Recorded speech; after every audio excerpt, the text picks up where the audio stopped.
the concentrationary universe in Soviet Russia and in the Third Reich. On the other hand, in the course of the Second World War, the concentration camp also came into explicit focus in the liberal West. Across the Atlantic, Franklin D. Roosevelt has American citizens of Japanese descent, including women and children, interned in concentration camps. Yet the United States is in a far more favorable geopolitical situation than the Soviet Union. In any case, after the Battle of Midway, one can no longer convincingly speak of military and security problems. Nevertheless, Americans of Japanese ancestry continue to be incarcerated in concentration camps. Beginning gradually, access to freedom was achieved only in mid-1946, almost a year after the end of the war. Even slower was the return home of the Latin American citizens of Japanese origin, deported from 13 Latin American countries to the USA. Only in 1948 were the last ones released from the internment camp or concentration camp of Crystal City, in Texas. Well, it would be hasty, to say the least, to explain this affair by starting not from the war and the state of exception, but from the ideology of a president accused of totalitarianism by his adversaries because of his economic interventionism during the Great Depression, and also because of the constitutional nonchalance with which he dragged a very reluctant country into the war.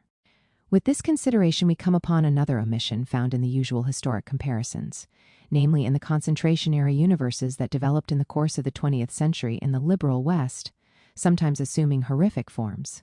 The German exiles who, at the outbreak of war, were locked up in French concentration camps had the impression that their destiny was simply poor crever to die. The mistreatment of German prisoners by the United States after the war ended was decidedly revolting, as the Canadian historian James Bach has documented in his time, and which was eventually, albeit reluctantly, and with some reservations, accepted by the Attorneys General of Dwight D. Eisenhower. More recent studies have brought to light other details. I will just mention one of them. A U.S. commission at the time ascertained that, out of 139 prisoners examined, 137 had testicles permanently destroyed as a result of the blows they had received. 115. We will also see the horror of the concentration camps, in which, at the outbreak of the Cold War, the British locked up those suspected of communism, infra CH6, SS4.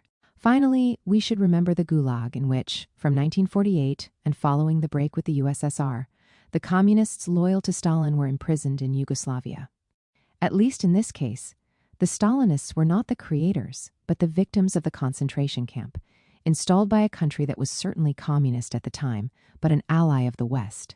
Even if one wants to start from the assumption of the particular magnitude and severity of the Soviet Gulag, the main problem remains open. It is still necessary to distinguish the role of ideology from the role of objective conditions, the exceptional gravity of the danger, and the widespread shortages that characterize the USSR. In comparison, it is much simpler to reflexively deduce everything to ideology and thereby equate the concentrationary universes created by both totalitarian ideologies, rather than engaging in more complex analysis. But let us focus anyway on Soviet Russia and the Third Reich. In the first case, the concentrationary universe emerges, while the second time of troubles continues to rage. Still, in the 1930s, the state did not exercise full control of the territory. The crime rate in a country going through a sweeping social transformation, combined with the destruction of traditional social structures, was very high indeed. 117. The situation of the Far East regions were decidedly more serious, presenting themselves as follows. They were insecure areas poorly controlled by the authorities, where marginal elements and outlaws were concentrated, where armed gangs attacked isolated kolkhozes and killed the few. Representatives of the Soviet government, where everyone was armed, where human life had scarcely any value, and where humans rather than animals were sometimes hunted. These were areas where the state, in the sense defined by Max Weber, a system that successfully claims the right to rule a territory by virtue of its monopoly on the use of legitimate physical violence, was virtually absent.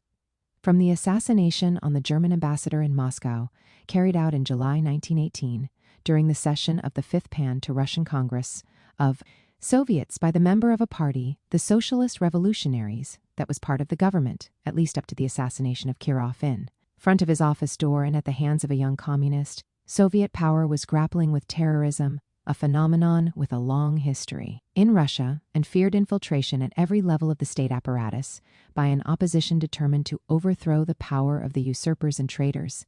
That is to say, only with the advent of autocracy did Soviet power achieve full control of the territory and the state apparatus, and terror was primarily a response to a very acute and long-lasting crisis.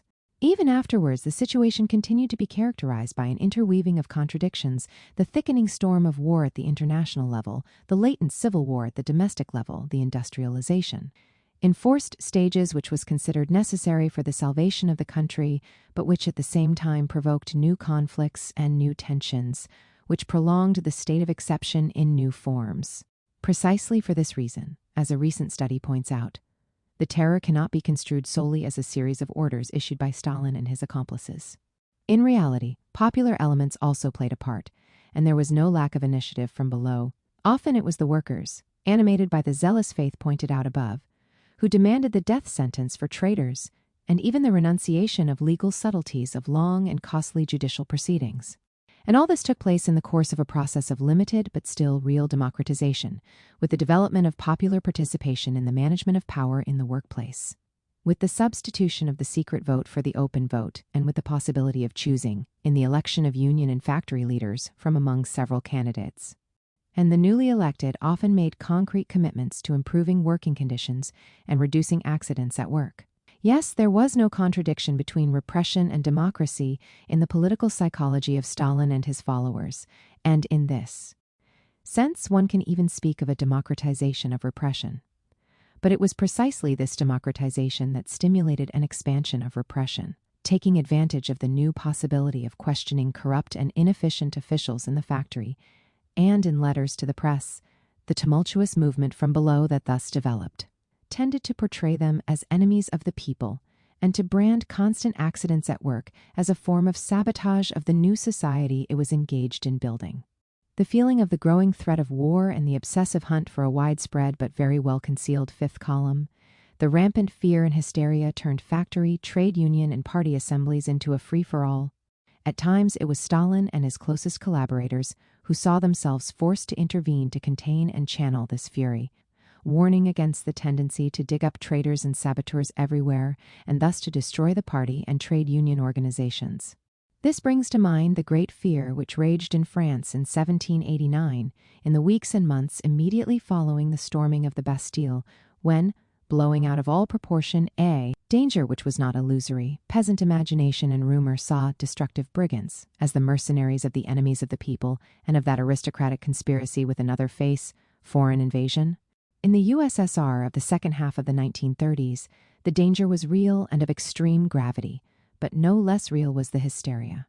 In conclusion, in Soviet Russia, terror emerged in the period of time from the First World War, which opened the second time of troubles, and the Second World War, which threatened to inflict upon the country and the nation as a whole an even more colossal catastrophe, the destruction and enslavement explicitly enunciated in Mein Kampf, and the terror emerged in the course of a forced industrialization campaign that aimed to save country and nation, and in the course of which the horror of ferocious repression on a large scale was interwoven with real processes of emancipation, the massive spread of education and culture, prodigious vertical mobility, the emergence of the welfare state, the tumultuous and contradictory protagonism of social classes hitherto condemned to total subalternity. The differences with the Third Reich are clear, which since its advent could count on the full control of territory and state apparatus and on the traditional efficiency of an auxiliary bureaucratic network. If in Russia ideology played a secondary role in the creation of the state of exception, which existed before October 1917 and was, if anything, prolonged by revolutionary messianism, partially opposed by Stalin, in Germany the state of exception and the associated concentrationary universe were from the outset the result of a clearly defined political project and a clearly defined ideological vision. Hitler came to power with an explicit program of war and territorial expansion. In order to avoid the collapse of the home front, as had occurred during the First World War, he was determined to use the most ruthless terror.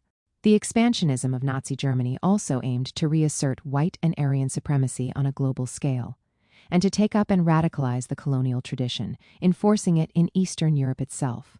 From the outset, the Konzentrationslager targeted possible opponents to the war and to the colonial and racial empire that Hitler intended to conquer and build. A prerequisite for the success of this program was the neutralization of the Jewish Bolshevik virus that sowed subversion and undermined the foundations of civilization, questioning the natural hierarchy of peoples and races. It was therefore necessary to liquidate the Jews, the communist commissars, and the political cadres in the territories to be conquered, as well as in Germany itself. The way was thus cleared for treating the inferior races of Eastern Europe as the indigenous peoples of the Americas had been annihilated in order to make way for Germanic colonists and to be used as slaves in the service of the white Aryan master race. Gulag, Konzentrationslager, and the absent, third. Beginning with the invasion first of Poland and then of the USSR, the Nazi concentration universe seemed to repeat and further aggravate the most tragic chapters in the history of colonial slavery. At a time when, due to the rapacity of the Atlantic slave trade, the availability of slaves seemed almost unlimited, the owners had no economic interest in sparing them. They could easily condemn them to die of overwork in order to replace them with others and to extract from each of them the maximum possible advantage. It is thus that, observed a 19th century economist to whom Marx drew attention, the fertile agriculture of the West Indies has engulfed millions of the African race. Yes, Negro life is most recklessly sacrificed. The war unleashed by Hitler in Eastern Europe represents a new and even more brutal form of the slave trade. Captured and plundered en masse, the Slavic Untermenschen, those who had survived the Germanization of the territory, were forced to die of overwork in order to make possible the civilization of the master race and to feed their war machine. They suffered a condition similar to that of the African slaves of the Caribbean, to whom they were explicitly compared by the Führer. The prison systems reproduce the social relations that give rise to them. In the USSR, inside and outside the Gulag, we basically see at work a developmentalist dictatorship that tried to mobilize and re-educate all the forces in order to overcome the age-old backwardness, made all the more urgent by the approach of a war that, according to the explicit declaration of Mein Kampf, was to be one of enslavement and annihilation. In this framework, terror was intertwined with the emancipation of oppressed nationalities, as well as with a strong social mobility and with access to education, culture, and even to positions of responsibility and management for social strata which, up to that moment, had been completely marginalized. The frenzied productivism and pedagogy and the associated social mobility were felt, for better or worse, even within the Gulag. The Nazi concentrationary universe, on the other hand, reflected the racially based hierarchy that characterized the already existing racial state and the racial empire to be built. In this case, the concrete behavior of individual prisoners played an irrelevant or very marginal role, and therefore the pedagogical concern would have been meaningless. In conclusion, the detainee in the Gulag was a potential comrade, forced to participate in particularly harsh conditions in the productive effort of the entire country, and after 1937 he or she was in any case a potential citizen, even if the line of demarcation from the enemy of the people or the member of a fifth column, which the total war on the horizon or already in progress required to neutralize, had become thin.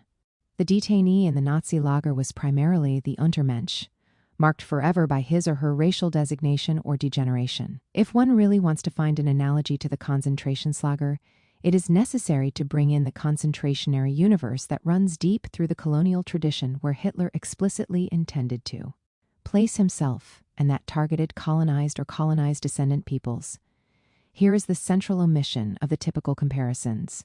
In this sense, we might speak of the absent third of comparisons in vogue today. Two distinguished historians have respectively defined the militarized labor camps of colonial India of 1877 and the concentration camps in which Libyans were imprisoned by liberal Italy as extermination camps. 126. Even if one were to consider this formulation emphatic, it is the racial logic and hierarchy that predominated in the Italian and Western colonial empires, as well as in the concentration camps built by them, which in any case more clearly resembled the concentrationary universe of the Third Reich. We are also led to think of Nazism when we read of the manner in which the Canadian Holocaust or the final solution of our Indian problem was perpetrated. The Truth Commission into Genocide in Canada speaks of death camps of men, women, and children being deliberately killed. Of a a system whose aim was to destroy most native people by disease, relocation, and outright murder. In order to achieve this result, the champions of white supremacy did not hesitate in hurting innocent children who were put to death by beatings and torture, and after having been deliberately exposed to tuberculosis and other diseases, others would then undergo forced sterilization. A small collaborating minority would manage to survive, but only after renouncing their own language and identity and putting themselves at the service of the butchers. In this case, too, it can be assumed that righteous indignation has contributed to an overloaded characterization. The fact remains that we come across practices that are identical or similar to those in force in the Third Reich and implemented on the basis of an ideology once again similar to that which presided over the construction of Hitler's racial state. Now, let us discuss the situation in the southern United States. After the Civil War, black prisoners who made up the vast majority of the prison population were often rented out to private companies and were kept in great rolling cages that followed construction camps and railroad building. The same official reports showed that convicts were excessively and sometimes cruelly punished, that they were poorly clothed and fed, that the sick were neglected insomuch as noble hospitals had been provided, that they were confined with the well convicts. A grand jury investigation of the penitentiary hospital in Mississippi reported that inmates were all bearing on their persons marks of the most inhuman and brutal treatments. Most of them have their backs cut in great wales, scars and blisters, some with the skin peeling off in pieces as the result of severe beatings. They were lying there dying, some of them on bare boards, so poor and emaciated that their bones almost came through their skin, many complaining for want of food. We actually saw live vermin crawling over their faces, and the little bedding and clothing they have is in tatters and stiff with filth. In mining camps of Arkansas and Alabama, convicts were worked through the winter without shoes, standing in water much of the time. In both states, the task system was used, whereby a squad of 3 was compelled to mine a certain amount of coal per day on penalty of a severe flogging for the whole squad. Convicts in the turpentine camps of Florida, with stride chains and waist chains riveted on their bodies, were compelled to work at a trot. We are in the presence of a system that makes use of chains, dogs, whips, and firearms, and which produces for the prisoners a living hell. The death rate was highly significant. Between 1877 and 1880, in the course of the construction of the railroad lines at Greenwood and Augusta, nearly 45% of the forced laborers employed there died, and these were young black men in the prime of their lives. Or another statistic could be quoted, relating to the same period. In the first 2 years that Alabama leased its prisoners, nearly 20% of them died. In the following year, mortality rose to 35%. In the fourth, nearly 45% were killed. In relation to the mortality rate, a systematic statistical comparison with concentration camps in the USSR and the Third Reich would be interesting. With regard to the Gulag, it has been calculated that at the beginning of the 1930s, before the crackdown provoked by the attack on Kirov and the growing dangers of war, the annual mortality rate corresponded more or less to 4.8% of the average camp population. Admittedly, this statistic does not include the Goldfields camps in the Kolyma River zone. One must also take into account the characteristic underestimates in the reports of the health sections, and, nevertheless, even if one were to raise the official figures significantly, it seems difficult to reach the mortality rate that raged on the African American prisoners just seen above. Moreover, the reasons for the underestimates are significant. The fact is that high rates of mortality and evasions could lead to severe penalties. The health sections of the camps feared being accused of negligence and untimeliness in admitting the sick. Camps could be inspected at any time. Judging from the mortality rate of the semi-slaves rented out, it does not appear that a similar threat loomed over American entrepreneurs who grew rich from building the Greenwood and Augusta railroad lines or from other enterprises. It is worth holding on to one essential point, however. In the U.S. South, black convicts suffered horrific living and working conditions and died en masse during a period of peace. The state of exception played no role, and also any productivist concern played a marginal or entirely non-existent role. The concentrationary universe of the U.S. South reproduced the racial hierarchy and racial state that characterized that society as a whole. The black inmate was neither a potential comrade nor a potential citizen. He or she was an Untermensch. The treatment inflicted on him or her by whites was the treatment considered normal in dealing with races alien to authentic civilization. And so, again, we come across the ideology of the Third Reich. On the other hand, it is prominent U.S. historians who have compared the prison system just seen to the prison camps of Nazi Germany. And it is no coincidence that medical experiments in the US were carried out by hiring African Americans as guinea pigs, as in Nazi Germany such experiments were conducted on Untermenschen. On the other hand, in the years of Wilhelm II, colonialist and imperialist Germany conducted medical experiments in Africa and to the detriment of Africans before conducting them on its own territory. In this activity, two doctors stand out, who later became the masters of Joseph Mengele. In Germany, the Nazis brought to completion the perversion of medicine and science that had already taken shape in the course of the European and American colonial traditions. Not only can the Third Reich not be separated from the history of the relationships established by the West with colonized peoples or their descendants, but it should be added that this tradition continued to show signs of vitality well after Hitler's defeat. In 1997, President Clinton felt compelled to apologize to the African American community. In the 1960s, over 400 black men from Alabama were used as human guinea pigs by the government. Sick with syphilis, they were not treated because the authorities wanted to study the effects of the disease on a sample population. The National Awakening in Eastern Europe, two opposing responses. It is clear that the comparison of concentration camps based on the omission of the treatment of inferior races by the liberal West is absurd, as is the comparison on the basis of separating domestic from foreign policies and the repressive practices from the ideologies on which they are based. If we bring into play these elements and these usually ignored connections, the typical equivalence made between the two totalitarian dictators turns into an antithesis. It has been observed that Stalin was very impressed by the awakening of the nationalities oppressed or marginalized within the Habsburg Empire. In this regard, refer to his remarks made in 1921 during the 10th Congress of the Russian Communist Party about 50 years ago, all Hungarian towns bore a German character. Now they have become Magyarized. The Czechs are also experiencing an awakening. It is a phenomenon that affected Europe as a whole. From the German city that it was, Riga had become a Lettish ed. Note, Latvian city. Similarly, the cities of Ukraine will inevitably be Ukrainianized, rendering the previously predominant Russian element secondary.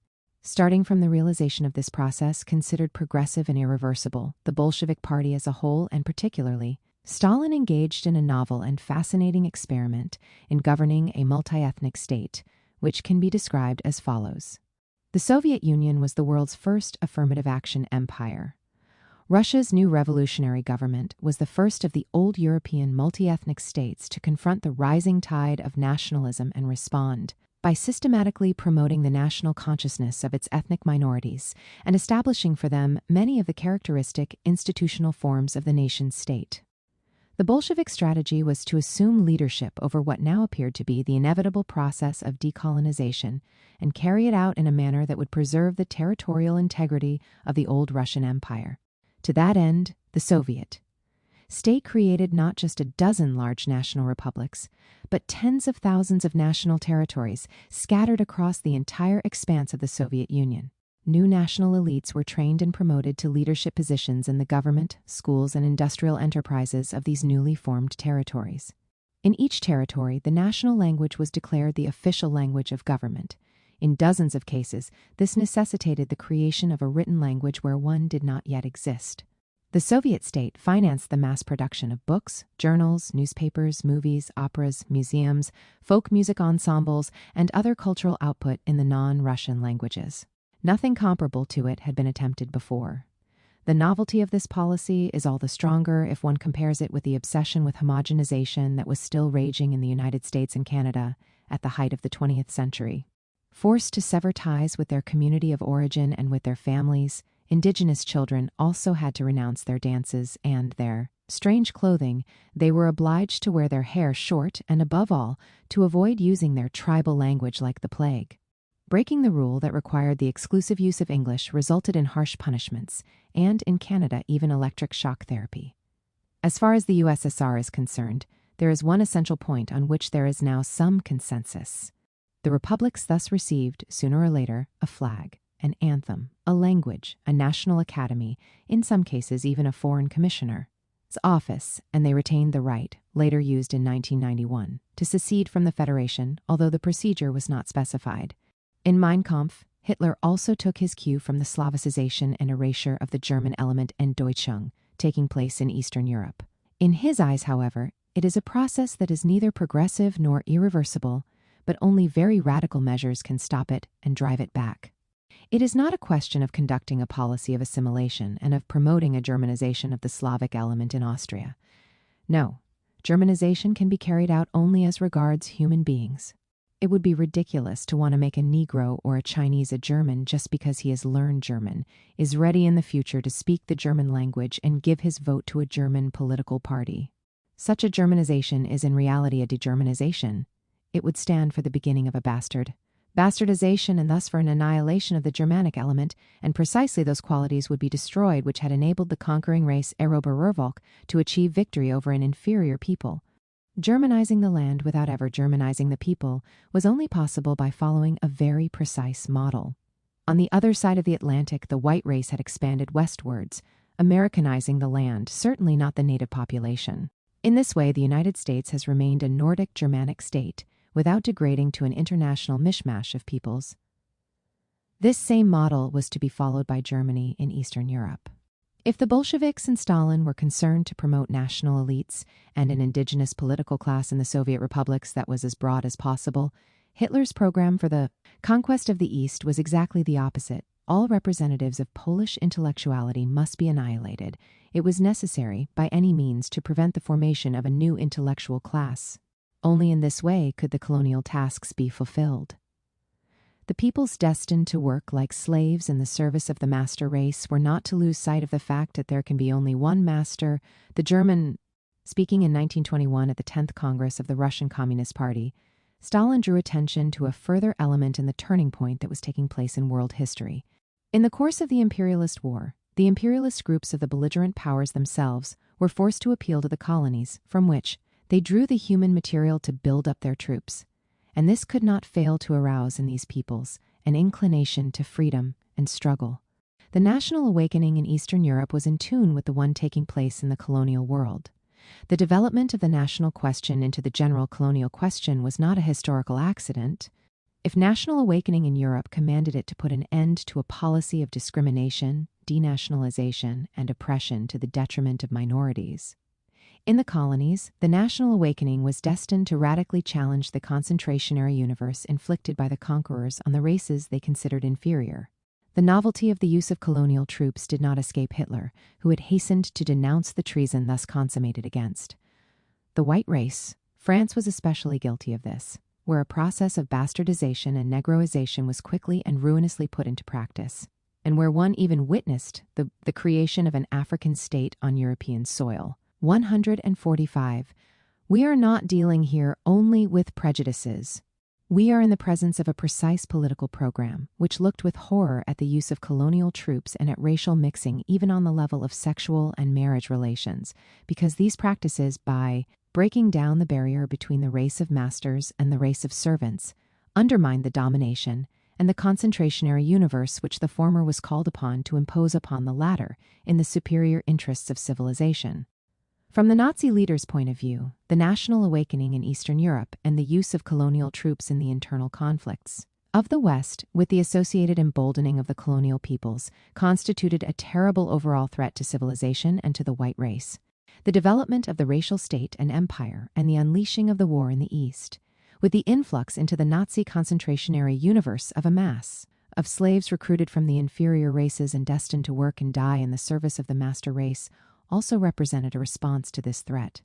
The Nazi concentrationary universe was programmed to devour millions and millions of slaves or superfluous human beings, an inevitable result of a program that aimed at a rapid Germanization of the land, while a priori excluding the Germanization of the indigenous people who inhabited it. And such a project would have devoured an even more immense mass of victims, had it not been countered by an opposing project based on the recognition of not only the existential, but also the cultural and national rights of indigenous peoples. Through a series of both objective circumstances and subjective responsibilities, which in no way should be dismissed, this second project also produced a concentrationary universe. But despite its horrors, it can in no way be equated to the first, which explicitly presupposed the continuation of genocidal practices already in place in the colonial world proper, and their extension in an even more brutal form to the new colonies to be built in Eastern Europe. Totalitarianism or developmentalist dictatorship? We are now in a position to understand the inadequate or misleading character of the category of totalitarianism, generally invoked to consecrate the equating of Stalin's USSR and Hitler's Germany. A growing number of historians are questioning or rejecting it outright. In order to explain the history of the Soviet Union, some of them start from Peter the Great and, proceeding even further backwards, from encircled Muscovy with a very fragile geopolitical position, as the invasion of Genghis Khan had shown. From history and geography, Stalin, therefore, felt called upon to promote the fastest possible economic development, in order to save both the nation and the new social political order that the nation had given itself. It was thus that a developmentalist dictatorship emerged and imposed itself. All this within a society which, on the one hand, was presumably not entirely unmindful of Lenin's 19:0 warning.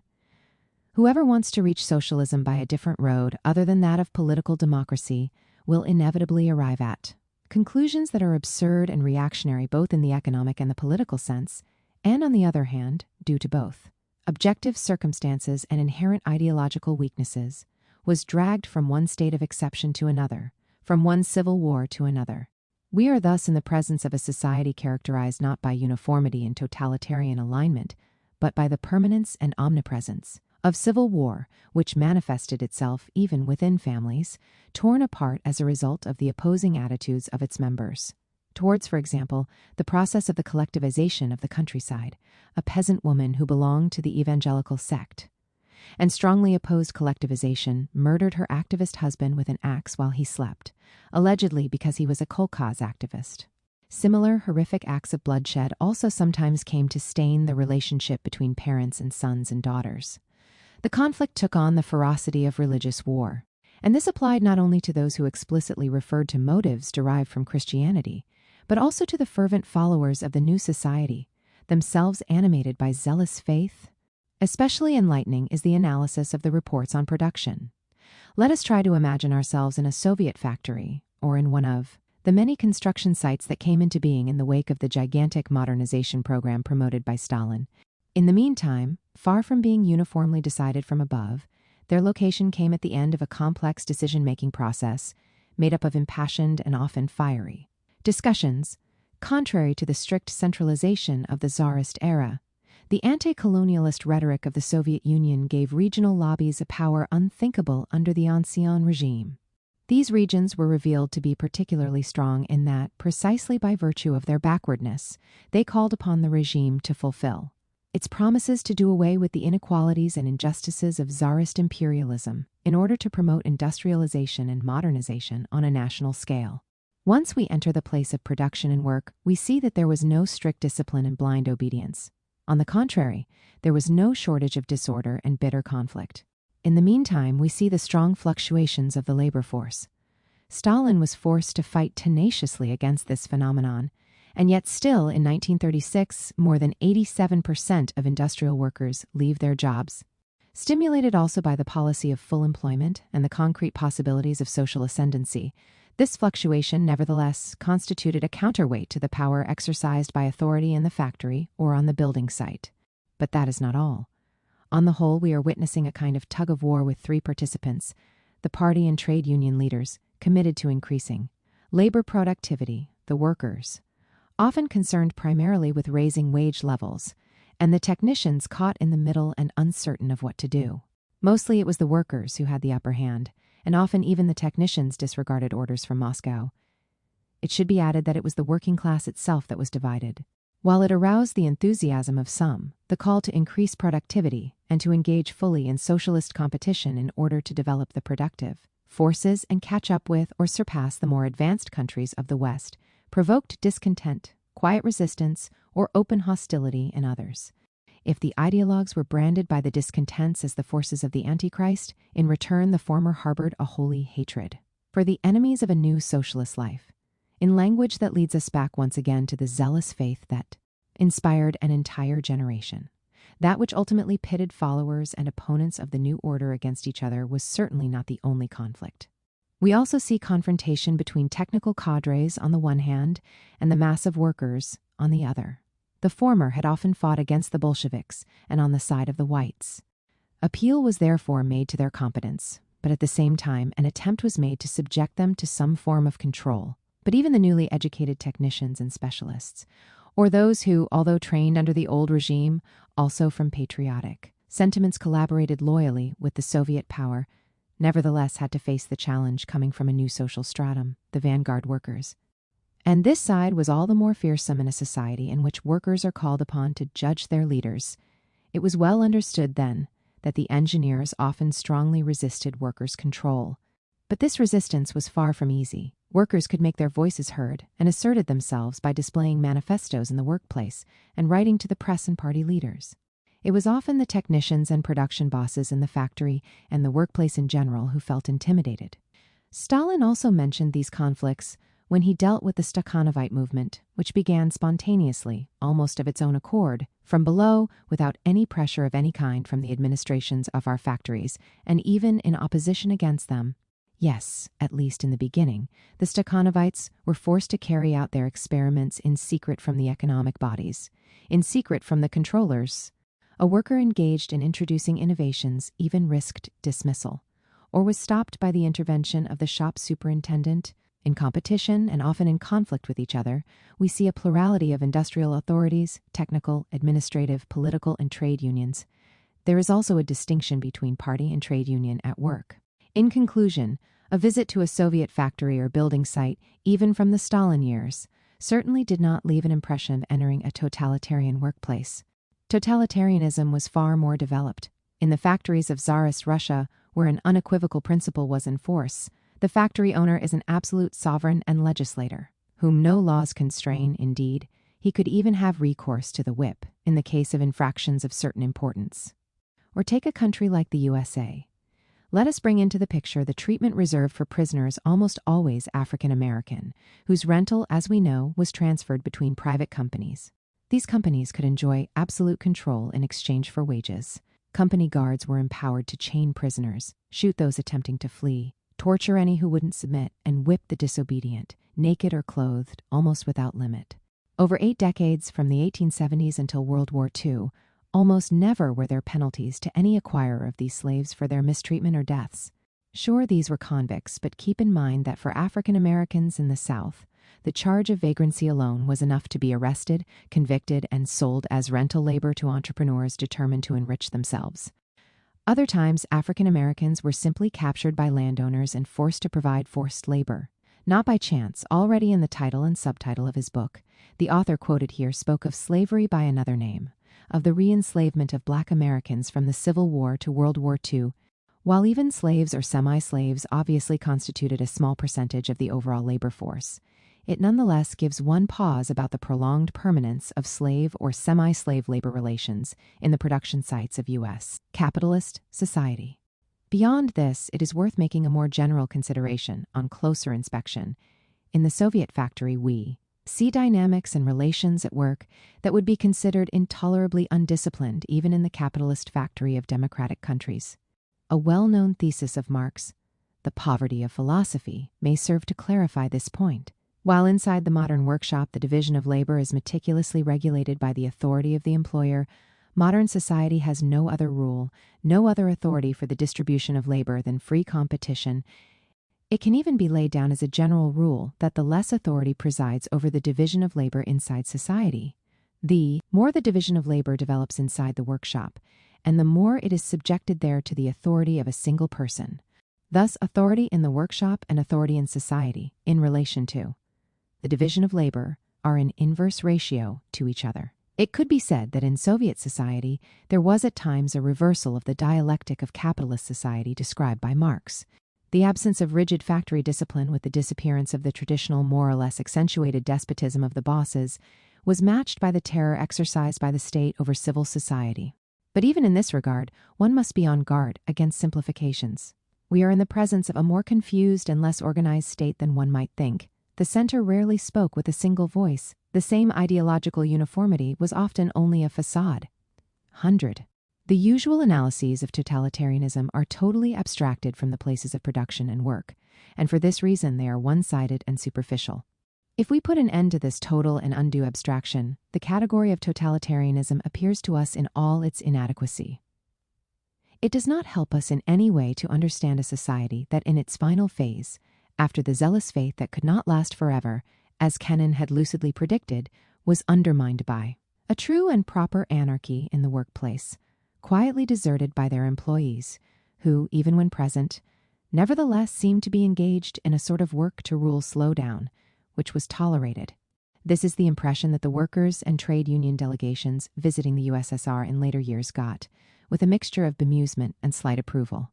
In a China that was beginning to leave Maoism behind, in the public sector there were still customs that were described as follows by a Western journalist: even the last janitor, if he wants, can decide not to do anything at all, stay at home for 1 or 2 years, and continue to receive his salary at the end of the month. The culture of laziness continued to make itself felt even in the private sector of the economy that was emerging.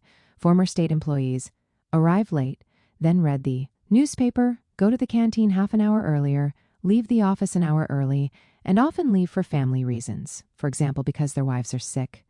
And the managers and technicians who try to introduce discipline and efficiency in the workplace are forced to face not only resistance and moral indignation from employees. The fine imposed on a worker who took time off to look after his wife is a disgrace, but sometimes threats and even violence. From below. It is very difficult to describe these relations according to the category of totalitarianism. One is best oriented by treasuring the passage already quoted from Marx. The poverty of philosophy can help us understand a phenomenon that is absolutely inexplicable from the point of view of the classical theory of totalitarianism. In the USSR, in Eastern European countries, and in China, the more or less radical dismantling of the totalitarian system goes hand in hand with the drastic strengthening of discipline in the workplace. To give an example, only in 1993 was the law allowing dismissal for absenteeism passed in China. There is no doubt that, especially in situations of acute crisis, in the USSR and in Maoist China, the places of production and work were certainly not spared by terror, and yet what characterized everyday life was a regime that was far from totalitarianism.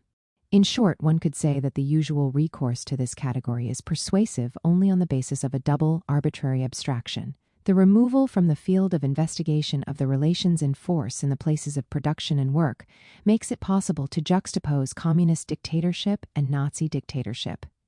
The silence on the terror and on the concentrationary universe enacted to the detriment of colonies and semi-colonies, as well as in the metropolis itself to the detriment of peoples of colonial origin, such as indigenous peoples and African Americans, makes it possible to dig a gulf between the liberal West and totalitarian states. Compared to the Soviet Union of Brezhnev and his successors, Stalin's dictatorship showed different characteristics, but the central element of differentiation was constituted by the exceptional ideological and political mobilization, which, before deflating and losing any credibility, for a long period of time managed to provide an essential contribution to the functioning of the productive and economic apparatus. These were the decades in which a developmentalist dictatorship unfolded. It was both tumultuous and merciless, and it was characterized by the zealous faith of social and ethnic groups that saw the way cleared for a strong rise of living conditions, and that achieved a recognition that had been stubbornly denied them until then. It does not make much sense to assimilate this tragic and contradictory experience with a dictatorship, the Nazi dictatorship, which was explicitly established for the functions of war, colonial conquest, and the reaffirmation of racial hierarchies, and which from the very beginning could dispose of a state and bureaucratic apparatus of consolidated efficiency and could impose itself homogeneously in every sphere of social life. And, nevertheless, this assimilation has become something of a cliché. We need to investigate its genesis. 5. Erasure of history and construction of mythology, Stalin and Hitler as twin monsters. Cold War and reductio ad Hitlerum of the new enemy. With the outbreak of the Cold War, both antagonists seek to brand the other as the heir to the Third Reich that had just been overthrown by both parties. Nobody today, Lukács observed in 1954, will presume to claim that either the ideology or the procedures of Hitlerism belong entirely to past history. Indeed, on this, the two sides seem to agree without difficulties. While the communist philosopher, using the category of imperialism, juxtaposes Truman and Hitler, on the opposing side, the category of totalitarianism is used to subsume under it both Nazi Germany and the Soviet Union. Both categories are wielded as weapons of battle. The attempt to equate the new and the old enemy is not limited to a denunciation of imperialism. that is, totalitarianism. After describing as a process of destruction of reason, the ideological path leading to the triumph of the Third Reich, Lukács, felt the need to subsume under the category of irrationalism also the ideology of the free world led by the USA. The operation is not without difficulties, and there the Hungarian philosopher looked to denounce the new form of irrationalism hidden under the shell of an apparent rationality. Yes, in the new situation that had arisen, it is perfectly natural for the Machist pragmatists rather than the German type of irrationalism to reign in philosophy, of which Wittgenstein, Carnap, and Dewey, among others, would have been its exponents.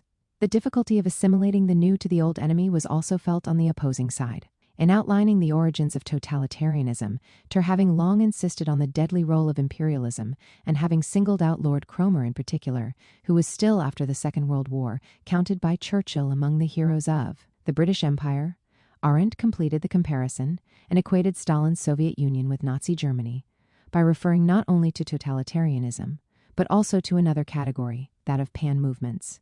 And so there emerged another analogy.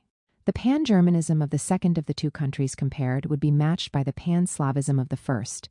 This conclusion was the goal of a tour de force even more reckless than the one seen in Lukács. We will see Churchill comparing the communist movement to a church characterized by expansionist universalism and whose missionaries are in every country and in every people. In any case, the alleged Stalinist pan-Sovietism called on the peoples in the colonies to sweep away the domination of the master race, considered instead natural and beneficial by the pan-Germanism theorists. But at that point, in the two opposing camps, the main concern was the construction of analogies and symmetries. We look on with amusement when reading in Arendt that what characterizes the pan-movements and thus Nazism and communism is an absolute claim to chosenness. Yet the celebration of the United States as God's chosen people runs deep through the American political tradition and continues to resonate to this day in the speeches of U.S. presidents. Cold War prerogatives clearly took precedence over all other considerations. This is confirmed by the intervention in 1950 of a prominent American historian. At the time, he had opposed Franklin D. Roosevelt and his policy of alliance with the USSR. With the outbreak of the Cold War, he felt encouraged to restate the thesis of the political and moral equivalence of Hitler and Stalin, and in that he was engaged in the total identification of the two dictators. The former Hitler insists on the racial destiny of the Teutons. A common reader might be led to think of the manifest destiny and providential fate, which, according to a long tradition, would preside over the unstoppable expansion of the USA. But, arguing and removing facts in a manner not unlike Arendt, the historian quoted, "Here equated the Nazi motif of the racial destiny of the Teutons to the faith of Stalin and Lenin in the messianic role of the proletariat and the international revolutionary communist movement." To repeat, the celebration of the master race was central to Hitler's ideology. The search for analogies and precedents should point in the direction of the white supremacy regime long in force in the American South, to which Nazism repeatedly referred and which in some sense continued to exist in 1950, the year of publication of the book discussed here. Instead, the U.S. historian discovers that an equivalent to Hitler's master race theory exists in Stalin's Soviet Union, where almost every important discovery is attributed to some unknown or little-known Russian. The reductio ad Hitlerum of a former ally also entailed the accusation of genocide. The first to move in this direction was perhaps the front hegemonized by the communist movement and the Soviet Union. In 1951 in New York, the black lawyer William Patterson, leader of the Civil Rights Congress, an organization engaged in the fight against McCarthyism on the one hand and the white supremacist regime on the other, edited a book that is at the same time an appeal to the UN to become aware of the tragedy that raged on African Americans. In the U.S., particularly in the South, the regime of discrimination, humiliation, racial oppression, and social marginalization continued to operate. Rapes, lynchings, legal and extra-legal executions had not ceased, and police violence raged on. In 1963, Martin Luther King will still speak of the unspeakable horrors of police brutality. Outlining this long list of injustices and torments, referring to the convention approved by the UN in December 1948 against the crime of genocide, and making use of the fact that according to this convention, genocide does not necessarily entail the systematic annihilation of an entire ethnic group, the book bore a decidedly provocative title, We Charge Genocide. Apparently corroborated by the strong opposition encountered by this convention among U.S. politicians, the indictment was translated into many languages.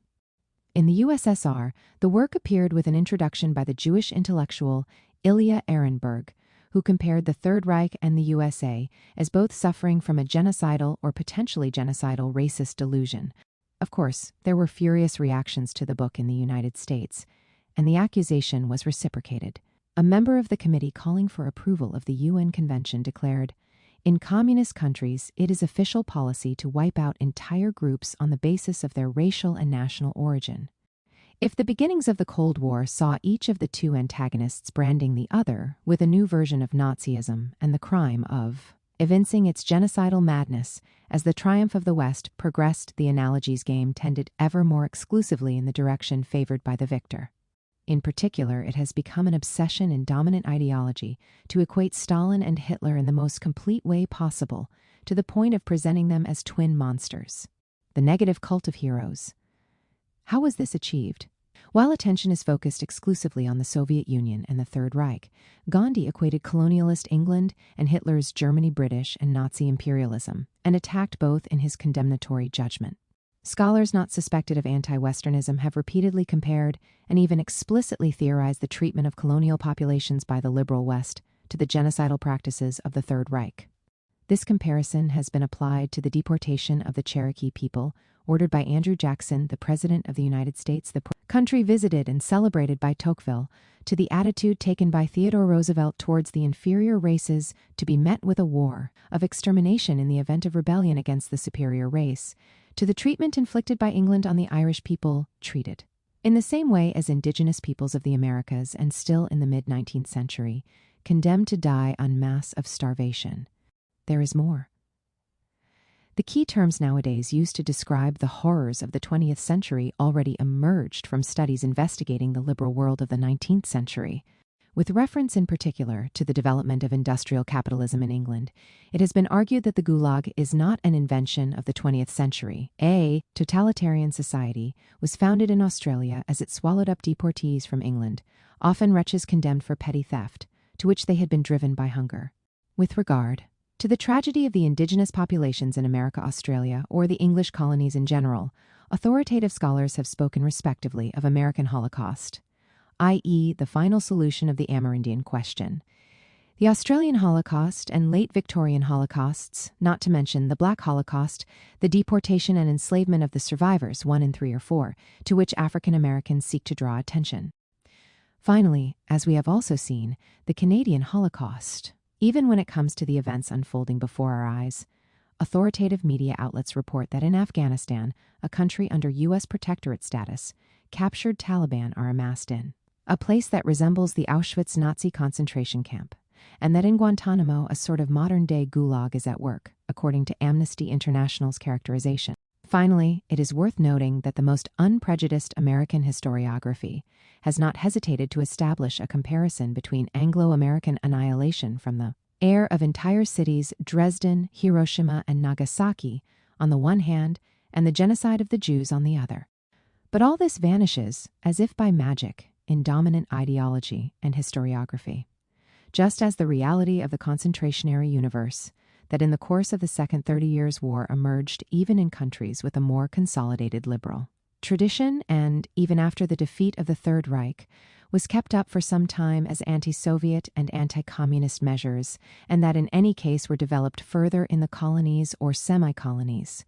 And yet, though colossal, this omission is not sufficient to create the twin monster myth, and here is how it proceeds further. From a comparison between the USSR and the Third Reich, we slide into the comparison between Stalin and Hitler, one and the other described by abstracting from their respective historical contexts and political projects. Once the explosive contradictions characterizing on the one hand the second time of troubles, and on the other the Second 30 Years' War have been dispelled, Stalin's terror appears as the expression of gratuitous violence motivated exclusively by totalitarian ideology, or even by the bloody paranoia of a single personality. Similarly, Hitler's own historical context is suppressed. He was born at the end of the 19th century, the most painful century of human history. The century of colonies, and above all the century of races, has not yet ended and sweeps away once and for all the naive ideas of the 18th century with regard to the brotherhood of nations and the mythology of the common origin and unity of the human race, the ideological paraphernalia to which the socialists pathetically cling, despite the resounding denials of history and science. In 1898, the Anglo-German author Houston S. Chamberlain, who would later become particularly dear to Hitler, but who at the time was acclaimed throughout the West, expressed himself in this way. That is to say, even to understand Nazism, it is necessary in the first place to investigate the political project underlying it. And this political project not only does not refer back to a single criminal or mad personality, but beyond Germany and Nazism, calls into question in different ways other countries and other political movements. In this sense, whatever the judgment on the artistic level, Bertolt Brecht's The Resistible Rise of Arturo Ui is not convincing. In order to illustrate Hitler's personality, Brecht employed a literary genre, the crime story, that is misleading. A presupposed moral was thus highlighted that is actually constructed a posteriori. Nazism has its roots in a historical period in which the evidence is constituted by, if anything, the hierarchization of races and a colonial expansionism based on genocidal practices. Of course, to inherit such a tradition at a time when it was beginning to be harshly contested, and to radicalize it to the point of wanting to implement it in Eastern Europe as well, is a horrid escalation. But it is an escalation and not a phenomenon arriving ex nihilo. Widespread in 19th century culture was the idea of racial extermination which, Disraeli pointed out, is an expression of an irresistible law of nature. At the end of the century, Spencer lamented, we have entered upon an era of social cannibalism in which the strong nations are devouring the weaker ones. In the U.S. at the turn of the 19th and 20th centuries, there was no shortage of appeals to a final solution and to a final and complete solution of the Indian question and the Black question, respectively. At the same time, in Canada too, an authoritative figure from the administration called for the final solution of our Indian problem. The horror and infamy of the escalation persisted, but it developed out of an experience of Germany's failure in building a colonial empire overseas. This project immediately swept away at the outbreak of the First World War by British naval superiority, which imposed on Germany a devastating and deadly naval blockade even for the civilian population. And therefore, they asked themselves, would Germany continue to be exposed to this terrible danger, or build a continental empire at any cost, resorting, yes, to massacres and genocidal practices, but to the detriment of inferior races, and in any case by following the classic and established Western model of colonial expansionism? In dominant ideology, with all political projects vanished, Third Reich infamy is also configured as a manifestation of a mysterious but nevertheless terrifying disease whose origin goes by the name of totalitarianism. The way is thus paved for equating Stalin to Hitler. Even the analogy between pan-Slavism and pan-Germanism, on which Arendt insists, becomes unnecessary and perhaps cumbersome, and does not seem to enjoy particular success today. Everything revolves around two sick and criminal personalities, whose biographies are sometimes treated in joint fashion. What is most striking in these texts is the absence of history and even, in a certain sense, politics. Colonialism, imperialism, the world wars, the struggles for national liberation, and the different and opposing political projects all disappear. Nor do they even ask about the relationship between the liberal West with fascism and Nazism, the former pretending to be the champions of the most authentic and significant ideas of the West, nor of its relationship with the old Russian regime, whose contradictions had been tending for a long time to precipitate into a huge catastrophe. All this is substantially overshadowed by the absolute centrality conferred to two creative, albeit wickedly creative, personalities, the theorem of elective affinities between Stalin and Hitler.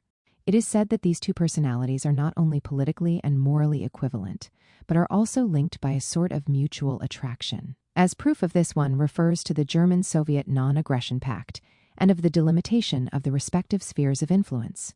In fact, in one sense, this pact put an end to the Brest-Litovsk diktat.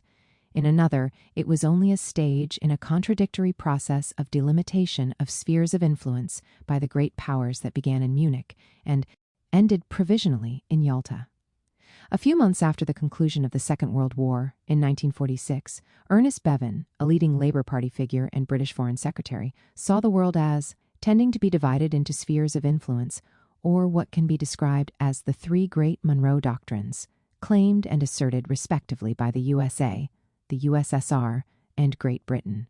If the British Monroe rapidly crumbled, even in 1961, John F. Kennedy, fresh from the inglorious adventure of the Bay of pigs, in the course of a conversation in Vienna, protested to Khrushchev about the results and the dynamism of the Cuban Revolution. The USA could not tolerate a regime that would claim to undermine its hegemony in the Western Hemisphere in one of their areas of vital interest, just as the USSR could not tolerate a slight to its hegemony in its security area in Eastern Europe. I'll consider it a particularly odious delimitation of the spheres of influence that took place on the basis of the secret protocols of the Soviet-German Pact and brand as cynicism, the move that allowed Stalin to gain both time and space. But it is very difficult to reconcile such a condemnation with the thesis of mutual attraction between the two dictators, with the theorem of elective affinities. Indeed, soon after the outbreak of war by Nazi Germany, Churchill welcomed the entry of Soviet troops into eastern Poland. Shortly afterwards, in addressing the leaders of Latvia, Stalin gave a very clear explanation of the reasons for his policy in the Baltic countries the Germans might attack. For 6 years, German fascists and the communists cursed each other. Now, in spite of history, there has been an unexpected turn, but one cannot rely upon it. We must be prepared in time. Others, who were not prepared, have paid for it. It was only gradually, partly because of the need to foil the maneuvers carried out in the region by the Third Reich, that the military protectorate, with which Moscow initially seemed content, was transformed into a real annexation.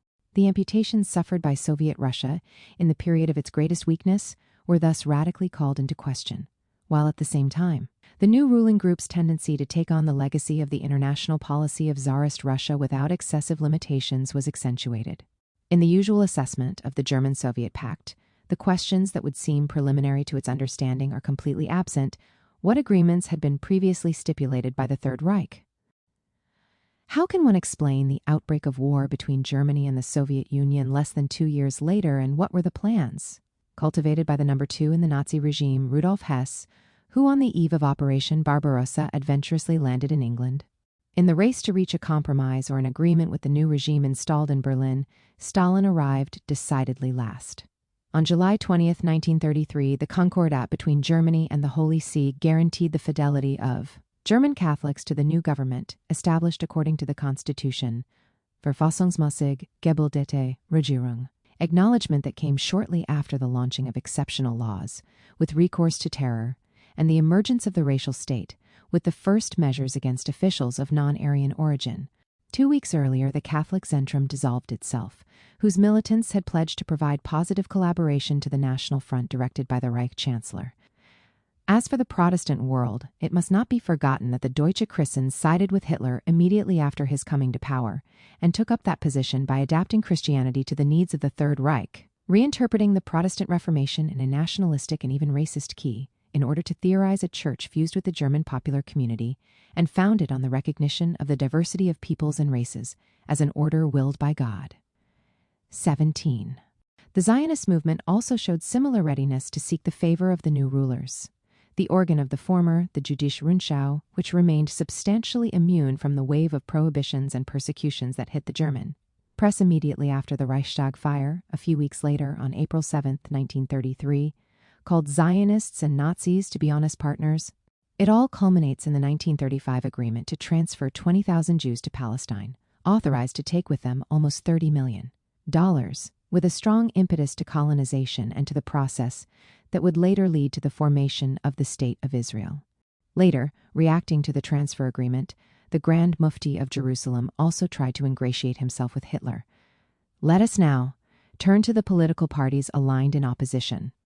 Decidedly weak is Social Democratic Deputy Otto Wels's speech on the occasion of the Reichstag session granting extraordinary powers to Hitler. It is primarily the Communist and Stalinist Party that was warning of and organizing resistance against the barbarism now in power. The year 1935 was also when the naval agreement between Britain and the Third Reich was concluded, intervening after the beginning of a feverish rearmament and the reintroduction in Germany of compulsory military service. It fed Hitler's hopes of being able to reach a strategic agreement with the recognition of the naval preeminence of Great Britain and the reciprocal respect of the two great Germanic empires, the British Overseas Empire and the German Continental Empire, to be built up the colonization of Eastern Europe and the subjugation of the Slavs. It has rightly been described as a cynical attitude on the part of the London government, who gave the impression of endorsing an infamous program already spelled out in clear letters in Mein Kampf. The growing concern in Moscow are unsurprising, along with the strong irritation of Paris and the irrepressible joy of Hitler, who could thus celebrate what he defined as his happiest day. Even more disturbing is Poland's role. As has been observed, Poland became entirely subordinate to German policy, beginning with the signing of the 10-year non-aggression pact with Germany on January 26, 1934. The following year, Polish Foreign Minister Beck declared to his deputy, "There are two political formations undoubtedly doomed to disappear, Austria and Czechoslovakia."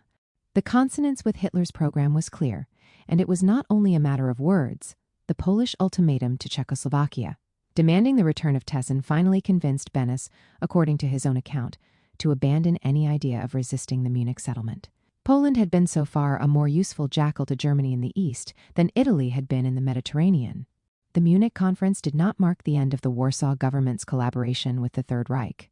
If Hitler was really aspiring to set foot in the Ukraine, he had to go through Poland. In the autumn of 1938, this seemed by no means a political fantasy. There even seems to be encouragement for this from Warsaw. In January of the following year, during a conversation with Hitler, Beck declared that Poland does not attach any significance to the so-called security system. Stalin had every reason to be concerned or distressed. Before the Munich Conference, the U.S. ambassador to France, William C. Bullitt, observed that the important thing was to isolate Asiatic despotism, saving European civilization from a fratricidal war. After the triumph achieved by Hitler, a British diplomat noted in his diary, "Czechoslovakia, from having been a dagger pointed to the heart of Germany, is now rapidly being organized as a dagger into Russian vitals." At the time of the crisis that resulted in the Munich Conference, the USSR had been the only country to call out the Third Reich and confirm its support for the government in Prague, putting more than 70 army divisions on a state of alert. Subsequently, after the complete dismemberment of Czechoslovakia by the Third Reich in March 1939, Moscow forwarded a harsh note of protest to Berlin. The reaction of the other capitals was much more composed.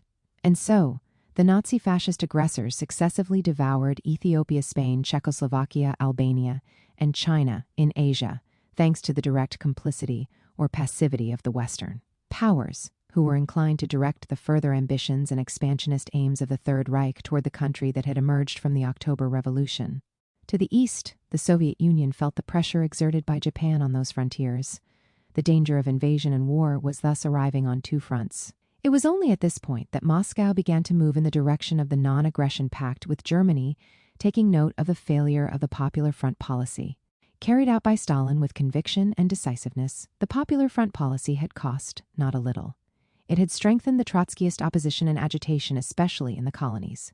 What credibility could there be in an anti-colonialism that spared, so the accusation sounded, the major colonial powers of the time, to concentrate fire on a country, Germany, which at Versailles had lost even the few colonies it had previously possessed?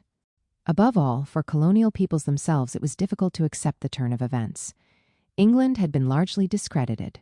In the spring of 1919, it had not only been responsible for the Amritsar massacre, which had cost the lives of hundreds of defenseless Indians, but had resorted to public floggings and dehumanizing collective punishment and terrible national and racial humiliation, forcing on city dwellers the humiliation of crawling on all fours to and from one's home.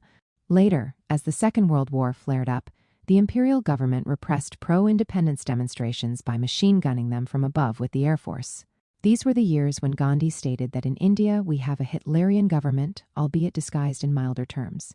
And again, Hitler was Great Britain's sin. Hitler is only an answer to British imperialism. Indeed, when the war was over, Gandhi would go so far as to pay homage to Subhas Chandra Bose, who had fought alongside the Axis for the sake of independence. Subhas was a great patriot. He laid down his life for the country.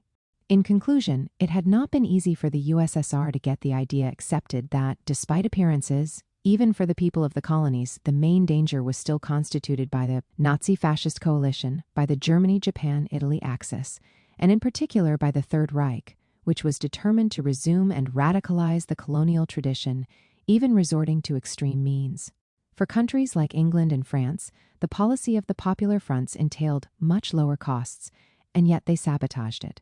At this point, the USSR had no choice but a pact with Germany, a move that has been defined as a last-minute dramatic improvisation to which Moscow resorted in the absence of any other alternative, on the very eve of a new European war.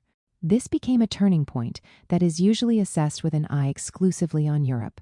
But there is no reason to ignore the repercussions in Asia. Mao Zedong expressed his satisfaction. Thus, the pact represents a blow for Japan and a help for China because it gives the Soviet Union a better chance of supporting China in her resistance to Japan. Precisely for this reason, the Japanese government considered Berlin's behavior to be treacherous and inexcusable. In fact, flows of Russian arms and ammunition into China became very substantial.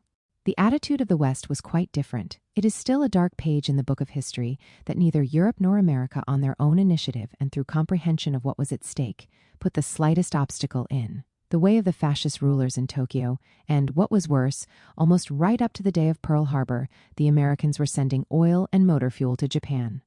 Let us now leave Asia aside to focus on Europe. The mutual diffidence between the Soviet Union and the Third Reich and the preparation of both for frontal confrontation never dissipated even during the months of the Non-Aggression Pact. Even before signing, speaking to the High Commissioner of the League of Nations in Danzig, Hitler made it clear, "Everything I undertake is directed against Russia.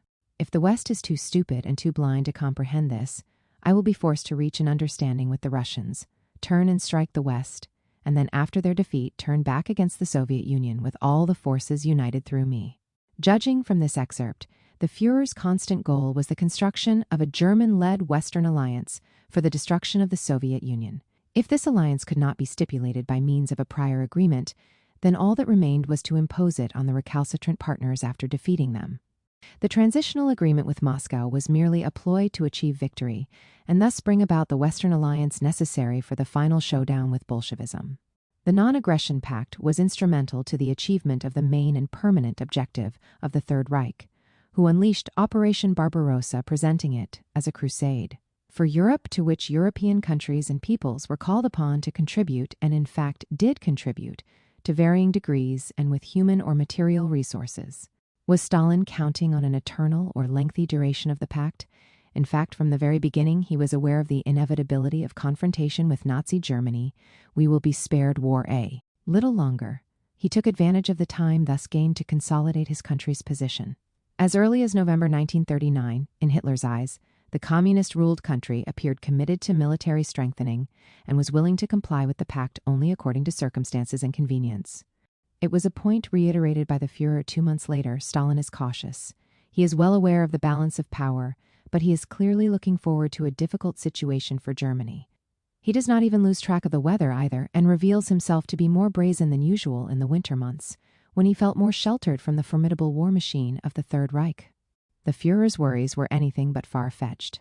Let us take a look at Moscow's attitude at the end of the summer of 1940, at a moment when, with the occupation of France triumphantly completed, the Third Reich seemed on the point of being able to force England as well to capitulate.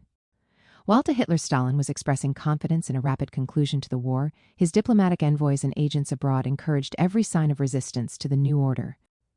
The Moscow newspapers, which hitherto had only disparaging remarks for the Allies, began to report sympathetically the Battle of Britain and to call upon French patriots to resist the subjugation of their country. Even before this, the German Foreign Office had had to protest against the anti-Nazi propaganda in which Madame Kollontai, the Soviet minister in Sweden, had indulged. A conversation that took place in Moscow on November 25, 1940, between two of Stalin's close collaborators is revealing, "Dimitrov, we are following a course of action to break up German occupation troops in various countries, and without shouting about it, we mean to intensify those operations further. Will that not interfere with Soviet policy?" Molotov, that is, of course, what we must do. We would not be communists if we were not following such a course. Only it must be done quietly. Stalin clearly committed to encouraging resistance against Third Reich expansionism, also agreed with this line. Of course, there was a collision course, and Stalin was aware of this, as evident from the remarks he made and the orders he issued. On November 1940, he stated that it was necessary to be the militarily equal of our enemies, and such are to us all capitalist states, even those presenting themselves as friends. On November 25 of the same year, he stated, "Our relations with Germany are polite on the surface, but there is serious friction between us." In the early months of 1941, even the semblance began to fade. Now resistance against Hitler was, from Moscow, being encouraged everywhere and openly. This was particularly true of the Balkans, where the conflict of interests became increasingly acute between the two signatories of the non-aggression pact 2 years earlier. Stalin received the Yugoslav ambassador in Moscow in the Kremlin and discussed and defined with him the line to be taken against the policy of the Third Reich. Pleasantly surprised by this boldness toward the would-be masters of the world, the Belgrade representative formulated a question: what if the Germans, irritated, were to turn against you? The ready answer was, let them come. The stipulation of the Friendship Pact between the USSR and Yugoslavia on April 4, 1941, was immediately followed by the invasion of Yugoslavia by Hitler's army. A few days later, reporting what was also the opinion of the Soviet leader, Dimitrov noted in his diary, April 18, 19, "The war of the Greek and Yugoslav people against imperialist aggression is a just war. About this, there are no doubts." The clash with the Third Reich loomed ever more clearly on the horizon. On May 5, 1941, Stalin observed, "Is the German army invincible? No, it is not invincible. Now Germany is continuing the war under the banner of the conquest and subjection of other peoples, under the banner of hegemony. That is a great disadvantage for the German army." 145. If the rapprochement between the Third Reich and the Soviet Union had caused considerable unease among the Nazi rank and file and in particular Rosenberg, I have the feeling that this Moscow Pact will at some time or other exact vengeance upon National Socialism. Operation Barbarossa aroused a feeling of relief. "The stain on our honor is erased," Goebbels noted in his diary. The Führer himself wrote to Mussolini, "I feel at peace with myself. The anguish and the feeling of a disavowal of my origins, of my thinking, and of the commitments I had undertaken, the feelings that had accompanied the non-aggression pact had vanished." Hitler, commented a contemporary historian, finally arrived at the confrontation that for almost 2 decades had been a central element of his thinking and even of his psyche. Always longed for, the annihilation of Eastern and Asiatic Bolshevism would have made it possible to achieve, under the conditions imposed by Berlin, a recomposition of the unity of the West and the white race, and in particular a permanent agreement with the British Empire, which for the Führer continued to be the model of domination and exploitation. It is only a gift to Cold War ideology when Arendt asserted that Hitler had never intended to defend the West against Bolshevism, and that on the contrary he had remained ready to ally himself to Stalin to destroy it. In fact, the leaders of the Third Reich were not wrong in feeling relieved that finally, with Operation Barbarossa, they could confront and liquidate, so they hoped, the real antagonist, the enemy of all time. Even before Nazism had come to power, on January 12, 1931, Stalin had branded anti-Semitism as a kind of cannibalism. At the advent of the Third Reich, he had reacted, on January 26, 1934, with a harsh stance against fascism, and against the fascism of the German type in particular, again, as in 1914, the parties of warmongering imperialism, the parties of war and of revenge. The new war that was on the horizon promised to be particularly barbaric. It was the war organized by a superior race, say the German race, against an inferior race, primarily against the Slavs. 50.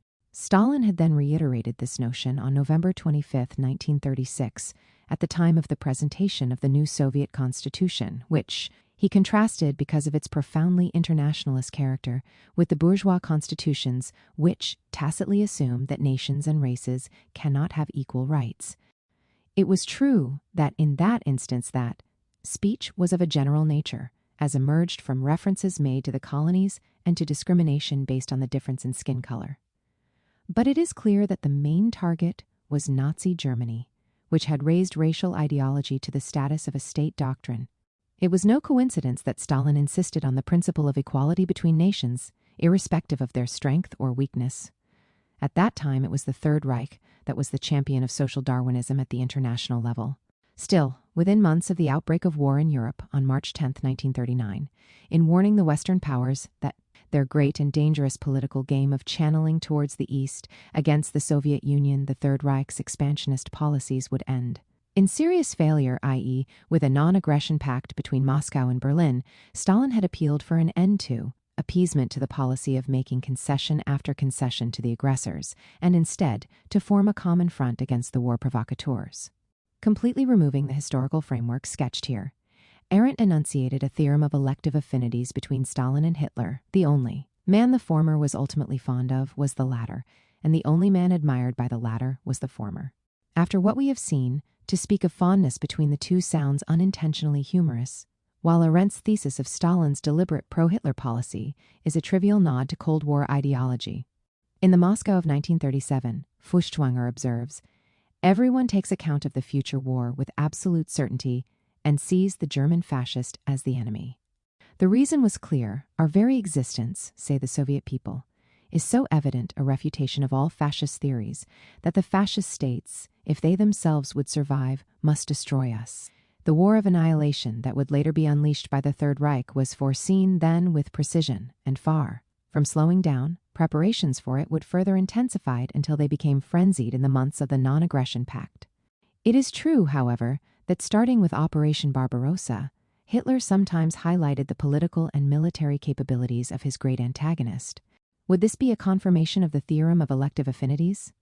During the Tehran Conference, polemicizing amicably with Franklin D. Roosevelt, inclined to read Hitler in a psychopathological key, Stalin stressed instead that the common enemy was very able, and that this was the only way to explain the extraordinary successes he had initially achieved. Is this a new confirmation of the thesis that has become commonplace? In reality, the Soviet leader was right, not the American president. One must have a very primitive vision of antagonism to think that, to be authentic, it must entail the misrecognition of the enemy's capabilities. While historians today agree in reproaching the Führer's underestimation of the USSR, Arendt instead starts from his belated and partial regrets to construct a theorem of elective affinities. Hitler is, moreover, quoted one-sidedly. It is well understandable his aspiration to explain the unexpected setbacks or failures on the Eastern Front, which inflicted a stinging rebuttal to the myth of the invincibility of the Third Reich and the Wehrmacht by the out-of-the-ordinary characteristics of the new enemy.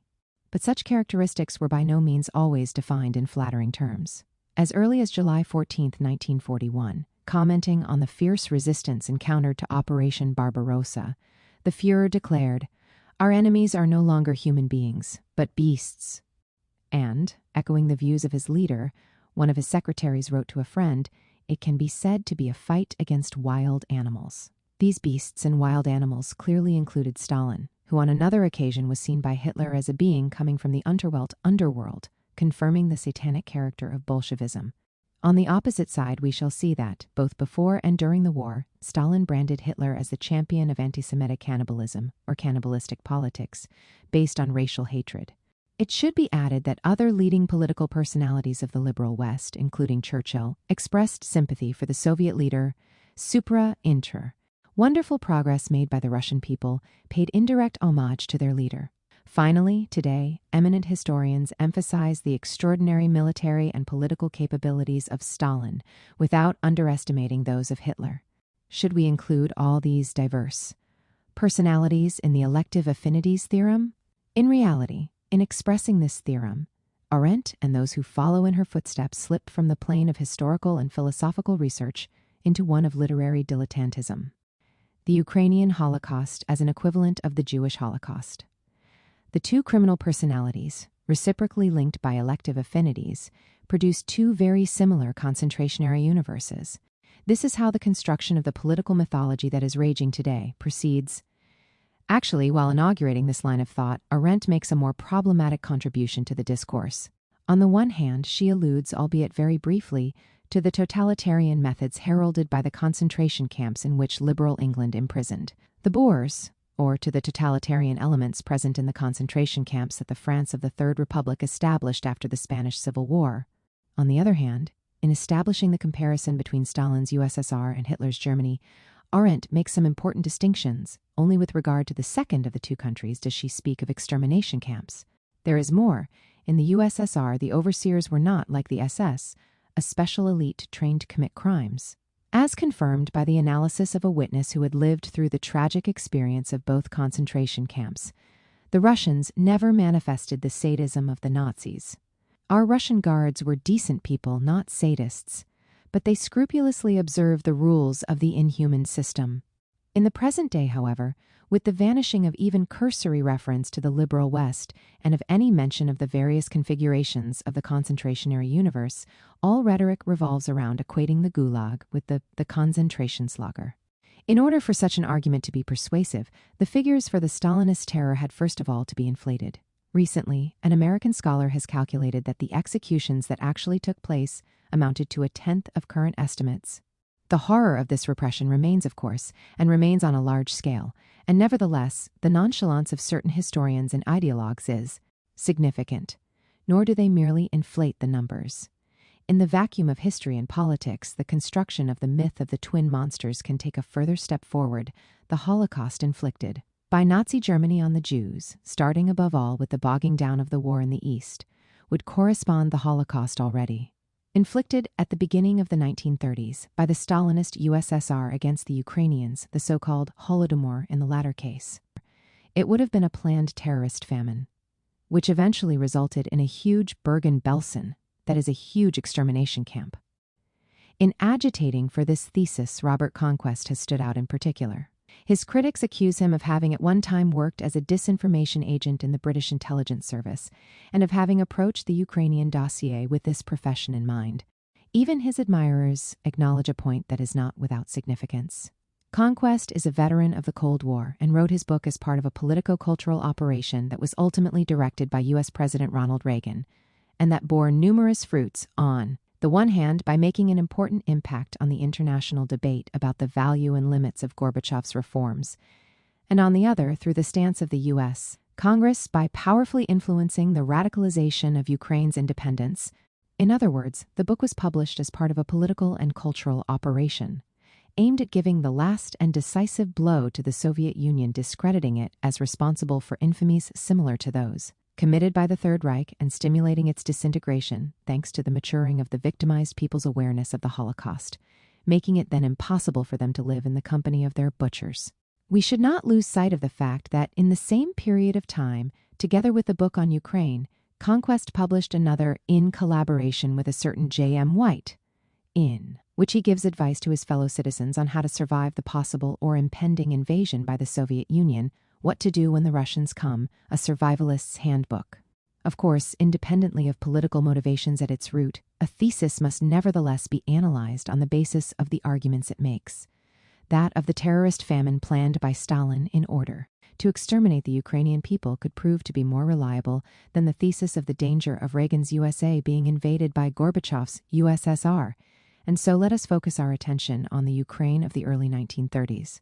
In 1934, on his return from a trip to the Soviet Union that had also taken him to Ukraine, the French Prime Minister Édouard Herriot denied both the planned character as well as the extent and severity of famine. Issued by the leader of a country that was to enter into an alliance treaty with the USSR the following year, these statements are generally considered to be scarcely credible. However, the testimony contained in the reports of diplomats from fascist Italy is above suspicion. Even when the repression of counter-revolutionaries was at its most ruthless, it was interwoven by initiatives going in a different and opposite direction.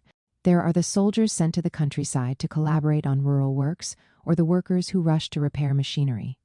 Together with the action to destroy any Ukrainian separatist ambitions, we see a policy of valorization of Ukrainian national characteristics, which sought to attract the Ukrainians of Poland towards a possible and hoped-for union with those of the USSR. And this objective is pursued by favoring the free expression of the Ukrainian language, culture, and customs. Did Stalin propose to attract the Ukrainians of Poland to the Soviet Ukrainians by exterminating the latter by starvation? Apparently, the Soviet troops who, immediately after the outbreak of the Second World War, broke into the Ukrainian territories hitherto occupied by Poland were welcomed by the local population. Let us now take a look at the picture that emerges from the positions of other enemies of Stalin, this time within the communist movement. Trotsky, who, as is well known, was born in Ukraine, and who in the last years of his life repeatedly focused on his homeland, takes a position in favor of the independence movement. He condemned the ferocity of the repression, but while sparing no accusation against Stalin on several occasions comparing him to Hitler, he made no mention of a so-called Holocaust of hunger planned in Moscow. Trotsky stressed that the Ukrainian masses are animated by irreconcilable hostility towards the Soviet bureaucracy, but identified the reason for this hostility in the repression of Ukrainian independence. Judging by the thesis in vogue today, the Holodomor would have occurred in the early 1930s. But according to Trotsky, the Ukrainian problem became aggravated early this year, i.e. in 1939. Like Stalin, the leader of the anti-Stalin opposition also would have liked to unite all Ukrainians, even if this time no longer within the USSR, but within an independent state. But would it have been sensible to formulate this project while remaining completely silent about the genocide that had already taken place? In the eyes of Trotsky, the perversity of the Soviet bureaucracy consists in this. It erects monuments to the great Ukrainian national poet, Taras Shevchenko, but only in order to force the Ukrainian people to pay homage to the Muscovite oppressors in the language of their national poet. As can be seen, there is mention neither of genocide nor even of ethnocide. However harsh the condemnation of the Stalinist regime, it is not charged with the physical or cultural destruction of the Ukrainian people. Whether placed outside or inside the communist movement, Stalin's enemies converged on this essential acknowledgement.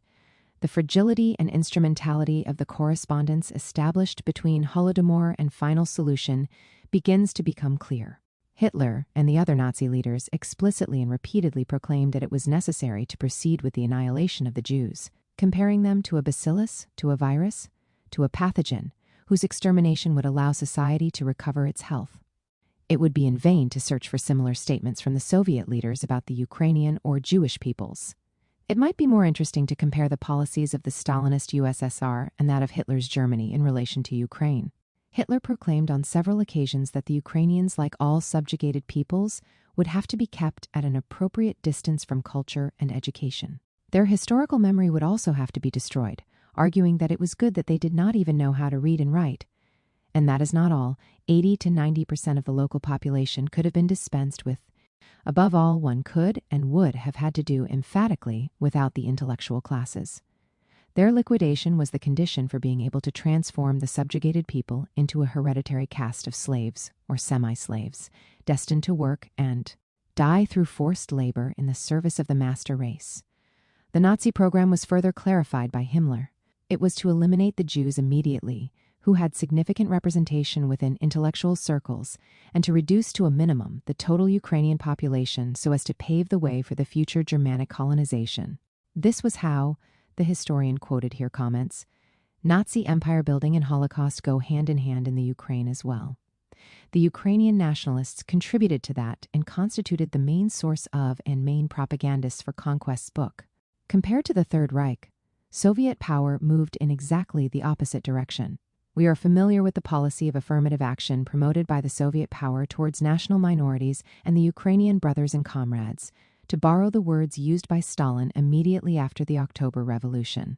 In fact, it is precisely the one who today is considered responsible for the Holodomor, who most decisively promoted affirmative action on behalf of the Ukrainian people. In 1921, he rejected the thesis of those who claimed that the Ukrainian Republic and the Ukrainian nation were inventions of the Germans. It is obvious, however, that there is a Ukrainian nation, and it is the duty of the communists to develop its culture.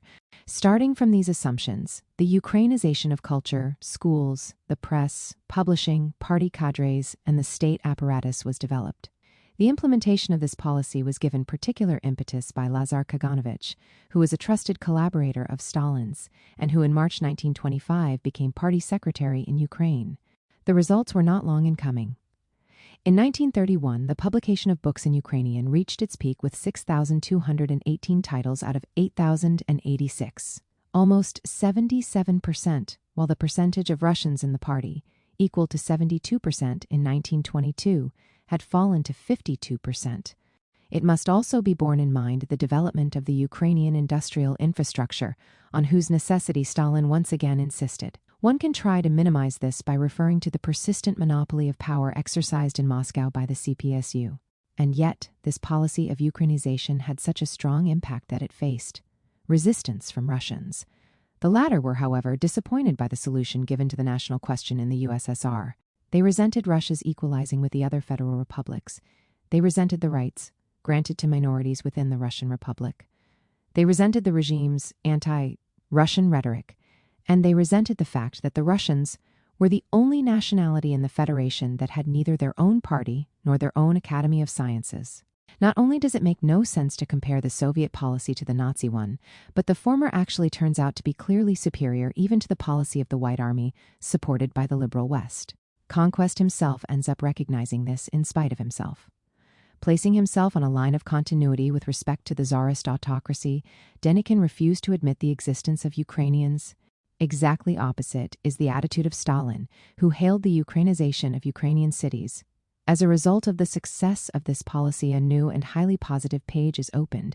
A policy of Ukrainianization was formalized in April 1923 at the 12th Congress of the Russian Communist Party. For the first time since the 18th century, a government firmly established in the Ukraine had as one of its professed aims the protection and development of the Ukrainian language and culture. Now, Ukrainian cultural figures who returned to the country came in the genuine hope that even a Soviet Ukraine might be the scene of a national revival. And to a high degree, they were right for a few years. Poetry and fiction, linguistic and historical writing, established themselves on a scale and with an intensity extremely exciting to all classes, while the older literature was reprinted on a massive scale.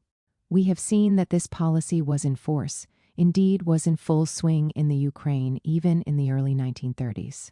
Of course, a terrible conflict and famine intervened later, and yet it remains a mystery how in the space of a very short time one could go from radical affirmative action in favor of Ukrainians to planning their extermination. It should not be forgotten that in the elaboration and dissemination of the Holodomor thesis, Ukrainian nationalist circles played an important role which, after having unleashed many pogroms against Jewish communities in the Civil War years, often collaborated with the Nazi invaders engaged in promoting the final solution. After having functioned as a tool both of demonization of the enemy and of comfortable self-absolution, the Holodomor thesis has then become a formidable ideological weapon in the closing period of the Cold War and in the policy of dismemberment of the Soviet Union. One final consideration. During the course of the 20th century, the accusations of genocide and the denunciations of Holocaust have been employed in the most diverse ways. We have already seen several examples. It is worth adding one more. On October 20th, 1941, the Chicago Tribune reported an impassioned appeal by Herbert Hoover for an end to the blockade imposed by Great Britain on Germany. The war of extermination unleashed by the Third Reich against the Soviet Union had already begun a few months earlier, but the former American president did not say a word about it. He concentrated on the terrible conditions of the civilian population of the occupied countries. In Warsaw, the mortality rate of children is 10 times higher than the birth rate, and called for an end to this Holocaust, which was useless, given that the blockade at any rate could not stop the Wehrmacht's march. It is clear that Hoover was concerned with discrediting the country or countries, on the side of which F.D. Roosevelt was about to intervene. It scarcely needs pointing out that any recollection of that champion of isolationism's allegations of a Holocaust caused by London and Washington has been lost. Terrorist famine in the history of the liberal West. Moreover, even more than the stretched arguments, it is the omissions that totally discredit the speech of the veteran of the Cold War. We could begin with a debate that took place in the House of Commons on October 28, 1948.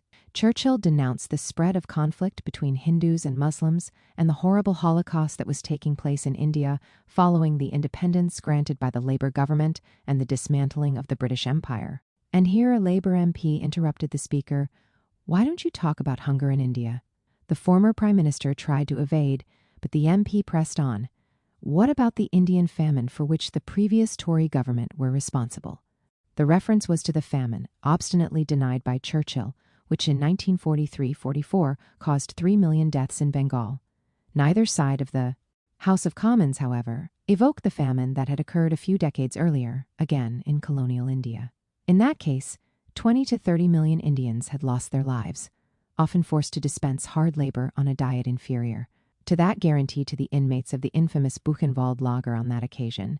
The racist component had been explicit and overt. British bureaucrats believed that it was a mistake to spend so much money just to save a lot of black fellows. On the other hand, according to the Viceroy, Sir Richard Temple, it was mostly beggars with no real intention of working who had lost their lives. Nor will many be inclined to grieve much for the fate which they brought upon themselves, and which terminated lives of idleness and too often of crime. At the conclusion of the Second World War, Sir Victor Gollancz, a Jew who had landed in England following his escape from anti-Semitic persecution in Germany, published The Ethics of Starvation in 1946, and in Darkest Germany the following year. The author denounced the policy of starvation that, after the defeat of the Third Reich, raged on the German prisoners and the German people who were continually exposed to the death sentence of starvation.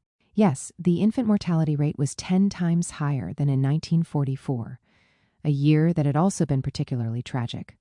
The rations available to the Germans were dangerously close to those in force in Bergen-Belsen. In the two cases just cited, it was not the Soviet Ukraine that is compared to a Nazi concentration camp, but the labor camps of British subjugated India and the occupation regime imposed on the defeated Germans by the liberal West. At least the last accusation seems to be more persuasive, as confirmed by the most recent and most exhaustive book published on the subject. Un-Germans were better fed in the Soviet zone. The country that had suffered the genocidal policy of the Third Reich and continued to suffer shortages because of that policy was more generous towards the defeated population. In fact, it was not scarcity of resources but its ideology that drove the liberal West to subject the Germans to death. By starvation, politicians and military men, like Sir Bernard Montgomery, insisted that no food should be sent from Britain. Death by starvation was the punishment. Montgomery claimed that 3/4 of all Germans were still Nazis. Precisely for this reason, it was also forbidden to fraternize. One was not to speak to, much less smile at, members of such. A totally and irredeemably perverse people. The American soldier was warned, in heart, body, and spirit, every German is a Hitler. Even a girl could prove deadly. Don't be like Samson with Delilah. She will love to cut your hair and then your throat. This campaign of hate was explicitly intended to put the feeling of compassion out of play, and thus to ensure the success of the ethics of condemnation to starvation. No, U.S. soldiers were called upon to be impassive even in the face of starving children in a yellow-haired German child. There lurked the Nazi. If the tragedies of Bengal and the Ukraine can be explained by the scale of priorities dictated by the approach or raging of the Second World War, which necessitated the concentration of scarce resources in the struggle against a deadly enemy, a planned and terrorist famine may well be spoken of with regard to Germany immediately following the defeat of the Third Reich, where the scarcity of resources played no role, while it was influenced to a considerable extent by the racialization of a people, which F.D. Roosevelt is tempted for some time to wipe off the face of the earth by castration. It could be said that what saved the Germans and the Japanese, or significantly shortened their suffering, was the outbreak of the Cold War. In the struggle against the new enemy, they could prove valuable as cannon fodder, and their experience could be utilized by their former adversary. But it is useless to look for any mention of famine in British colonial India, or a Western Bergen-Belsen in Germany in the histories of the Cold War veteran, which were committed to enforcing a pattern constructed a priori by revisionist history. All Nazi infamies are only the replica of communist infamies. And so also Hitler's Bergen-Belsen reproduces the Bergen-Belsen antiliteram for which Stalin is responsible. In full consistency with such a scheme, conquest completely ignores the fact that recourse to starvation and the threat of death by starvation constitute a constant in the relationship established by the West with barbarians and with enemies from time to time compared with barbarians. After the Haitian Revolution in Santo Domingo, fearing the contagion effect of the first country on the American continent to abolish slavery, Jefferson declared himself ready to reduce Toussaint to death by starvation. In the mid-19th century, Tocqueville called for burning the crops and emptying the silos of the Arabs in Algeria who dared resist French conquest. 5 decades later, with this same tactic of warfare, condemning an entire people to starvation or death by starvation, the United States stifled resistance in the Philippines. Even when it is not intentionally planned, famine could still present an opportunity not to be missed. At the same time that Tocqueville called for the creation of a desert around the rebellious Arabs, a devastating disease destroyed the potato crop in Ireland and decimated a population already sorely tried by the looting and oppression of the English colonists. The new tragedy appeared in the eyes of Sir Charles Edward Trevelyan, entrusted by the London government to monitor and deal with the situation, as the expression of omniscient providence, which thus solved the problem of overpopulation, and also of the endemic rebellion of a barbaric population. In this sense, the British politician has sometimes been branded as a proto-Eichmann, the protagonist of a tragedy considered the prototype of the genocides of the 20th century. But let us focus on the 20th century. The methods traditionally used to the detriment of colonial peoples can also be useful in the course of the struggle for hegemony between the great powers. With the outbreak of the First World War, Britain subjected Germany to a deadly naval blockade, the meaning of which Churchill explained as follows: "The British blockade treats the whole of Germany as a besieged fortress and explicitly seeks to starve the population and thus force it to capitulation, men, women, and children, old and young, wounded and healthy. The blockade continued to be imposed even after the end of the armistice, for months, and it was still Churchill who explained the necessity, despite the weapons. Silence of the continuing recourse to this weapon of starvation, which falls mainly on the women and children, upon the old and the weak and the poor. The defeated had to accept the victor's peace conditions to the end. But with the threatening emergence of Soviet Russia, the enemy then changed. If Jefferson feared the contagion of the Black Revolution of Haiti, Wilson was concerned with containing the Bolshevik Revolution. The methods remained unchanged. In order to prevent Austria from following the example of Soviet Russia, Austria was put before a brigand's blackmail, as Gramsci put it, either bourgeois order or starvation.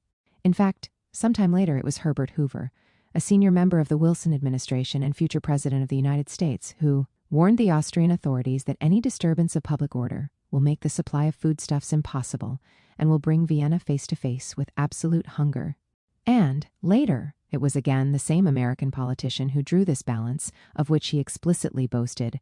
Fear of starvation held the Austrian people from revolution. As one sees, especially in Jefferson and Hoover, they explicitly theorize the terrorist famine for which conquest reproaches Stalin. We are in the presence of a policy that continues to rage today. In June 1996, an article interview by the director of the Center for Economic and Social Rights highlighted the terrible consequences of the collective punishment inflicted by the sanctions regime on the Iraqi people. Already more than 500,000 Iraqi children had died of starvation and disease. Many more were about to suffer the same fate. A few years later, a more general consideration was made by an unofficial magazine of the State Department Foreign Affairs following the collapse of real socialism. In a world unified under U.S. hegemony, the embargo constitutes the weapon of mass destruction par excellence. Officially imposed to prevent Saddam Hussein's access to weapons of mass destruction, the embargo in Iraq, in the years since the Cold War, has caused more deaths than all the weapons of mass destruction throughout history put together. Thus, it is as if the Arab country had simultaneously suffered the atomic bombing of Hiroshima and Nagasaki, the mustard gas attacks by the armies of William II and of Benito Mussolini, and more.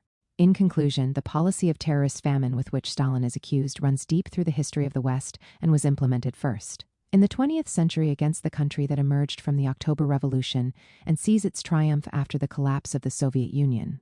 Perfect symmetries and self-absolutions, Stalin's antisemitism. And yet, however sophisticated the analogies game may be, the construction of the myth of the twin monsters does not yet seem to have been completed. Despite attempts to make the Ukrainian Holodomor correspond to the Jewish Holocaust, in the consciousness of our time, the name of Auschwitz arouses a very special horror. Perhaps the assimilation of Stalin and Hitler could be considered definitively complete if Stalin were also affected by the madness that led to Hitler's genocide. Khrushchev recalled that, at the end of his life, Stalin had suspected the doctors who treated the country's leaders of actually being part of an imperialist plot aimed at decapitating the Soviet Union. The secret speech does not say so, but among the doctors suspected more than a few were Jews. And so one can take our starting point from here to enrich the portrait of the Soviet monster with a new, decisive detail. The anti-Semitic feelings of Stalin and his retinue, Medvedev declares, were no secret to the party apparatus. Official anti-Semitism in the Soviet state, Hobsbawm points out, has undoubtedly been observable since the foundation of the State of Israel in 1948.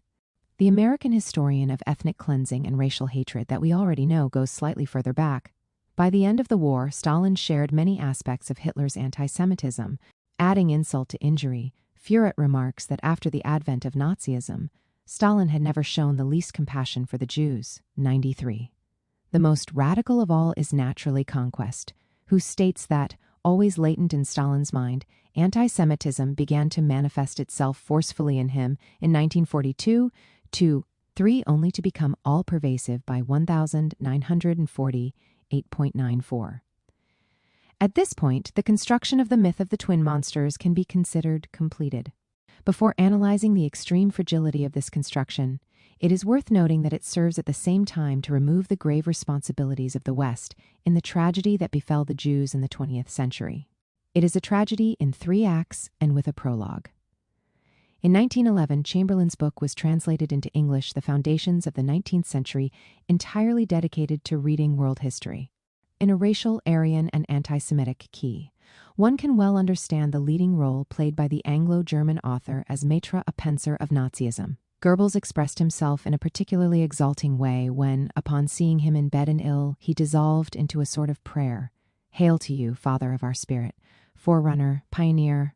In no less inspired terms, Chamberlain in turn sees in Hitler a sort of savior, and not only of Germany. Even after the conquest of power, and while feverishly engaged in the war he unleashed, the Führer gratefully recalls Chamberlain's encouragement to him during his time in prison. Well, how was this key text of the Nazi worldview and racial ideology received in the West? In England, the reaction of the press was enthusiastic, starting with the Times, which skins its hands in applauding the masterpiece and hailing it among the books that really mattered. On the other side of the Atlantic, Theodore Roosevelt, a leading statesman, gave a largely positive judgment. Back on the European side of the ocean in 1914, it was Kautsky who expressed all his contempt for Chamberlain and the race theorists of all kinds. At that time, before the outbreak of the war, Kautsky was revered as a master by the workers and socialist movement as a whole, including Stalin. The latter, in particular, in 1907, deemed Kautsky an outstanding theoretician of social democracy due, in part to his contribution to the analysis and denunciation of anti-Semitism and the anti-Jewish pogroms in Tsarist Russia. Let us now turn to the first act of the tragedy. It takes place in pre-revolutionary Russia during the First World War, when it was a close ally of the Entente. Discriminated against and oppressed, the Jews were suspected of sympathizing with the German enemy and invader. The Russian general staff warned against their espionage. Some were held as hostages and threatened with death. In case the Jewish community showed too little patriotic loyalty, alleged spies were executed. That is not all. At the beginning of 1915, in the areas hit by the advance of the Wilhelminian army, a mass deportation was decided upon. A deputy of the Duma described the operation as follows. In Radom, at 11 p.m., the people were informed that they had to leave, with a threat that anyone found at daybreak would be hanged. Old men, invalids, and paralytics had to be carried on people's arms because there were no vehicles. The police and gendarmes treated the Jewish refugees precisely like criminals. In one case, a train was completely sealed, and when finally opened, most of the inmates were found half dead. Of the 500,000 Jews subjected to the deportation measure, 100,000 did not survive. On the wave of the struggle against war and the horrors it entailed, the October Revolution broke out. Recalling Marx and Engels, the latter of whom in the middle of the 19th century had written, "The times of that superstition which attributed revolutions to the ill will of a few agitators have long passed away." Unfortunately, this was a prediction that was catastrophically wrong. The rise to power in Russia of a movement that referred to the Jew Marx and saw a strong Jewish presence in its leadership ushers in an era when conspiracy theory celebrated its own triumph. In civil war-torn Russia, pogroms and massacres against Jews, branded as puppeteers of Bolshevism, were the order of the day. The new Soviet power undertook measures to stop this horror. Very strict laws were enacted, and Lenin called for the elimination of hostility against the Jews and hatred toward other nations as part of a speech that was also recorded so as to reach millions of illiterate citizens. England, France, and the United States sided with the White Army, and at times actively and directly participated in the bloody anti-Semitic agitation. In the summer of 1918, the British forces landed in northern Russia and proceeded with a massive distribution of anti-Semitic leaflets. A few months later, pogroms of shocking proportions took place in which about 60,000 Jews lost their lives. The Allies, then engaged in their invasion of Russia, were said to have secretly supported the pogroms. It was a prelude, authoritative historians observe, to the Nazi crimes, to the mass murder of Jews during the Second World War, and it was a prelude that saw the active participation of Britain at that time, leading the anti-Bolshevik crusade. Thus we come to the third act. In spite of the Western help, the whites, defeated by the Bolsheviks, emigrated to the West, taking with them the denunciation of the October Revolution as a Jewish Bolshevik conspiracy and the protocols of the Elders of Zion, which to them irrefutably confirm this reading. This was not without consequences. In England, Her Majesty's official printers provided for the printing of the English edition of the protocols, shortly afterwards quoted, with great prominence by the Times as evidence or proof of a menacing secret plot that was enveloping the West. thus developed a campaign, to which Winston Churchill was no stranger, which undertook to denounce the role of Judaism not only in Russia but in the entire cycle of subversion that had been raging in the West since the 18th century. This movement among the Jews is not new. From the days of Spartacus Weishaupt to those of Karl Marx, and down to Trotsky, Russia, Bela Kun, Hungary, Rosa Luxemburg, Germany, and Emma Goldman, United States. This worldwide conspiracy for the overthrow of civilization and for the reconstitution of society on the basis of arrested development, of envious malevolence and impossible equality, has been steadily growing. It played, as a modern writer, Mrs. Webster, has so ably shown, a definitely recognizable part in the tragedy of the French Revolution. It has been the mainspring of every subversive movement during the 19th century. And now, at last, this band of extraordinary personalities from the underworld of the great cities of Europe and America have gripped the Russian people by the throat and have become practically the undisputed masters of that enormous empire. Again in 1937, while expressing a positive judgment on Hitler, Churchill insistently underlined the Jewish origins of a very prominent leader of the Bolshevik Revolution, namely Lev Trotsky, alias Bronstein. Yes, he was still a Jew. Nothing could get over that. On the other side of the Atlantic, in the United States, it was Henry Ford who promoted the spread of the protocols of the Elders of Zion and declared that the Russian Revolution is racial, not political. And, while using humanitarian and socialist slogans, it actually expressed a racial aspiration to world domination. 110. In addition to the American automobile industry tycoon, two champions of the white supremacy regime stood out in denouncing the hidden Jewish direction of the revolutionary movement, which, after having overthrown the Tsarist regime, shakes the West. Madison Grant warned against the Semitic leadership of Bolshevism, while Lothrop Stoddard, who became the author of reference for two U.S. presidents' brands as largely Jewish, the Bolshevik regime of Soviet Russia. In this climate, voices were raised in the North American Republic, calling for radical measures to confront Jewish imperialism, with its final objective of establishing Jewish domination on a world scale. A harsh fate, thunder other, still more ominous voices, awaits the people responsible for this infamous project. They were planning such massacres of the Jews as to be considered hitherto impossible, and therefore on a scale unprecedented in modern times. Reading these motives in Churchill, Ford, and in the other American authors previously mentioned, we are led to think of the anti-Semitic agitation developed with even more heated tones by the Nazis. The latter drew from anti-Bolshevik emigration not only ideas, but also financial means, as well as militants and cadres in no small measure. Suffice it to think in the first place of Rosenberg, one of the most influential interpreters of the October Revolution, as a Jewish plot. As can be seen throughout its unfolding, the 20th century tragedy of the Jewish people saw the active participation, on the one hand, of the liberal West on the other, of pre-revolutionary Russia and counter-revolutionary Russia. All this is wiped out by the accusation of anti-Semitism leveled at the man who for longer than anyone else ran the country that emerged from the October Revolution, or from the Jewish Bolshevik conspiracy. Anti-Semitism and colonial racism, the Churchill-Stalin controversy. The black legend that we are analyzing here also allows the elision of the colonial racism, or racism of colonial origin that raged in the West still in the middle of the 20th century.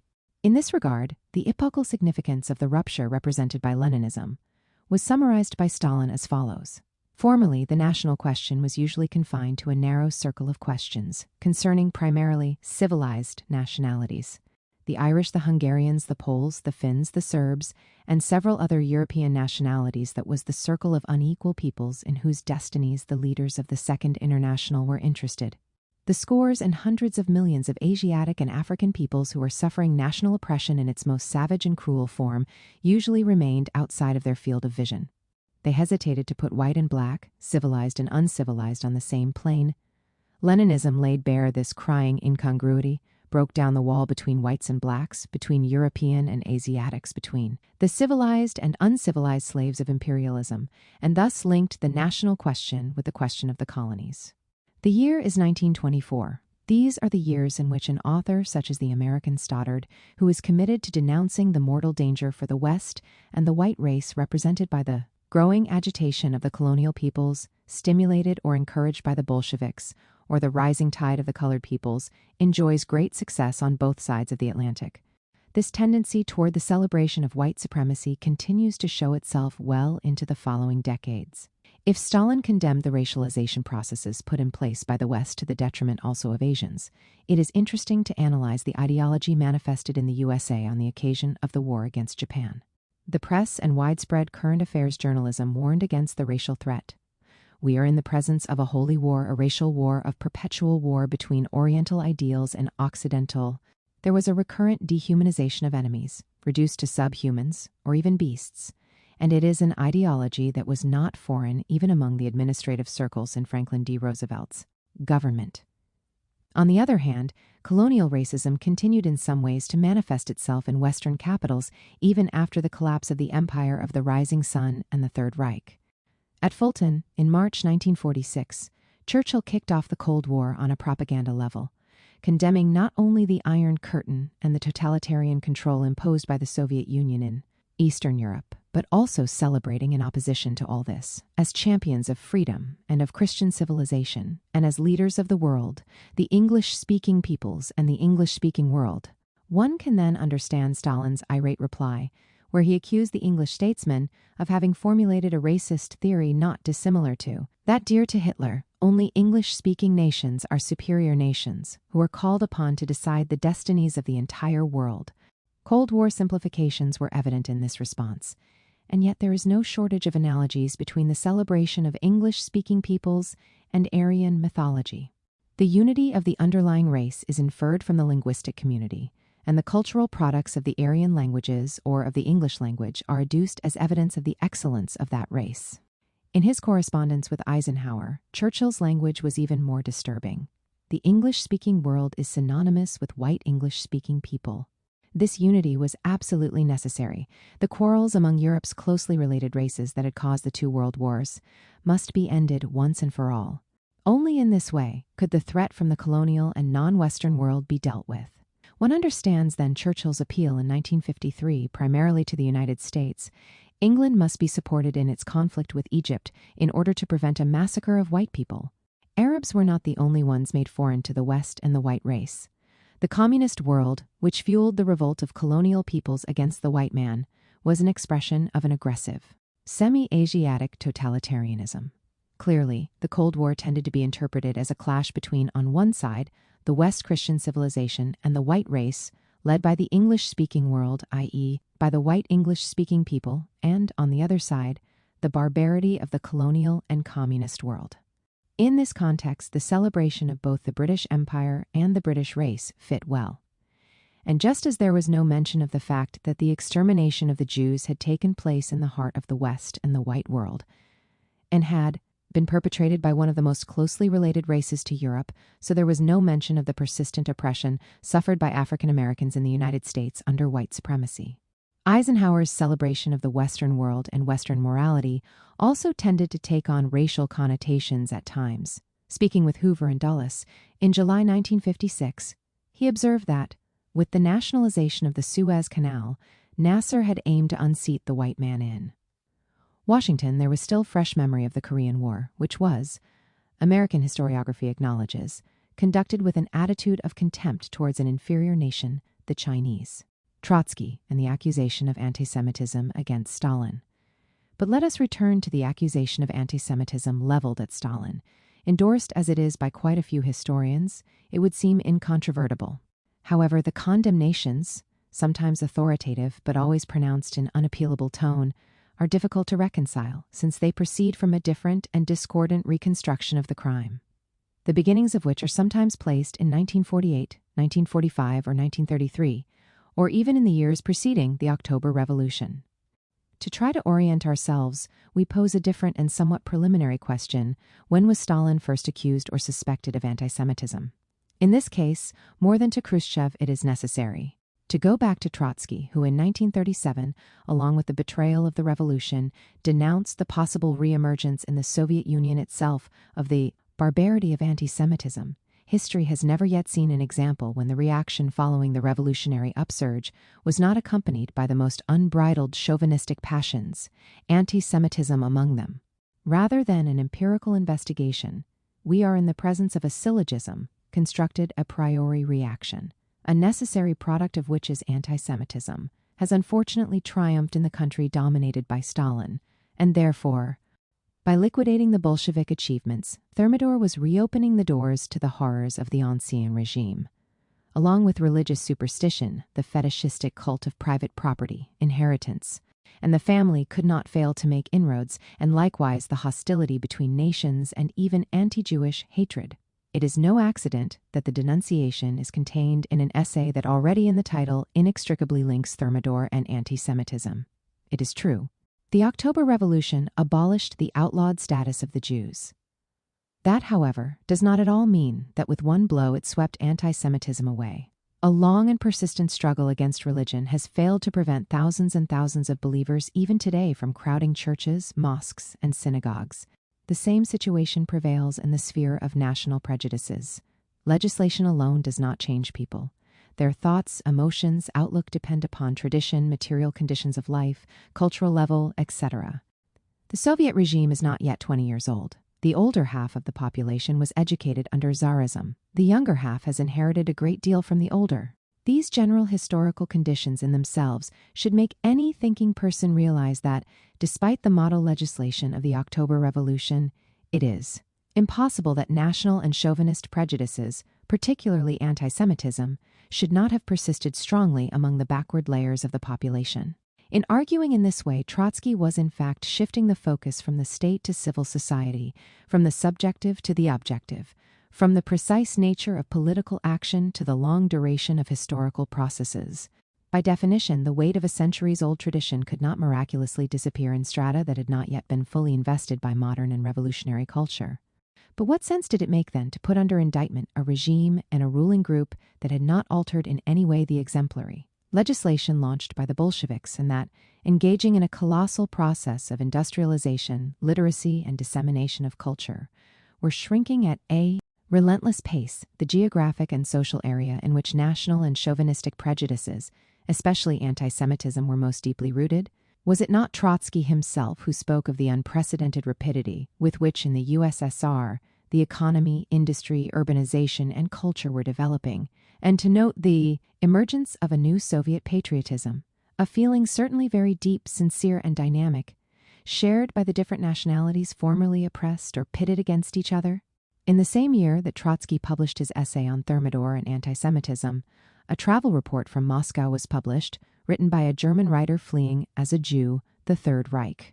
The picture he painted is in itself eloquent. At last the ancient and apparently insoluble Jewish question has been resolved. Touching is the unanimity with which the Jews I met showed their agreement with the new state. And again, Yiddish, like all national languages, is carefully fostered in the Union. There are Yiddish schools and Yiddish newspapers. There is a Yiddish literature of considerable standing. Congresses are called for the cultivation of the language, and Yiddish theaters enjoy the highest prestige.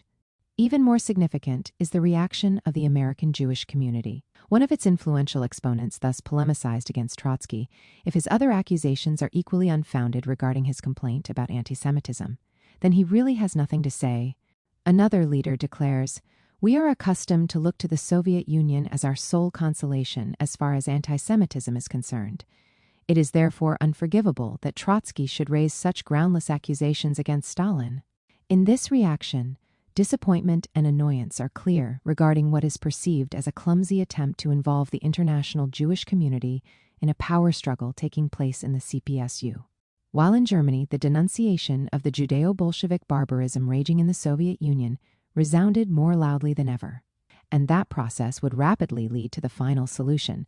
A strange campaign of insinuations was being launched against the country which, as we shall see, more courageously than any other, branded Hitler's anti-Semitism as cannibalistic, against the country which often inspired those on German soil who resisted the wave of anti-Jewish hatred.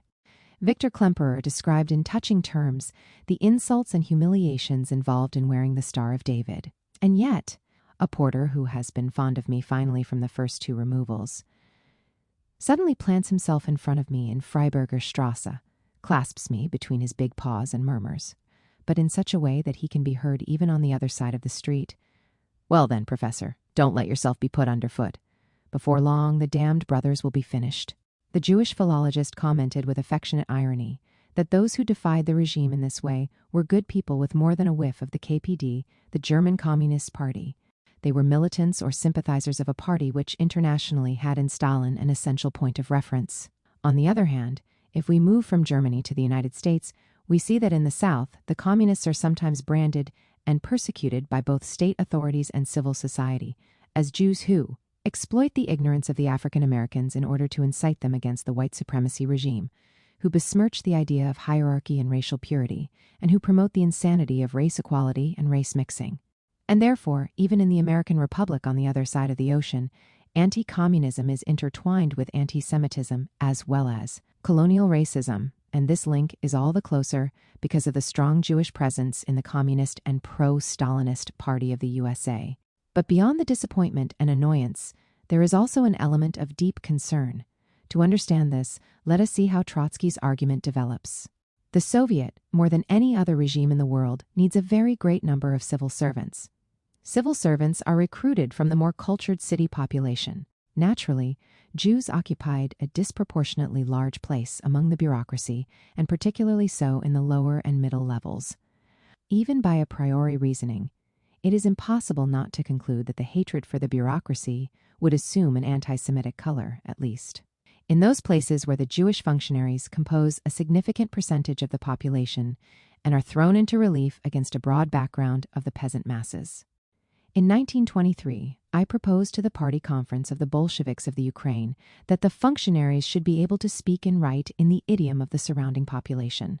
How many ironical remarks were made about this proposal, in the main by the Jewish intelligentsia who spoke and read Russian and did not wish to learn the Ukrainian language. It must be admitted that in that respect, the situation has changed considerably for the better. But the national composition of the bureaucracy changed little, and what is immeasurably more important, the antagonism between the population and the bureaucracy has grown monstrously during the past 10 to 12 years. As one can see, a call was being made to fight against the bureaucracy, and at the same time it was being emphasized that Jews are strongly represented in it, which not a few times was characterized by arrogance towards the language and culture of the people they administered. Of course, the analysis and the denunciation always moved at a political and social level. The fact remains that they, at least from the point of view of the Jewish community, risked evoking and revitalizing the specter of anti-Semitism that they claimed to exercise. Stalin and the condemnation of Tsarist and Nazi anti-Semitism. The accusation of anti-Semitism leveled at Stalin is all the more singular, for Stalin turns out to be engaged in denouncing this infamy practically throughout his entire evolution. We see him as early as 1901, when he was still a young Georgian revolutionary of 22, in one of his earliest writings indicating among the most important tasks of the Social Democratic Party the fight against the oppression of nationalities and religious denominations in Russia. Particularly affected are the eternally persecuted and humiliated Jews who lack even the miserably few rights enjoyed by other Russian subjects: the right to live in any part of the country they choose, the right to attend school, the right to be employed in government service, and so forth. A few years later, when the 1905 revolution broke out, the Tsarist regime reacted by encouraging or unleashing pogroms. Stalin wasted no time in calling for a struggle against a policy that sought to cement autocracy with the blood and the corpses of citizens. The conclusion is stark. The only way to eradicate pogroms is to abolish the Tsarist autocracy. As can be seen, anti-Jewish persecution was one of the most important charges in the indictment pronounced against the Ancien regime, which the revolution was called upon to overthrow. It was a motif further developed over later years. On the eve of the First World War, the character of Tsarist Russia as a semi-Asiatic country was demonstrated by the particularly odious persecution unleashed against Jews. Unfortunately, the recourse to pogroms was encouraged by the general propensity of common people for anti-Semitism. 137. The collapse of the power of the Tsar and the old landed aristocracy, Stalin observed between February and October 1917, finally made it possible to liquidate a policy of national oppression, not infrequently taking the form of pogroms and massacres. Defeated in Russia, anti-Semitism became an ever more distressing threat in Germany. Stalin did not wait for Hitler to come to power to raise the alarm. In a statement made on January 12, 1931 to the American Jewish Telegraph Agency, he branded racial chauvinism and anti-Semitism as a kind of cannibalism and a return to the jungle. It is a stance republished in Russian in Pravda on November 30, 1936, at a time when it was a matter of warning governments and world public opinion against the terrible threat hanging over Europe and the world. In this same context, one can place the position taken by Kirov, whose wife was of Jewish origin shortly after Hitler came to power. He denounced German fascism, with its pogrom ideology, its anti-Semitism, its views of higher and lower races as the heir of the Russian Black Hundreds. This last observation was particularly significant. There was then a climate of war, and the approaching conflict increasingly prompted Soviet leaders to appeal to patriotism and, thus, to emphasize the element of continuity in the history of the Russian people and its struggle against aggressors and invaders. It was a tendency which, of course, was reinforced with the beginning of Operation Barbarossa. And, nevertheless, on November 6, 1941, Stalin not only emphasized the reactionary Black Hundred essence of Nazi Germany, but thus further characterized the enemy then pressing at the gates of Moscow. In point of fact, the Hitler regime is a copy of that reactionary regime which existed in Russia under Tsardom. It is well known that the Hitlerites suppressed the rights of workers, the rights of intellectuals, and the rights of nations as readily as the Tsarist regime suppressed them, and that they organized medieval Jewish pogroms as readily as the Tsarist regime organized them. The Hitlerite Party is a party of enemies of democratic liberties, a party of medieval reaction and the darkest of pogroms. That is to say, while launching an impassioned appeal for national unity in the Great Patriotic War against the invaders, like Kirov, Stalin also branded the Nazi regime as the continuation, in some essential aspects, of the Tsarism that was overthrown by the October Revolution. This attitude is all the more worthy of attention if one compares it with that taken by the American president and his collaborators, who were hesitant to criticize publicly Hitler's anti-Semitic policies. On the other hand, in 1922, it was the same F.D. Roosevelt who spoke out for downsizing the Jewish presence at Harvard and in American universities in general. A statesman such as Churchill, who in 1937 had emphasized the nefarious role of Judaism in Bolshevik agitation, was even less able to publicly condemn the anti-Jewish persecution of the Third Reich. In that same year, the English politician wrote an article which remained unpublished that considered the Jews at least partly responsible for the hostility raging against them. Stalin's attitude was exactly the opposite. The Nazis continued to be branded the champions of pogroms in his speech of November 6, 1943. But the one delivered the following year, again on the anniversary of the October Revolution, was especially significant. In that case, the usual denunciation of the fascist pogrom mongers, from whose barbarity the Soviet people had the merit of saving European civilization, was part of a more general context emphasizing the centrality of racial theory and racial hatred in the doctrine and practice of Nazism, which thereby conducted a cannibalistic policy. 146. The speech at the end of 1944, on the eve of the collapse of the Third Reich, thus took up the motif already present in the interview given to the Jewish Telegraph Agency 2 years before Hitler had come to power. The latter, starting with the aggression against the Soviet Union, not only resumed more obsessively than ever the motif of the struggle against the Judeo-Bolshevik threat, but seemed to want to respond directly to the public denunciation coming from Moscow of the reactionary, pogromistic nature of the Third Reich. It was Stalin's speech, with which we are already familiar, of November 6, 1941, on the anniversary of the October Revolution. 2 days later, in Munich, on an occasion equally solemn for the Nazi regime, Hitler proceeded to an equally public denunciation of the Soviet Union. The man who is temporarily leader of the state is nothing but an instrument in the hands of all-powerful Jewry, whether Stalin stands. On stage or behind it, behind him are people like Kaganovich, and all those Jews who with their expansive network rule this enormous empire. It was a thesis reiterated sometime later during a dinner table conversation. Behind Stalin there are the Jews. We are here in the presence of a constant motif of Nazi propaganda. As early as 1938, Goebbels had paid tribute to a book Juden hinter Stalin, The Jews Behind Stalin, that purported to reveal the infamies of Judaism in the USSR. From these assumptions, the war for the enslavement of the Soviet Union was at the same time the war for the annihilation of Jews. The infamous Kommissar Befehl, which imposed the immediate liquidation of Red Army political commissars and Communist Party and regime cadre, could not fail to strike in a particularly ruthless manner at the ethnic group suspected of providing the bulk of cadre and commissars. In his speech of November 8, 1941, Hitler spoke of the power in the Soviet Union as an enormous organization of Jewish commissars. And this was also the belief of German soldiers reporting from the Eastern Front about Jewish and Bolshevik cruelty and constantly juxtaposing the damn Jews with the damn Bolsheviks. Yes, the fight against Bolshevism was at the same time the fight against Judaism. It was a question of annihilating once and for all the Jewish regime in Russia, the central Judeo-Bolshevik agitators engaged in making the world happy. On closer inspection, it was a question of a country where the entire direction of all institutions was in Jewish hands and where the people were under the whip of Judaism. The so-called Soviet paradise was in reality a paradise for Jews. It was a Jewish system, and to be exact, it was the most satanic and criminal system of all time. It was well understood that the ethnic group particularly targeted by the genocidal fury of the Third Reich distinguished itself in the struggle against its tormentors. In the course of the war, in relation to the population, Jews earned more medals than any other Soviet nationality.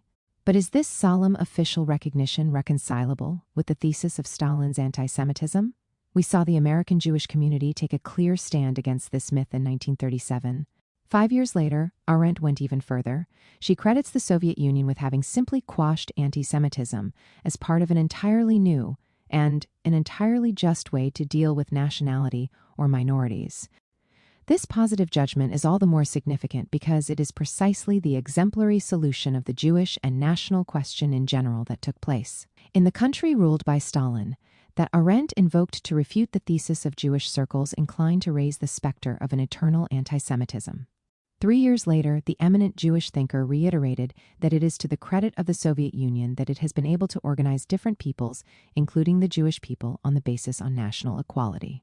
At least until 1945, there appeared to be no traces of anti-Semitism in the Soviet Union, in a country that in Hitler's eyes had configured itself, at any rate after the unleashing of Operation Barbarossa, as Jewry's greatest servant, Stalin, and support for the foundation and consolidation of Israel.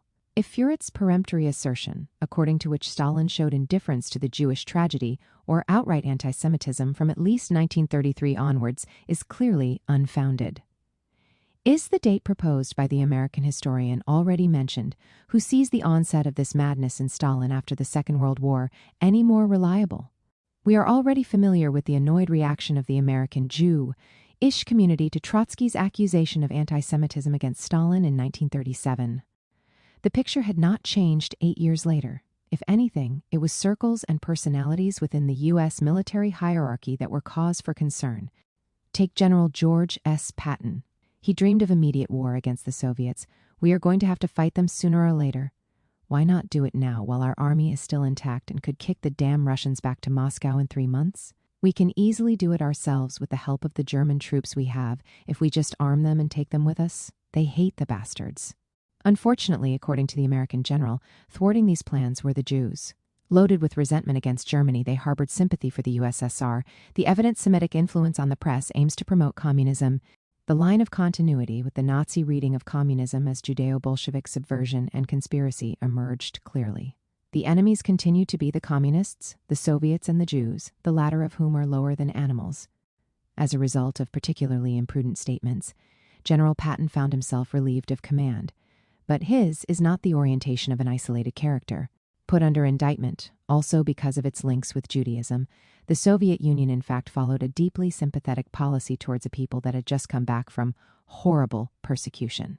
In reconstructing this chapter of history, I make use mainly of a book that was also involved in denouncing anti-Semitism in the USSR-led socialist camp.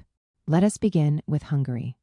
The backbone of the communist regime in that country after taking over from the Red Army was constituted by cadres who had stayed in Moscow, almost all Jews.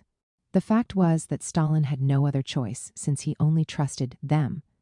When the first elections to the Central Committee of Hungary would take place, a third of the members will have been Jews. The same ethnic background is also revealed in the top leadership, beginning with Rákosi, the first Jewish king of Hungary. The author of this sympathetic definition is one of Stalin's closest collaborators, namely Beria, probably also of Jewish origin. The situation in the rest of the socialist camp was not much different. We limit ourselves to a couple more examples. In Poland, the Jewish presence in the communist ranks, and above all, in the regime's highest levels, was substantial. And that was not all. The area in which the identification between Jews and communist power appeared strongest was very particular: the security apparatus. In Czechoslovakia, it was not only Jews as such but even Zionists who were favored by the post-war government and had a presence within it. A similar consideration can be made for Germany. Jews tended to be given the pick of the jobs in the Russian zone. On the other hand, directing the cultural activity on the Soviet side was a brilliant art historian, Colonel Alexander Dimschitz, himself of Jewish origin. And the Gotha of the German Jewish intelligentsia began to be strongly felt in the cultural rebirth starting to emerge out of the mourning and ruins. The situation certainly did not change with the founding of the German Democratic Republic. In Communist Germany, officially born on October 7, 1949, Jews initially enjoyed favorable, not to say privileged, treatment. As the formerly persecuted, they were entitled to special pensions for the elderly and for young people who were sick or disabled, and the Constitution guaranteed religious freedom. Peter Kirschner recounts, "The pensions for us Jews were much higher than for others. They oscillated between 1,400 and 1,700 marks, when normal pensions did not exceed 350. The Jews thus felt reassured by the new Communist Germany's policy toward them, all the more so since they were widely represented in the institutions. In the 1950 elections, 15 Jews were elected to parliament on the lists of almost all the parties except the Communist Party. In addition, the Minister of Propaganda and Information, Gerhard Eisler, the Director of State Radio Information Services, Leo Bauer, the editor-in-chief of the communist newspaper Neues Deutschland, Rudolf Herrnstadt, and the head of a section of the Ministry of Health, Leo Mendel, were all Jewish. It is also for this reason that the Soviet Union enjoyed such great sympathy with the Zionists of the whole world. It reached the point where they were ready to admire everything Russian. It was Arendt who, still in May 1948, expressed her disappointment for the pro-Soviet and anti-Western orientation of the Zionist movement, inclined to condemn Great Britain as anti-Semitic and the United States as imperialist. The attitude she deplored is well understandable. At Nuremberg, it was primarily the Soviet representatives of the prosecution who had called attention to the horror of the genocide of the Jewish peoples of Europe and called attention to it. Not without rhetorical emphasis, formulating a thesis that firmly underlined the intentionality involved, the fascist conspirators planned the extermination to the last man of the Jewish population of the world and carried out the extermination throughout the whole of their conspiratorial activity from 19 onwards. In reality, the final solution began to be delineated only once Operation Barbarossa started to get bogged down. One of the most dramatic moments of the trial consisted in the deposition, promoted by the prosecution's Soviet representatives of 4 Jews, including a woman who expressed herself as follows: "In the name of all of Europe's women who became mothers in concentration camps, I would like to ask the German mothers, where are our children now?" Above all, those were the years when the USSR strongly supported Zionism and the creation of Israel. Stalin played a prominent and perhaps even decisive role. Without him, the Jewish state would not have seen the light of day in Palestine, so goes a Russian historian, making use of recently declassified documents in his country.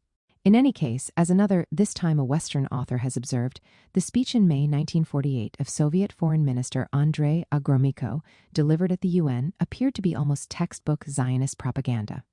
The foundation of Israel was necessary due to the fact that in the territories occupied by Hitler, the Jews had suffered an almost complete annihilation. While no Western European state had been able to furnish any adequate assistance in the defense of the Jewish people's rights and very existence.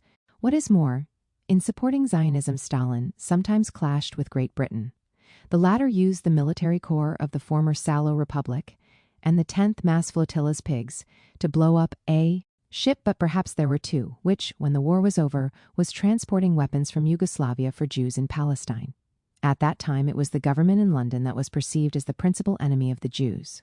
The suspicion or accusation of anti-Semitism was certainly not leveled at the Soviet Union, which was committed to supporting the foundation of the State of Israel, both militarily and diplomatically, but rather at Great Britain, which, in an attempt to hinder those plans, had not hesitated to use political and military circles which, as part of the Salo Republic, had also made their own contribution to the final solution. But a more general point can be made. In the post-war period, Stalin followed a fundamentally pro-Jewish Palestinian policy. It was certainly derived from political and geopolitical calculations. The desire to undermine British positions in the Middle East, an objective also pursued by Truman, who not by chance also agreed to support the founding of the State of Israel, and to gain the support, or at least the goodwill of American and European Jewish communities during the Cold War, in the hope that the new state, founded with the decisive contribution of immigrants from Eastern Europe and often of a left-wing political orientation, would take on a pro-Soviet attitude. The fact remains that the military aid in 1945 given to the Zionist movement through Yugoslavia was not an isolated gesture. 3 years later, this time with the cooperation of Czechoslovakia, the Soviet Union supplied Israel with arms and, even in violation of the UN Security Council resolution of March 29, 1948, organized the migration of young Jews from Eastern Europe, who went on to strengthen the army of the Jewish state in its war with the surrounding Arab countries.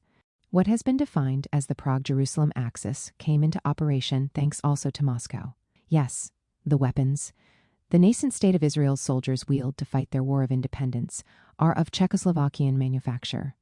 Just when governments were refusing to sell weapons to the Jewish state, Czechoslovakia had decided to continue to sell them openly, even at favorable prices. Thus, the Israeli Air Force was founded on Czech territory. Exercises for paratroopers were organized here. A veritable airlift had gone into action, supplying the Zionist army with weapons, instructors, and even volunteers.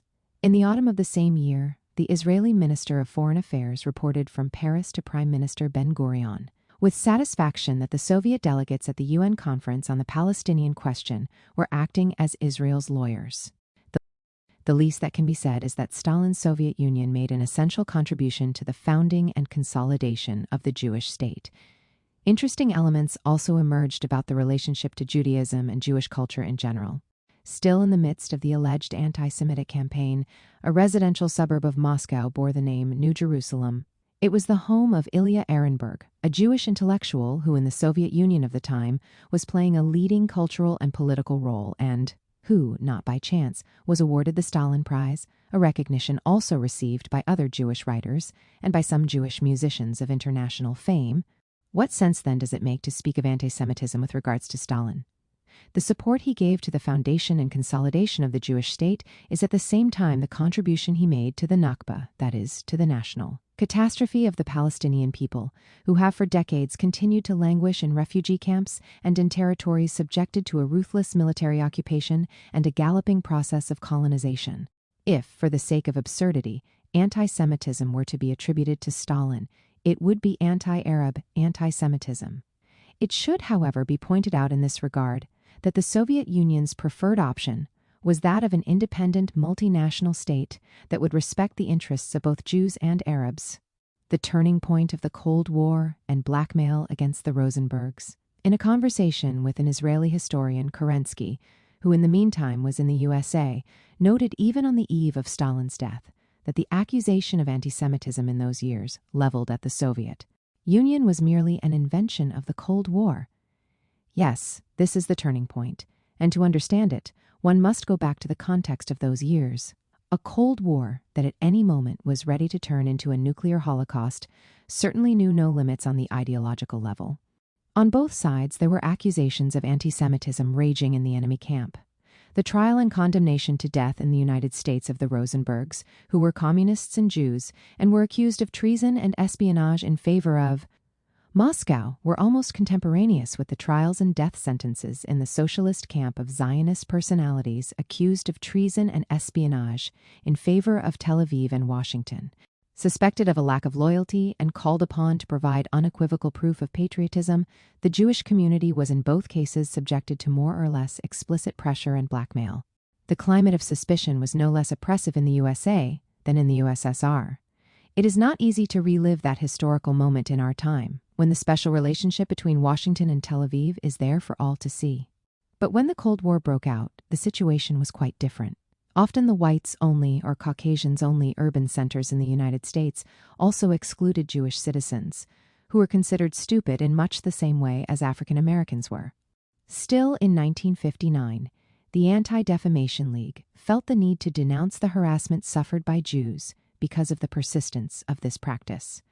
Overall, the 1940s and 1950s represented a politically traumatic era for the Jewish minority. The circles that linked Judaism and communism were still active and considered Jews as foreigners on American soil and accomplices of the deadly Soviet enemy. Those groups had even republished the Protocols of the Elders of Zion, along with the writings of Henry Ford. Of course, after Auschwitz, that is, after the revelation of the horror into which anti-Semitism had blossomed, this form of prejudice could no longer enjoy the favor it once had. Even so, the threat of anti-Jewish prejudice had far from dissipated.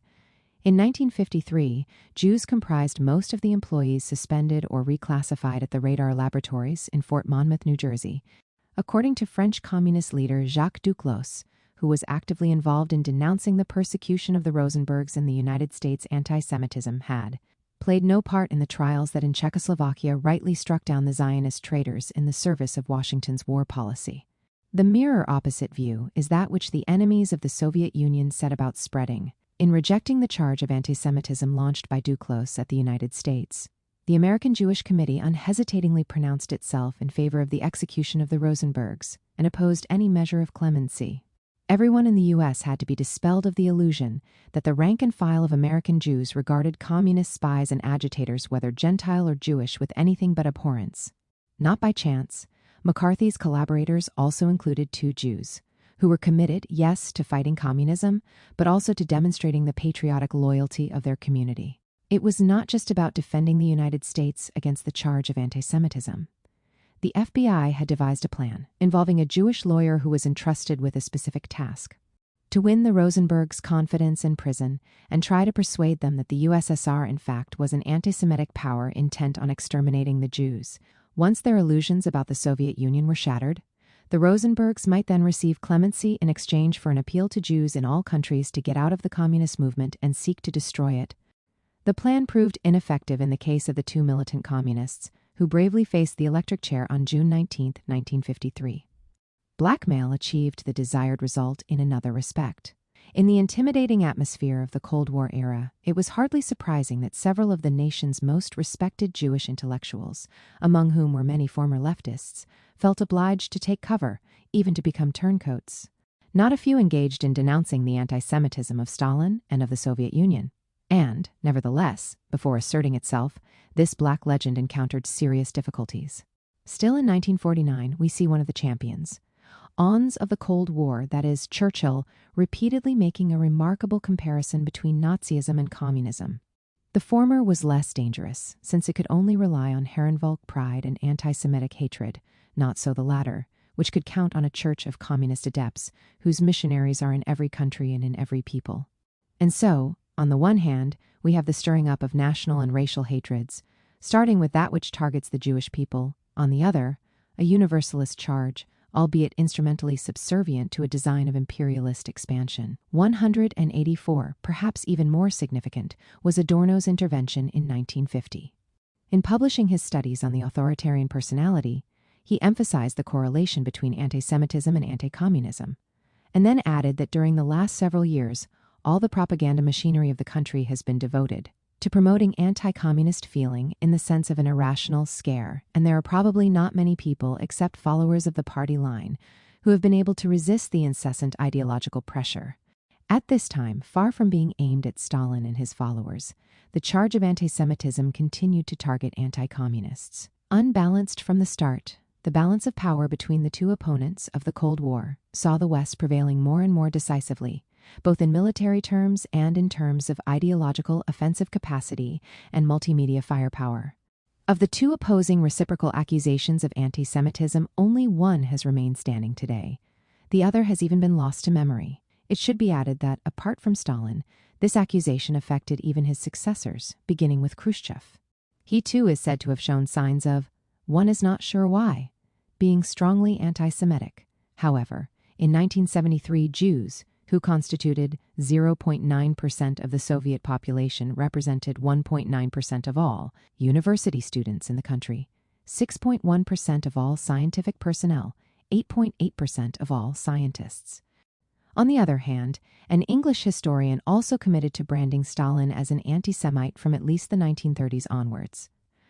not only acknowledges that the people frequented by the Soviet leader, and even many among his closest associates, were of Jewish origin, but also adds that in 1937, Jews formed a majority within the government or within the government apparatus. It is difficult to see how statistical data and empirical research can be invoked to support the thesis of Stalinist and Soviet anti-Semitism. Stalin, Israel, and the Jewish communities of Eastern Europe. The Jewish community was certainly not spared the conflicts that characterized the history of the Soviet Union and the socialist camp as a whole. Let us deal first with the situation that arose in Eastern Europe with the end of World War II and the founding of Israel. We have seen the strong Jewish presence in the state and governmental apparatus. Beyond the composition of the institutions, one must take into account the feeling of gratitude felt by the Jews in Hungary, for example, for the fact that, as an authoritative witness reported, it was the Soviet soldiers and not others who had snatched us from certain death. However, the honeymoon that seemed like it would reign for some time turned out to be short-lived. The conflict was not long in coming. Should Jews returning to Hungary who had managed to escape the genocidal policies of the Third Reich and its thugs engage in the rebuilding of the destroyed country, or emigrate instead to the Jewish state that was taking shape in the Middle East? Initially, the proponents of this second option had a free hand. Leaders of the Zionist faith directed the Hungarian section of the American Jewish Joint Committee, which in the post-war period lavished substantial funds for the reconstruction of Jewish communities. This was the most important channel of economic assistance for the survivors. A Zionist sympathizer, Dr. Fabian Herskowitz, became a rabbi in the most prestigious synagogue in Budapest on Doheny Street, and from here he made weekly speeches in favor of emigration to Israel. It was then said that the Zionists had a more extensive and efficient organization than the Hungarian communists themselves. It is estimated that about 1/5 of the Jewish population took the emigration route. This massive emigration, a real brain drain especially in qualitative terms, which deprived the country of the cadres it so desperately needed to be reborn from the ruins of war, could not fail to worry the government and the party, including the Jews who had refused the Zionist option. The communists not only stopped the exodus of Jews in 1948, but were also able to assert their hegemony in the Jewish world. The Zionist leader Ari Yari recalls, "It was quite a problem for us to convince people to move to Palestine. Older people were especially afraid of starting a new life with a new language. On the other hand, the regime offered them political positions that Jews had never held before. They could become judges, officials, enter the government. The communist movement was quite weak and needed many cadres. How could the Jews resist the temptation?" 191. As can be seen, it makes no sense to speak of anti-Semitism. Not only is there no trace of negative discrimination against the Jews, but they enjoyed, if anything, a favorable treatment when they agreed to stay in Hungary. It should be added that, even before pitting the Jewish community against the communist world, the battle discussed here split the Jewish community as such, discouraged first and foremost by Jews who choose to integrate into the country of which they were citizens, the Zionists. Despite all efforts, failed to sow among the Jews the idea of ethnic separation. When the communists outlawed the Zionist movement at the end of the 1940s, the overwhelming majority of Jews demonstrated that they had not at all taken up Jewish national identity argument. The idea that the Jewish community should define itself as a national minority was the last thing on Jews' minds, who once again turned toward the search for a new assimilation. A similar crisis occurred in the Soviet Union, and in this case, too, the conflict ended up traversing the Jewish community itself. From the columns of Pravda on September 21, 1948, Ilya Ehrenberg, a writer of Jewish origin, warned against the danger posed by Zionism, guilty of hindering the reconstruction of the country devastated and martyred by Hitler's army, and championing of the cause of socialism in the world, and of reopening a Jewish question by then happily resolved in the Soviet Union. The stance against Zionism was intertwined with the condemnation of anti-Semitism, significantly branded in Stalin's wake as an expression of racial chauvinism and of cannibalism. The conversation that took place in Moscow in 1948 between Golda Meir and Ilya Ehrenberg was revealing. To the former, who showed her contempt for assimilated Jews, "I'm sorry to see Jews who don't speak Hebrew, or at least Yiddish," the latter reacted angrily. "She is a servant of the United States." Speaking to another interlocutor, the Soviet writer stated, The State of Israel must understand that there is no Jewish problem in this country anymore, that the Jews of the USSR should be left in peace, and all efforts to seduce them to Zionism and repatriation should be stopped. This will evoke sharp resistance from the Soviet authorities as well as from Jews. There is no doubt the colossal brain drain that was taking place opened a dispute even independent of the Cold War, all the more so since. In order to achieve their goal, the Israeli diplomatic representatives in Moscow bypassed the Soviet authorities and established direct contact with the Soviet Jewish community. In any case, the dispute became all the more serious, the more clearly Israel's alignment with the West became clear. The numerous and talented Soviet scientists of Jewish origin were called upon by Zionist propaganda to emigrate and to be part of an alliance determined to crush the country that had made their emancipation and social advancement possible. And yet, despite growing friction, senior representatives of the USSR had repeatedly assured Soviet support for Israel but made it dependent on the neutral attitude of the Israeli government in the confrontation between East and West. However, Moscow's last illusions quickly vanished. The break with the Jewish state was at the same time the frontal assault with the Zionist circles still active in the socialist camp and now being ruthlessly repressed. In Czechoslovakia, Slansky, who, according to the testimony of his daughter, encouraged emigration to Israel, was directly affected by this break and sentenced to death. Anna Pauker was more fortunate in Romania by getting off with a few months in prison. And yet we are in the presence of a similar story. Zionism had long been an ideology condemned by the regime, but this had not prevented the flow of Romanian Jews to Israel until the ouster of Pauker from the Romanian Communist Party in 1952, who had discreetly kept the way to the Promised Land open. Thanks to her, no less than 100,000 Jews left Romania to settle in Israel. One can then understand Stalin's growing distrust, to whom is attributed the statement that every Jew is a nationalist, is an agent of American espionage. To many communists, the change in the attitude of the Jewish communities in Eastern Europe must have brought to mind the betrayal blamed on the German Social Democratic Party at the outbreak of the First World War. Must we read the exploding conflict as Stalin's war against the Jews? This is suggested already in the title of a book dedicated to the subject by a journalist of the Jerusalem Post. But is this reading really more persuasive than that provided by Stalin, who denounced the war of the Zionists against the Soviet Union and the socialist camp? One historian, Conquest, while committed to reducing Bolshevism and communism to a criminal phenomenon, acknowledged that in the Soviet Union anti-Semitism as such was never an official doctrine, that open persecution of Jews as Jews was forbidden, and that there was no reference to race theory.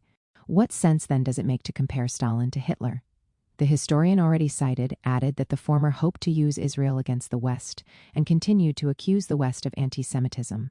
Yet it does not appear that the Nazi leader branded his enemies as anti-Semites. Conquest assumes that Stalin's accusations of anti-Semitism against the West were supremely ridiculous, but does not raise the question of the validity of Western accusations of anti-Semitism leveled at Stalin.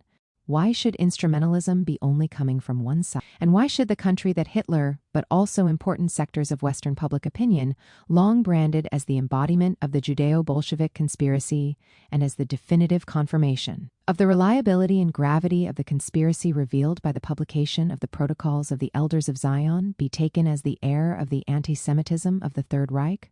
In any case, the myth of Stalin's war against the Jews was not believed by many and often very influential Israelis, who on hearing of the Soviet leader's death mourned him and paid homage to him as to a sun that has set. And yet Israel's triumph in the Six-Day War and the worsening of the Palestinian tragedy further deepened the furrow that divided the communist power in Eastern Europe from the Jewish community and from the pro-Israeli and pro-Western circles that were becoming organized around it. But should we speak of anti-Semitism? Trusting in the reconstruction of two scholars of Jewish origin who have been herein cited several times, let us see what happened in Prague in 1967. The sympathy of the Czech students for Israel has a rather trivial motivation, the antipathy they feel towards the Arab students present in their thousands in the university. Something similar happened in Warsaw. Suddenly people remembered that many Jews who lived in Palestine came from Poland, and there was a taxi driver exclaiming how our brave Polish Jews are teaching those fucking Russian Arabs a lesson. In the clash that took place with communist power, which sided with the Arab countries, who is the one exhibiting racism? Are we in the presence of anti-Jewish racism or rather anti-Arab racism? The question of cosmopolitanism. The doctor's plot itself, which is generally indicated as proof of Stalin's anti-Semitism, demonstrates, if anything, the opposite. After all, up to the very end, he had entrusted the care of his health to Jews. And, on the other hand, among the accused doctors, only a few were Jews, while the conspiracy as a whole was branded by the Soviet leadership and press as capitalist and imperialist rather than Zionist. Was the suspicion provoked only by paranoia? One detail gives pause. The CIA became friendlier toward the Jewish state from the moment it made use of Israeli intelligence sources in Eastern Europe and the USSR. For example, Mossad agents were the first outsiders to receive the complete text of Khrushchev's secret speech on Stalin's crimes, and in fact to pass it on to the U.S. services. It should not be forgotten that the age of suspicion, as it has, rightly been called, stimulated witch hunts in both camps, though in obviously different ways. Moreover, it is no mystery to anyone that U.S. intelligence services were engaged in plans to ensure the physical elimination of Stalin, as well as Castro, Lumumba, and other rabid dogs.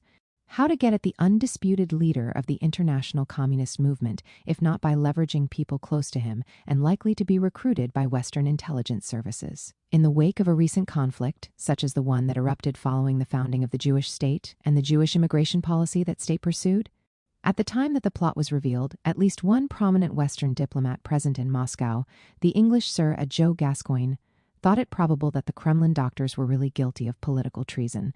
Moreover, suspicion of doctors seems to be a recurrent motif in Russian history.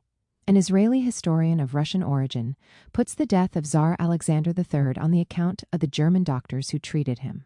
It should be added that a recent book published in the United States formulates the thesis that Zhdanov's death was the result of medical treatment. Are we then to conclude that Stalin's concerns were not unfounded?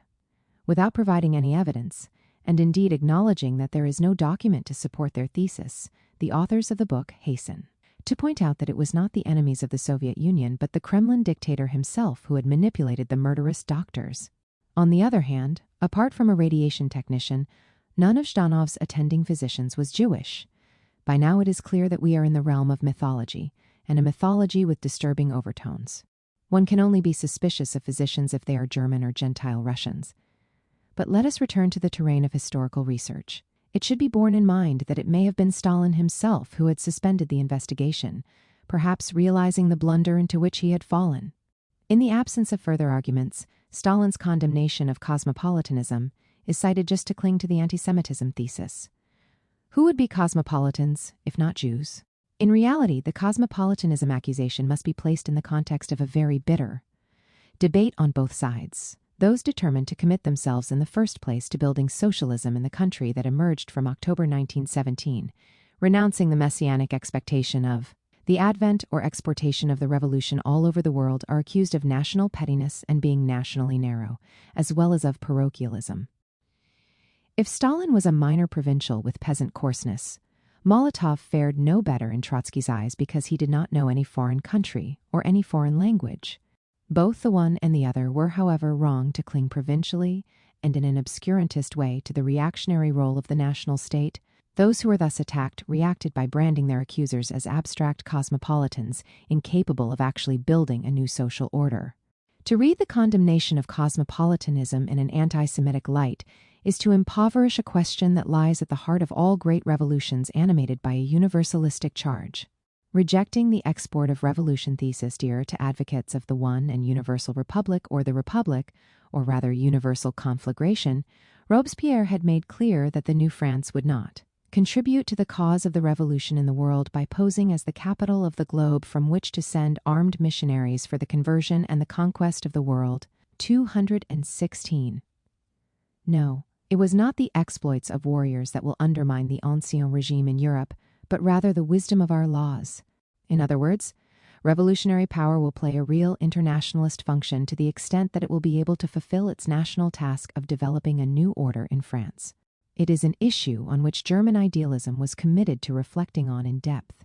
In the eyes of Kant, who, writing in 1793-94, drew somewhat of a historical and philosophical balance sheet of the French Revolution, if patriotism ran the danger of slipping into exclusivism and losing sight of the universal, the abstract love of humanity cannot fail to dissipate its inclination through its excessive generality.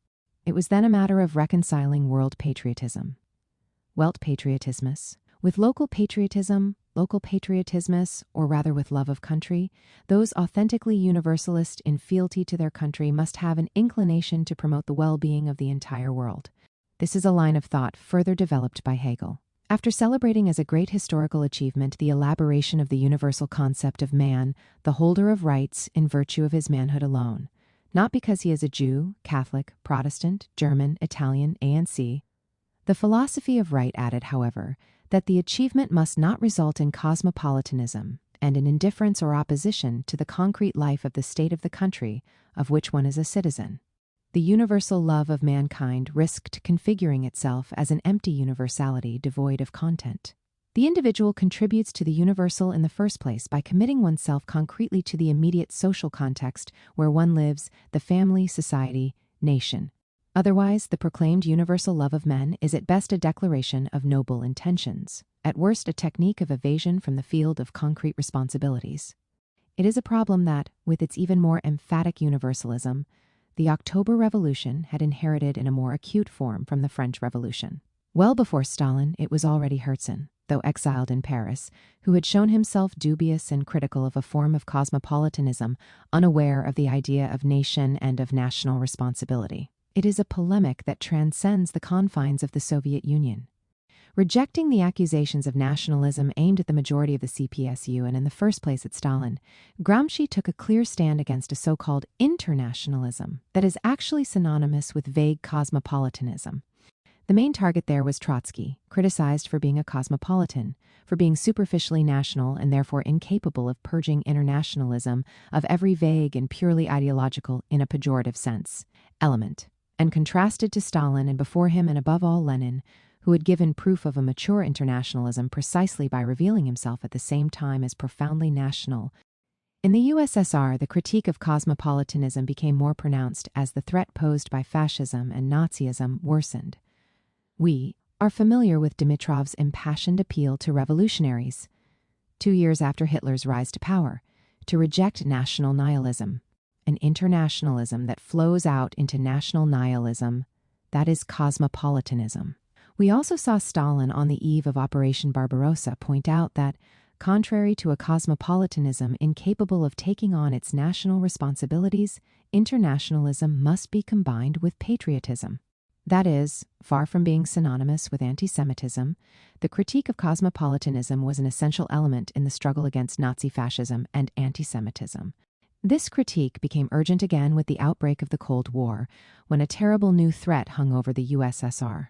The criticism of cosmopolitanism was all the stronger if a country where revolution had broken out was engaged in a struggle for national survival. In China, Sun Yat-sen wrote, "The nations that make use of imperialism to conquer other peoples and seek thereby to further their position as masters of the world are for cosmopolitanism and try in every way to discredit patriotism as something petty and anti-liberal." Mao found agreement with this line of thinking. According to him, internationalism in no way makes patriotism obsolete. The universal truths of Marxism have to be integrated with the concrete conditions of different countries, and there is unity between internationalism and patriotism. In the USSR, were cosmopolitans mostly Jews, so that anti-cosmopolitanism was only a barely disguised form of anti-Semitism. It is worth noting that in developing his polemic against cosmopolitanism, Sun Yat-sen invited the Chinese people to take an example from Jews, who, despite millennia of oppression and diaspora, had never lost the sense of their identity and thus of the obligation of mutual solidarity. But let us rather focus on the Soviet Union. There was, in fact, a strong Jewish presence within the ranks of the majority of the CPSU. And, in any case, among the first to launch the accusation of cosmopolitanism against the leader of the opposition was a German. Writer of Jewish origin Feuchtwanger, whom we already know, Trotsky was never a Russian patriot. His only concern was world revolution. Moreover, on the basis of a hermeneutics of suspicion applied. To Stalin, not even Trotsky would be able to escape the accusation of anti-Semitism. The latter, in developing the analysis of pre-revolutionary Russia, underlined how the aristocracy of the stock exchange had transformed the Tsar's government into his financial vassal, which guaranteed usurers rates of interest.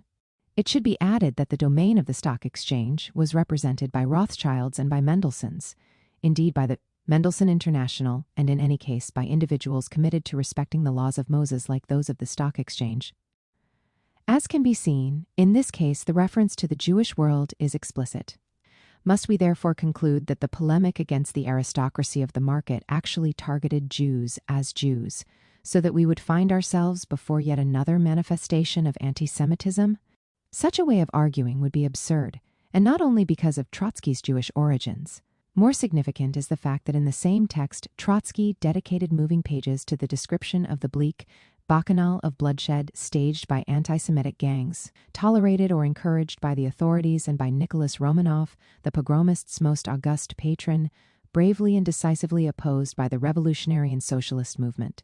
But Stalin was no less clear in his condemnation of anti-Semitism as cannibalism. Stalin in the court of the Jews in Stalin's court. The USSR was the country that saved the largest number of Jews. That was an observation made by a journalist and scholar of Trotskyist background who, as a witness to those years, considers it necessary to take a stand against the campaign now underway in the West. He continues thus: "No country has had as many Jews in the upper echelons of the army as the Red Army. This is not all. One of Stalin's sons, as well as his daughter, married Jews." It may be added that within the Stalinist ruling group, Jews were until the end very well represented at the highest levels. If the thesis of Stalin's anti-Semitism is to continue to stand up, albeit in a shaky and tottering way, it requires the denial of the Jewishness of the Jews who collaborated with him. This is what in fact has come to pass. It is true, Yagoda, Kaganovich, and many others in Russia and Central and Eastern Europe had played an important role alongside a vicious dictator, but it is case of apostate Jews. This is how a Jewish intellectual expressed himself, in language that clearly refers to the history of religions. At other times, the weight of religious tradition was felt in a more mediated and less conscious way. Here, then, is a journalist denouncing, in the most popular Italian daily newspaper Il Corriere della Sera, the renegade Jews in Stalin's court.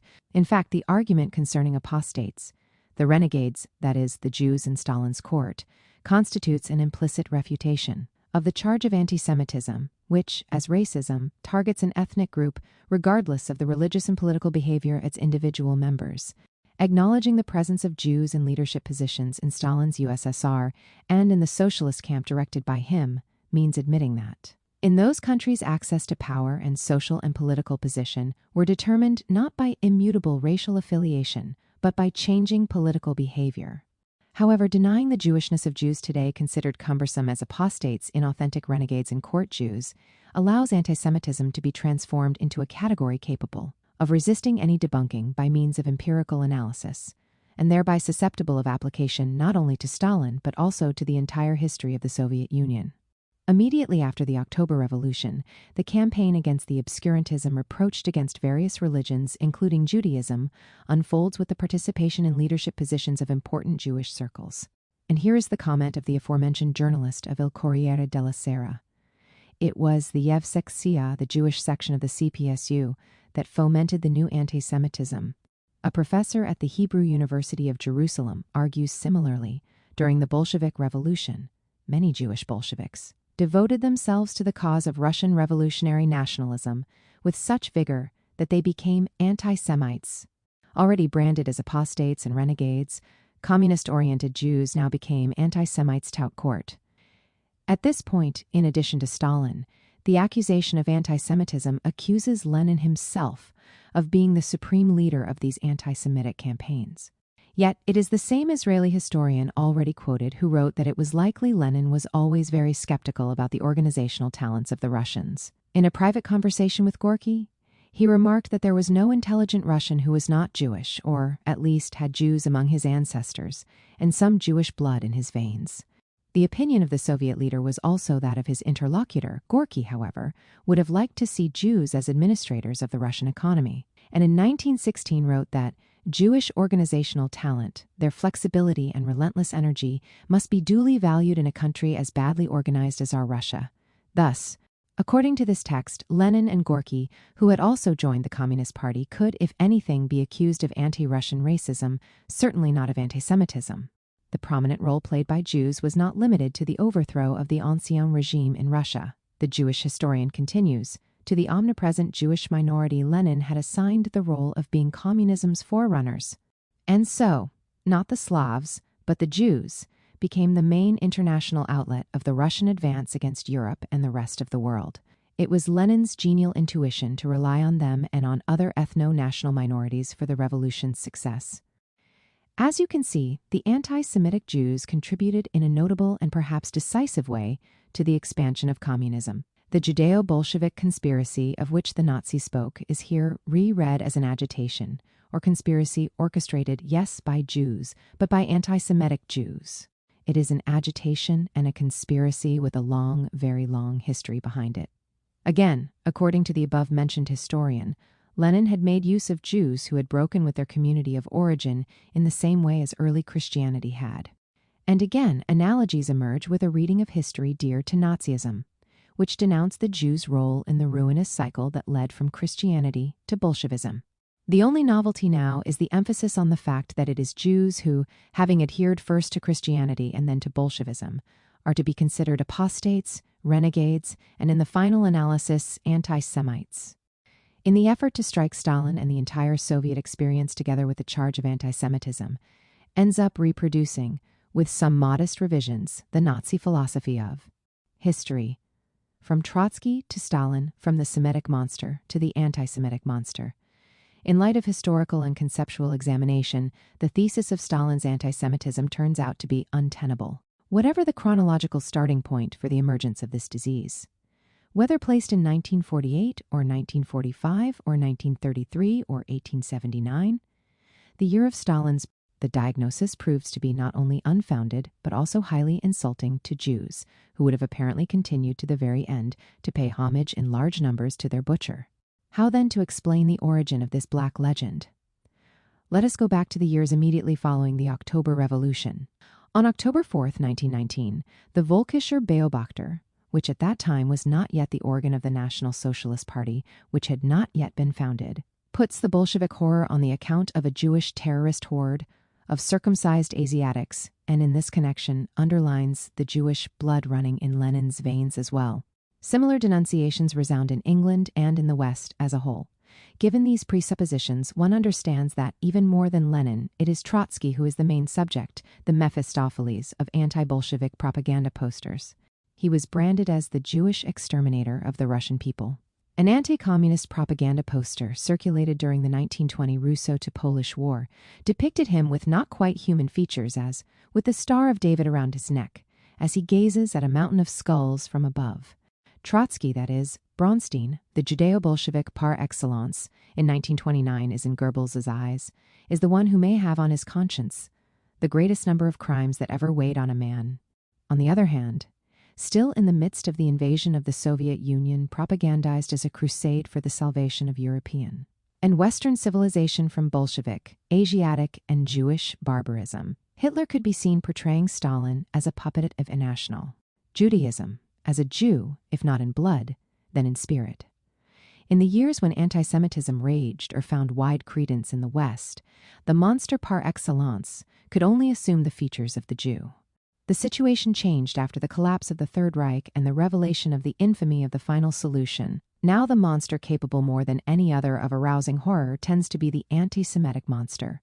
And yet, despite its variations, the continuity of the topos is evident, and the portrait of the anti-Semite Stalin is not much more persuasive than the one that had painted Trotsky as he sported the Star of David and smugly contemplated the endless pile of his victims. 6.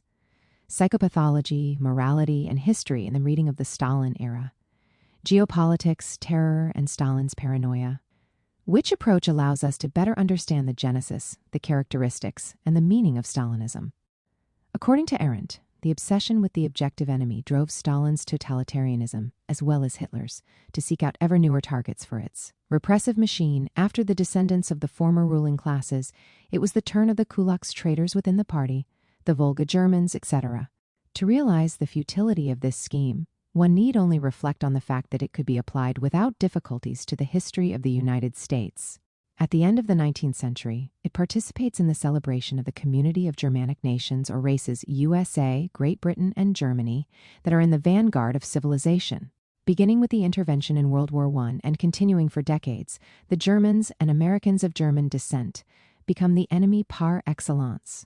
This was the time of the Grand Alliance with the Soviet Union, which, however, after the collapse of the Third Reich, becomes the enemy as such.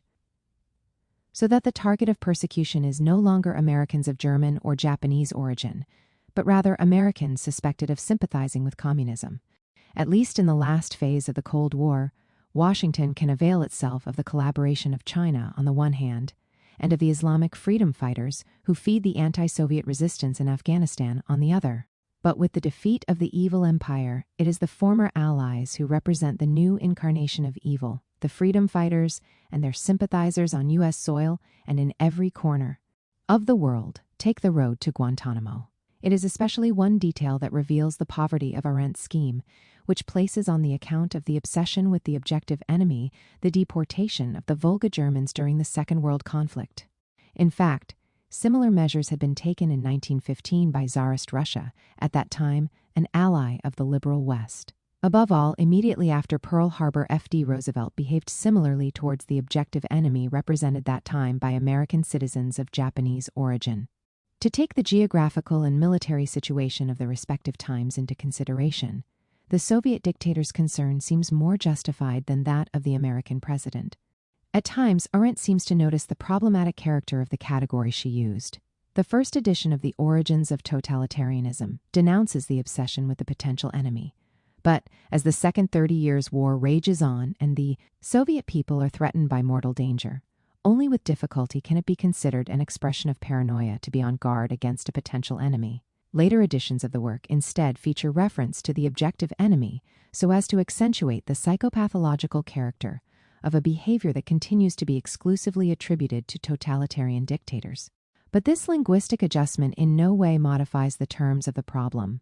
Although she resolutely opposed Nazi Germany and sympathized with the country of the Third Republic and the Great Revolution, at the time of the outbreak of the Second World War, Arendt had been imprisoned in a horrible concentration camp precisely in France and had ultimately suffered such a fate as a result of being deemed a potential enemy or objective enemy.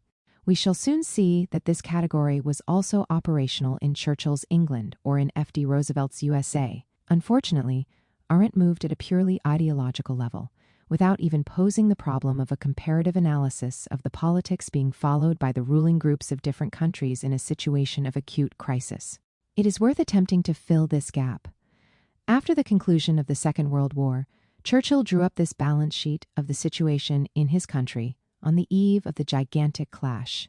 There were known to be 20,000 organized German Nazis in England at this time, and it would only have been in accord with their procedure in other friendly countries that the outbreak of war should be preceded by a sharp prelude of sabotage and murder. In this way, the statesman justified the policy he had followed during the conflict, when in England, those suspected of the crime of sympathizing with the enemy or with their political system were liable to be arrested. Sympathize was the catch-all word that permitted the government to detain without trial, indefinitely, members not only of fascist organizations but of any group that the Home Secretary judged sympathetic to the Germans, including those who advocated negotiations with Hitler. The targets are not those responsible for actions, but rather the potential or objective enemies. Protected by the Atlantic and the Pacific, as well as by a powerful navy, the USA should not have felt particularly threatened. But F.D. Roosevelt thus warned, "The enemy is not deterred by the ocean. It is necessary to learn the lesson of Norway, whose essential seaports were captured by treachery and surprise built up over a series of years." A similar threat hung over the American continent. The first phase of the invasion of this hemisphere would not be the landing of regular troops. The necessary strategic points would be occupied by secret agents and their dupes, and great numbers of them are already here and in Latin America. As long as the aggressor nations maintain the offensive, they, not we, will choose the time and the place and the method of their attack. And that's not all. It is also necessary to confront the aggression enacted by secret spreading of poisonous propaganda by those who seek to destroy unity and promote discord. At this point, traitors or objective enemies already tend to be those who express opinions that are considered contrary to the national interest, and resistance becomes a task that must be carried out not only by the army but by the entire country. Both must show unbroken solidity. Those who man our defenses, and those behind them who build our defenses, must have the stamina and the courage which come from an unshakable belief in the manner of life which they are defending. The mighty action that we are, be based on a disregard of all the things worth. An omnipresent aggression, which also manifests itself on the political level, can only be liquidated by a total mobilization that ends up by affecting the political sphere as well. On the basis of these assumptions, there was a well-orchestrated media campaign. When will Hitler invade the U.S.? Asks one poster, with the image of Nazi paratroopers about to swoop down on defenseless American cities, which are also exposed. A second poster reiterates, to an attack and landing from the sea. The danger is all the more serious because Hitler's army is here. Thus there is at least a third message, warning against the fifth column in the USA. 8. The seriousness of this threat was brought to attention by films and books that were a great success, while the Anti-American Activities Committee calculated that there were 480,000 followers of organizations ready to help the invaders. And as in England, also in the United States, the category of agent and enemy accomplice widens to include all those who would like to avoid the involvement or dragging of the country into the war. Yes, they were accused of constituting the Nazi transmission belt, the Trojan horse of the Third Reich, or, as F.D. Roosevelt himself put it, the fifth column of appeasement. Last expression is particularly significant. It is a political attitude that is synonymous with betrayal, and those who assume it become the target of denunciations, trials, and intimidation. That is, they are, in the final analysis, targeted as potential or objective enemies. An atmosphere of fear and suspicion spread through the country, promptly used by the authorities to increase the FBI's powers. The president revealed to the press that pro-German elements had infiltrated the Army and Navy and organized or attempted sabotage operations in 40 or 50 factories in this country. Even a balanced intellectual like William L. Shirer invited everyone to be prepared, with war just around the corner, to face sabotage by thousands of Nazi agents from coast to coast. The enemy's work is suspected or sensed everywhere. The fifth column had played a fundamental role in disrupting Belgium and France from the inside. Well, it was argued, the Nazi termites were at work also in the North American Republic, which risked suffering the same fate. Apparently, some attempts were being made by agents of the Third Reich to stir up and exploit labor discontent in factories and to interfere with munitions production. For the Allies, according to the German Consul General, these acts of sabotage were actually industrial accidents ascribed to the Nazis by Roosevelt. It is not surprising, then, that little children sometimes became frightened by scare propaganda, tireless in announcing and painting in the most horrific colors the imminent eruption of Hitler's hordes. When the U.S. intervened officially in the war, the climate of fear became even heavier. It was an obsessive warning against spies, against nonchalant loose lips. Watch your tongue, silence means safety. You can kill even with careless talk. They do not tire of pointing out the war posters displaying the faces of boys, on the verge of becoming orphans because of irresponsible chatterers, against sabotage. Another poster proclaimed the existence of a new crime, that of misuse of working tools, and showed Mr. Toolwrecker being charged and taken into custody by a policeman. Of course, the reality of danger was intertwined with the clever manipulation of the real situation. The American historian I am citing here concludes, FDR well understood the value of national anxiety. FDR and his advocates at times crossed the line separating public concern from mass hysteria. We are in the presence of the constituent elements of the terror raging in Soviet Russia. Undoubtedly, here the phenomena analyzed in relation to England and the USA are presented in a monstrously magnified form. But is it ideology, paranoia, or the objective situation that plays the decisive role? Beyond the changing but incessant civil war, geopolitics must be kept in mind. In April 1947, while the Cold War was already in the making, in a conversation with the Republican candidate Harold Stassen, Stalin stressed, with a certain envy, the extraordinarily favorable situation of the USA, protected by 2 oceans and bordered to the north and south by Canada and Mexico. 2 weak countries that certainly did not represent any threat. Things were quite different for Soviet Russia. One may well scoff at Stalin's paranoia, but we have seen Goebbels note the wide success of German espionage in France and its total failure in the USSR Supra Ch1 SS4. On the other hand, the enemies of Bolshevism were precisely the first to insist on the pervasiveness of a German fifth column in Russia. In Kerensky's eyes, as demonstrated by the capitulation of Brest-Litovsk and the signing of a treacherous separate peace, The protagonists of October 1917 were operating in the service of Wilhelm II, by whom they were massively financed and assisted. According to the Menshevik leader, the German secret services had already played a significant role in the peace agitation that had undermined the country's war effort. Similarly, Churchill stressed the weight of German gold that had played a role in the upheavals in Russia. In the present day, going back further, an Israeli historian who came from the Soviet Union at the time believes that the hand of Imperial Germany, determined to weaken its neighboring and rival power by any means, could already be seen in the untimely death in 1894 of Alexander III, who died as the result of incorrect medical treatment given him by his team of doctors, among whom Germans predominated, or in the assassination in 1911 of Pyotr Stolypin, which took place with the involvement of some high-ranking pro-German Russian officials, or in certain oddities of Nicholas II. His wife was a German princess. In any case, as far as the collapse of the Tsarist regime is concerned, one must not lose sight of the real German fifth column in the Russian court and army, and thus at the very summits of power. Yes, in May 1915, Moscow was swept by anti-German pogroms, and yet the German ruling minority was still intact. In conclusion, the concept that the Russian Revolution of March 1917 was spontaneous is widely accepted among historians, and some evidence has also been submitted to prove that the idea of a liberal conspiracy behind this revolution succeeded. Meanwhile, other evidence has been ignored, evidence to the effect that the revolution could have been at least partly provoked by the German lobby, or by the direct intervention of German intelligence, according to a plan outlined by Brockdorff-Rantzau. Is this a credible picture, or is it affected by the paranoia generally attributed to Stalin? One can, however, start from the following premise. Even if it was weakened by it for some time, the defeat of the Second Reich does not negate the secret services activity in Russia, where on the other hand, the dissolution of the Ancien regime coincided with the strengthening of the presence at every level of the great Western powers. On the whole, it is enough to read a history of the Cold War to realize that the country born from the October Revolution was particularly exposed to the dangers not only of military invasion, but also of infiltration and espionage.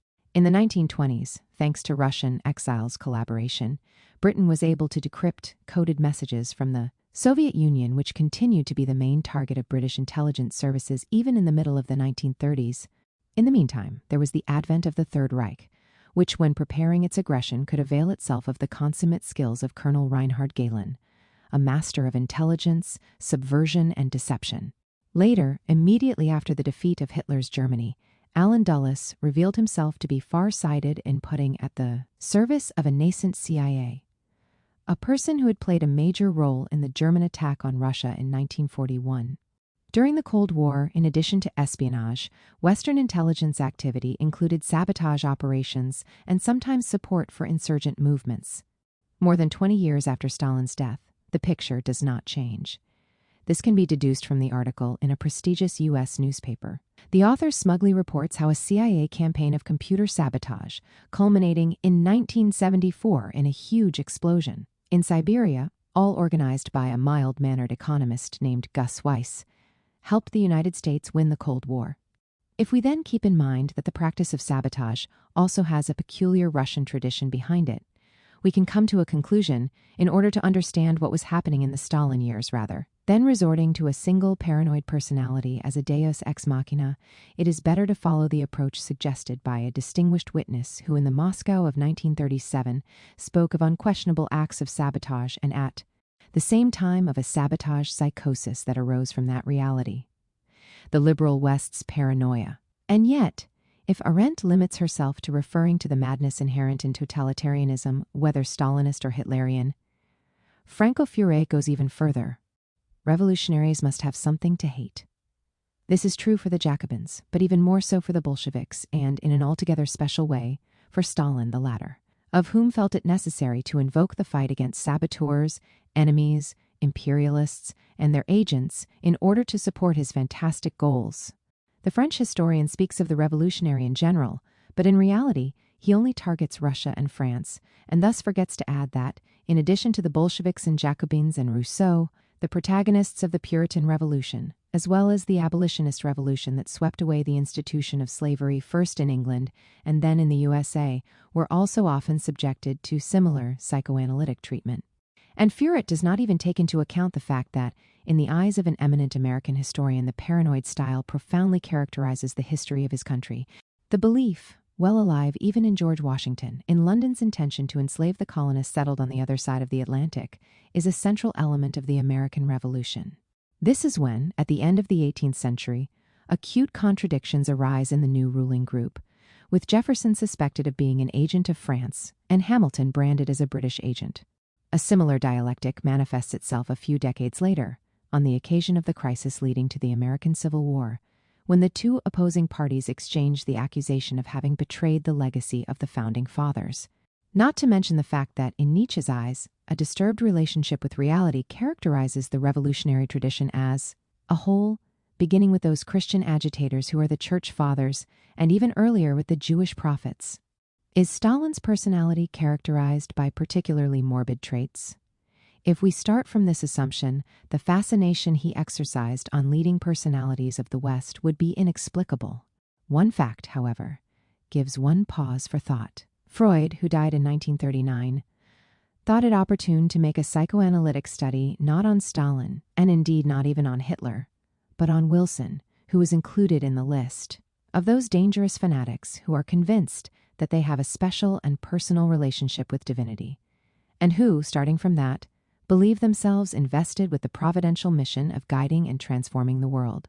And certainly, the statesman seems a little out of the ordinary when, whilst plunging his country into the First World War, despite having the reality of the carnage before his eyes and despite being moved by substantial material and geopolitical interests, he celebrated the U.S. intervention as a holy war, the holiest of all wars, and American soldiers as crusaders who are the protagonists of a transcendent undertaking. But Furet focuses on a psychopathological reading of the events that began in October 1917, and, above all, of the 30 years of Stalin's rule. Doesn't Stalin, like a true paranoiac, suspect dangers, ambushes, and plots everywhere? What should we say, then, about F.D. Roosevelt and his collaborators who, even though they could count on a political and geopolitical situation that was clearly more favorable already, in the months preceding the American intervention in the Second World War, were sounding the alarm, as we know, about the possibility of a German landing in the Middle East? America branding anti-interventionism as synonymous with national treason and warning against the industrial sabotage provoked by the enemy and against a fifth column of as many as 500,000 people? That is why Hitler accused the American president of having a stupid imagination and of being sick, the fantasy of a man with a sick brain. As we can see, the accusation of paranoia or madness is not new. It can be launched by the most unexpected characters and can hit the most diverse targets. But another consideration is more important. The two conspiracy theories that perhaps have most marked the history of the first half of the 20th century do indeed register the strong presence of the Bolsheviks, not as protagonists, but as targets. And these theories were elaborated and spread with the decisive contribution of the United States. In September 1918, Wilson authorized the publication of documents containing sensational revelations. Not only was the October Revolution nothing more than a German conspiracy, but even after Lenin, Trotsky, and the other Bolshevik leaders had seized power, they continued to be in the paid service of Imperial Germany. In fact, the ostensibly dramatic rift that arose on the occasion of the Brest-Litovsk Treaty was a staged scene intended to conceal the permanent control over Soviet Russia exercised by the German General Staff. All this was demonstrated by the so-called Sisson Papers, named after the representative in Russia of the Committee on Public Information, the committee created by Wilson with a view to the total mobilization of information in support of the authenticity of the alleged documents, which later turned out to be a sensational forgery, were also authoritative American historians who later justified themselves by referring to the pressure exerted on them in the name of wartime necessity. It is an affair that has an echo outside the United States as well. In Il Grido del Popolo, the cry of the people, Gramsci ironizes, the two citizens who call themselves Lenin and Trotsky in Russia are two doubles made in German scientific laboratories, which, made as they are by machine, cannot be killed by terrorists' revolver shots. The allusion is to the attack on August 30th, 1918, suffered by Lenin. Later, a second conspiracy theory is to explain the October Revolution, which, in addition to the usual Bolsheviks, this time no longer accuses the Germans but the Jews. After arousing great resonance in the U.S., the denunciation of the Judeo-Bolshevik menace, which spreads sedition throughout the world and threatens order and civilization as such, would later play a prominent role in the final solution: immorality or moral indignation. If the psychopathological approach is misleading, the reading of the great historical crisis that hit 20th century Russia is no more persuasive, accusing the Bolsheviks and Stalin in particular of having developed a worldview completely deaf to the reasons of morality and humanity. However, if we take the years or decades preceding October 1917 as our starting point, we see that the roles of the accused and the accusers can be easily reversed. It is the protagonists of the revolutionary movement who brand the world they intend to overthrow as responsible for the crimes attributed to them today. Does communism lead to genocide?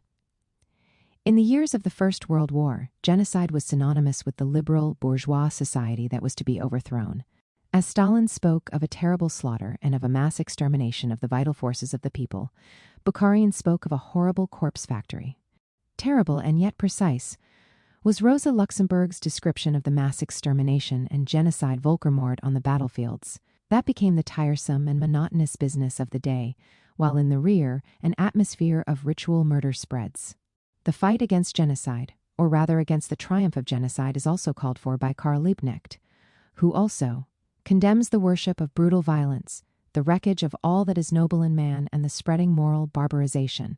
While prompting him to hail the October Revolution, the moral indignation at the unprecedented horror of the First World War led Liebknecht to hope for the emergence of a power in Soviet Russia that was not only solid but also tough and capable of preventing a repetition of the tragedy and the return of a system already denounced on the eve of the war as lacking moral scruples. Finally, it is worth quoting Trotsky: "The cainite labor of the patriotic press of the two opposing sides is irrefutable proof of the moral decadence of bourgeois society." Yes, one cannot but speak of moral decadence when one sees humanity plunging back into a blind and shameless barbarity. One witnesses the outbreak of a race of bloody madness to use the most advanced technique for the purposes of war. It is a scientific barbarism, which uses humanity's great discoveries only to destroy the foundations of civilized social life and annihilate man. Everything good that civilization has produced sinks in the blood and slime of the trenches: health, comfort, hygiene, the usual daily relationships, friendly ties, professional obligations, and ultimately the seemingly unshakable rules of morality. The term genocide is also used with a slight variation by Trotsky, who in 1934 warns against the New World War, against the new recourse to genocide Völkermorden that was gathering on the horizon.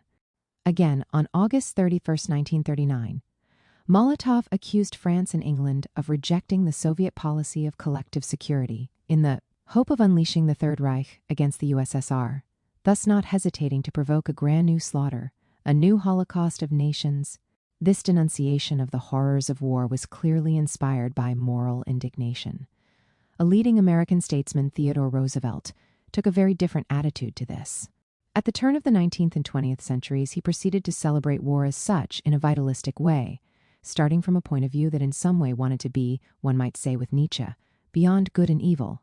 We read, "Every man who has in him any real power of joy in battle knows that he feels it when the wolf begins to rise in his heart. He does not then shrink from blood or sweat or deem that they end the fight. He revels in suffering, in the toil, the danger, as if they adorned his triumph." These are motifs which, in a barely attenuated form, continued to resonate with Churchill, who, with reference to colonial expeditions, said, "War is a game that is played with a smile." The raging carnage in Europe from August 1914 onwards does not affect this view. War is the greatest game in universal history. We play for the highest stakes here. War constitutes the only meaning and purpose of our life. With a shift from the celebration of war in a crudely vitalistic key to its transfiguration to a spiritualistic key, Max Weber hails the First World War as great and wonderful, while Benedetto Croce expects from it a regeneration of current social life, and with him numerous other exponents of the liberal West of the time. Among them was Herbert Hoover, a senior member of the American administration and future President of the United States, who immediately after the armistice was signed, attributed to the conflict that had just ended, a function of the purification of men and therefore of preparation for a new golden age. We were indeed proud that we had taken part in this rebirth of humanity. Lenin's political moral condemnation of the war instead continued. and together with it, he accuses the political social system that in his eyes had generated it. The moral pathos inspiring Lenin's analysis of capitalism and of colonialism in particular is evident. Here is how he described the Italian War in Libya, this typical colonial war of a civilized state of the 20th century. We see a civilized and constitutional nation proceeding in its work of civilization by means of bayonets, bullets, gallows, fire, rape, even with butchery. In reality, it was a perfected, civilized bloodbath, the massacre of Arabs with the help of the latest weapons. By way of punishment, about 3,000 Arabs were massacred, whole families were plundered and massacred, women and children massacred in cold blood. The advent of the most advanced bourgeois republic in no way put an end to this horror. The French Republican troops exterminated African peoples with equal ferocity. The denunciation of the West's genocidal practices played a central role above all in the framework traced by Lenin. In the notebooks on imperialism drawn up by collecting and quoting material taken from the liberal bourgeois literature of the time. Even a year before the outbreak of the gigantic conflagration, a book by a German author read, "The harder struggle for existence aggravates hostility among the Europeans and leads to attempts at mutual annihilation. On the other hand, the policy of annihilation had already become a reality in the colonies. In Africa, the Herero were for the most part wiped out by Germany, which, moreover, in suppressing the uprising of the Hottentots, could avail itself of the active collaboration of England. But let us see how the leading country of the liberal West of the time behaved in its colonies. The British exterminated the Tasmanians to the last man. But the Irish are not Tasmanians. They cannot be simply exterminated. Despite being subjected to merciless domination and repression, the black citizens in South Africa were seen as multiplying at an alarming rate. Many settlers positively want an uprising in order to check the dangerous growth of the Kafir population and deprive it of its rights and land ownership. Far from being cold and detached, these descriptions became charged with moral indignation in the passage from the bourgeois historians to Lenin, who noted, "Here are the results of colonial wars. Thanks to the expropriation and to the annihilation of the Herero, the newcomers can rob the land and become landowners." Stalin's reading of colonialism is no less charged with moral indignation. In contrast, Theodore Roosevelt seemed to respond in advance to the denunciation of the slavery and genocidal practices taking place in the colonies. Most fortunately, the hard, energetic, practical men who do the rough pioneer work of civilization in barbarous lands are not prone to false sentimentality. The sentimental humanitarians who are moved by the fate of colonial peoples are to be considered worse than the professional criminal class. In a similar way, some decades earlier, he had mocked the excellent philanthropist, troubled by the brutality or horror of the French conquest of Algeria, General Bugeaud, considered by Tocqueville as a model of incomparable energy and vigor in conducting the only kind of warfare that is feasible in Africa. Is communism today synonymous with the totalizing state and with totalitarianism? In the years of the First World War, it was the capitalist countries, including those of liberal orientation, that embodied all this. Lenin emphasized the fact that what was impeding fraternization at the front lines was the hateful discipline of the barrack prisons, and that even the rearguard posts have become military convict prisons. In this regard, the Russian revolutionaries stressed the relevance of Engels' analysis made decades earlier, according to which the increasing militarization and rivalry in conquest have tuned up the public power to such a pitch that it threatens to swallow the whole of society and even the state. In turn, Bukharin, in denouncing the centralization of the barrack state and the iron heel of the militarist state, saw a new Leviathan, beside which the fantasy of Thomas Hobbes looks like a child's toy. It is a motif found also in Stalin, according to whom war ends up mutilating or destroying democracy, even where it seems to be most deeply rooted. Unlike in Russia, in England, national oppression did not generally take on the monstrous forms of massacre and pogrom. It was milder, less inhuman. But with the outbreak of hostilities, the situation worsened dramatically, as both the Irish and the Hindus experienced firsthand. Even Western democracies tended no longer to distinguish themselves from countries characterized by a vicious and inhuman autocracy. This language could be contrasted with manly and masterful, two of the most common words in Theodore Roosevelt's prose, a prose that referred to an attitude once again beyond good and evil, and to a cult of the will to power intolerant of moral limits. As one can see, the commonplace that likes to contrast the robust moral sense of the liberal bourgeois world with the unscrupulous Machiavellianism of the protagonists of the communist movement does not stand up to historical scrutiny. Immediately after the October Revolution, which he welcomed, the young Lukács saw in the historical movement of socialism a radical reckoning with realpolitik in Benedetto Croce's eyes. On the other hand, the figure, odious and ridiculous, of the political moralist was embodied in the Bolsheviks, the Russian revolutionaries. They have opened a great court of justice by calling all peoples to the examination, in the name of morality, of their war aims, in order to review them and admit the honest and exclude the dishonest, and so, moralistically proceeding, they have made public the diplomatic treaties, branded as immoral, for having planned the war in order to achieve territorial conquests. But, objects the liberal philosopher, it is absurd to want to pronounce moral judgment on states and treat politics as moral, whereas politics here is the simple truth is politics, just politics, and nothing but politics, and its morality consists solely and entirely in being excellent politics. Therefore, it makes no sense to argue attributing rights to those who do not know how to conquer them or defend them, and limits and duties to those who, keeping their own mind and shedding their own blood, rightly recognize no limits and duties other than those that their own mind and their own strength advise, and set them. It could be said that Stalin responded pertinently to Croce on March 10, 1939, at a moment when the dismemberment and tragedy of Czechoslovakia was taking place, thanks to Munich and the complicity of the West which, refusing to condemn and contain the will to power and the vitality of the expansionist agenda of the Third Reich, merely strives to channel the aggression further east. It would be naive to preach morals to people who recognize no human morality. Politics is politics, as the old case-hardened bourgeois diplomats say. But let us concentrate on the First World War.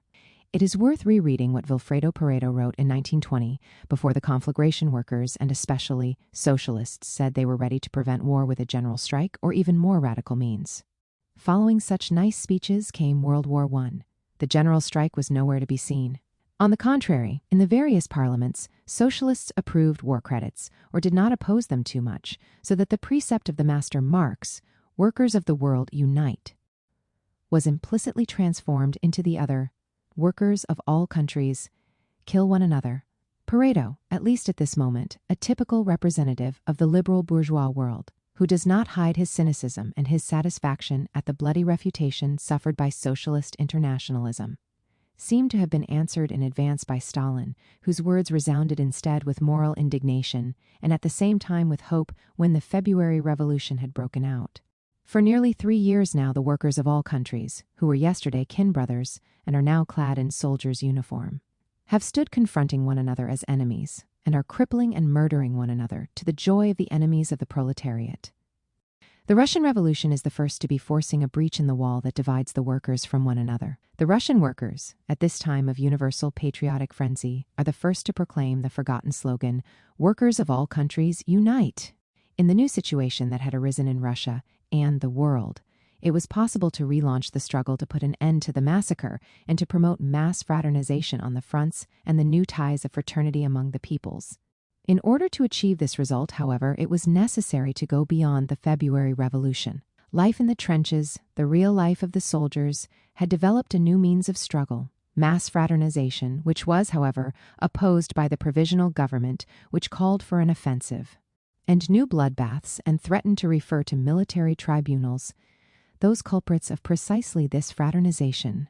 It is true, in the clandestine period, the Bolshevik Party and Stalin led the fight against autocracy with very unscrupulous methods, the storming of banks or bank vanses.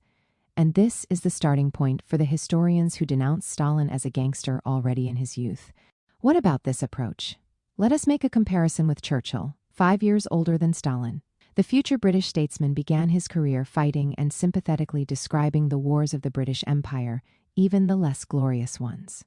In Sudan, they took no prisoners. In South Africa, the conquerors erected concentration camps destined to become a tragic prototype. From such experiences, Churchill began to distinguish himself as a political leader, fighting ardently in defense of the British race and the white race in general.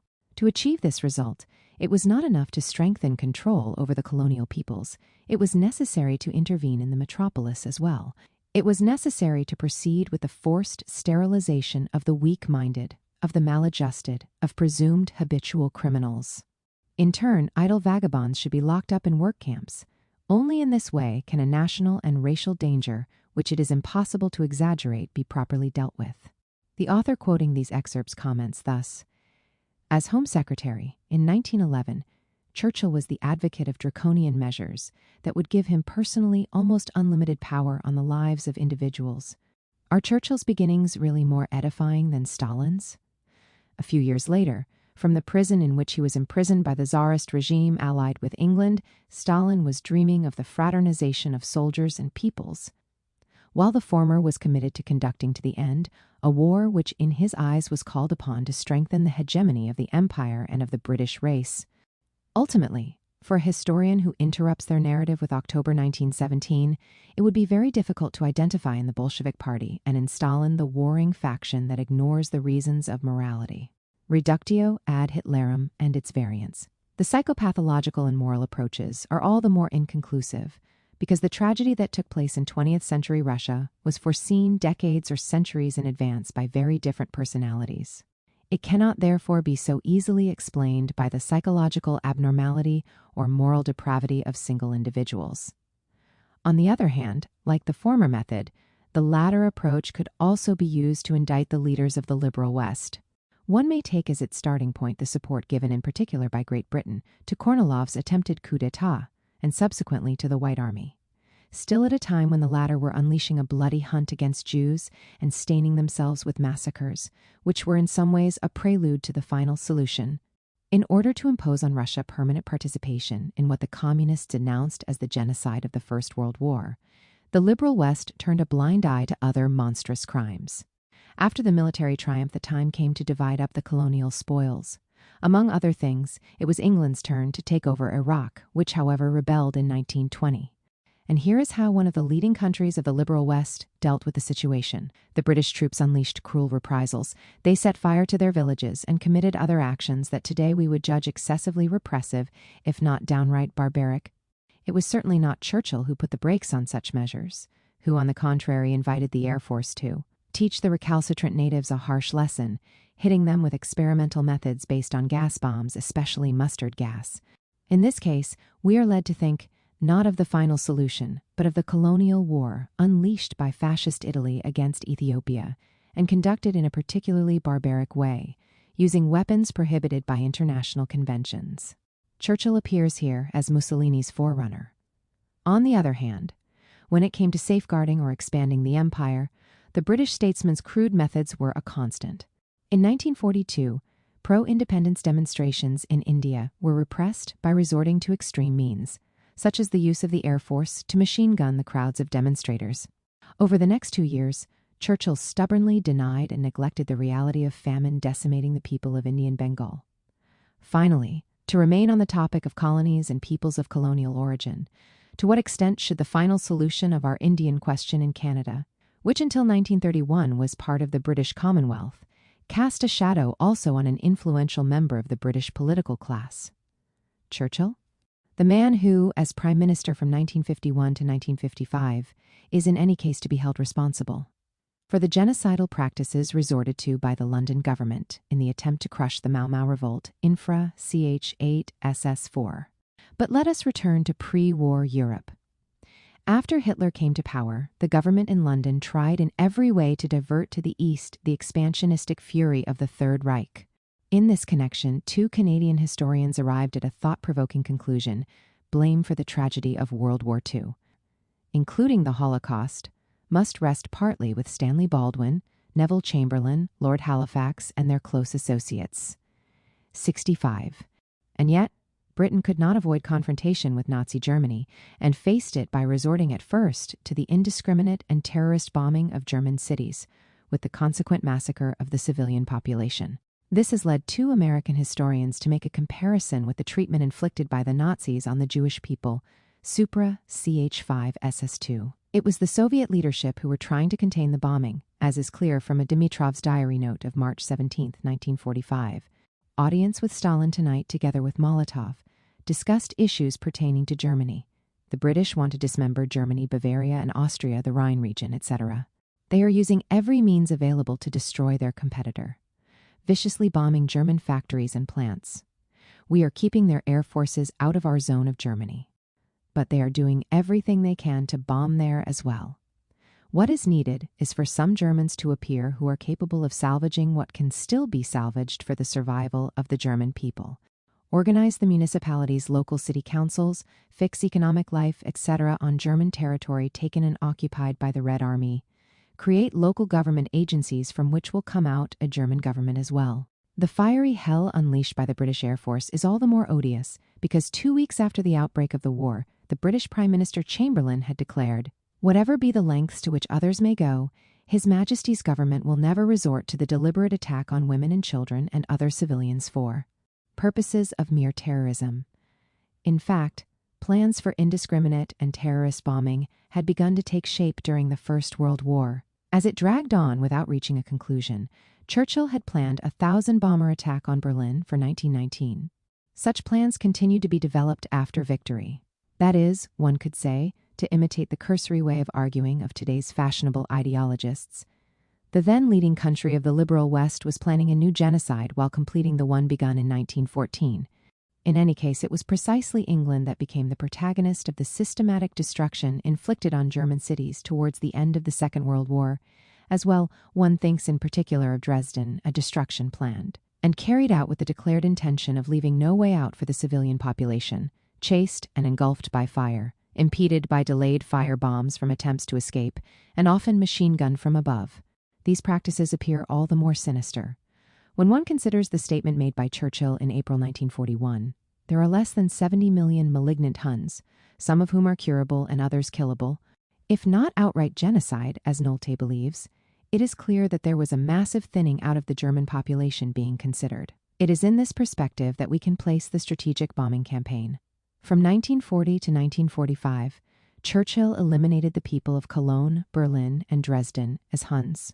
The British Prime Minister proved to be no less ruthless in carving out London's zone of influence in Europe and systematically liquidating partisan forces considered hostile or suspicious. The instructions given to the British Expeditionary Force in Greece speak for themselves. Do not hesitate to act as if you were in a conquered city where a local uprising has erupted.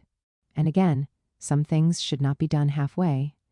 Now to the Cold War. Some time ago, The Guardian revealed that between 1946 and 1948, Great Britain prepared prison camps in Germany for communists or elements suspected of communist sympathies, real or presumed Soviet spies. Images show the distraught and suffering faces of young, skeletal young men, subjected for months to deprivation of food and sleep, clubbed repeatedly and exposed to extremely low temperatures. Inhuman treatment that resulted in the death of some inmates. Imprisoned, there were also dozens of women who were not spared torture. To carry out this torture, instruments were used at times inherited from the Gestapo. In effect, these camps were worthy of the German concentration camps.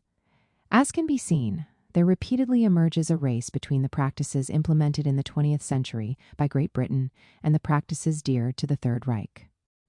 We come to results that are not different when we deal with the United States.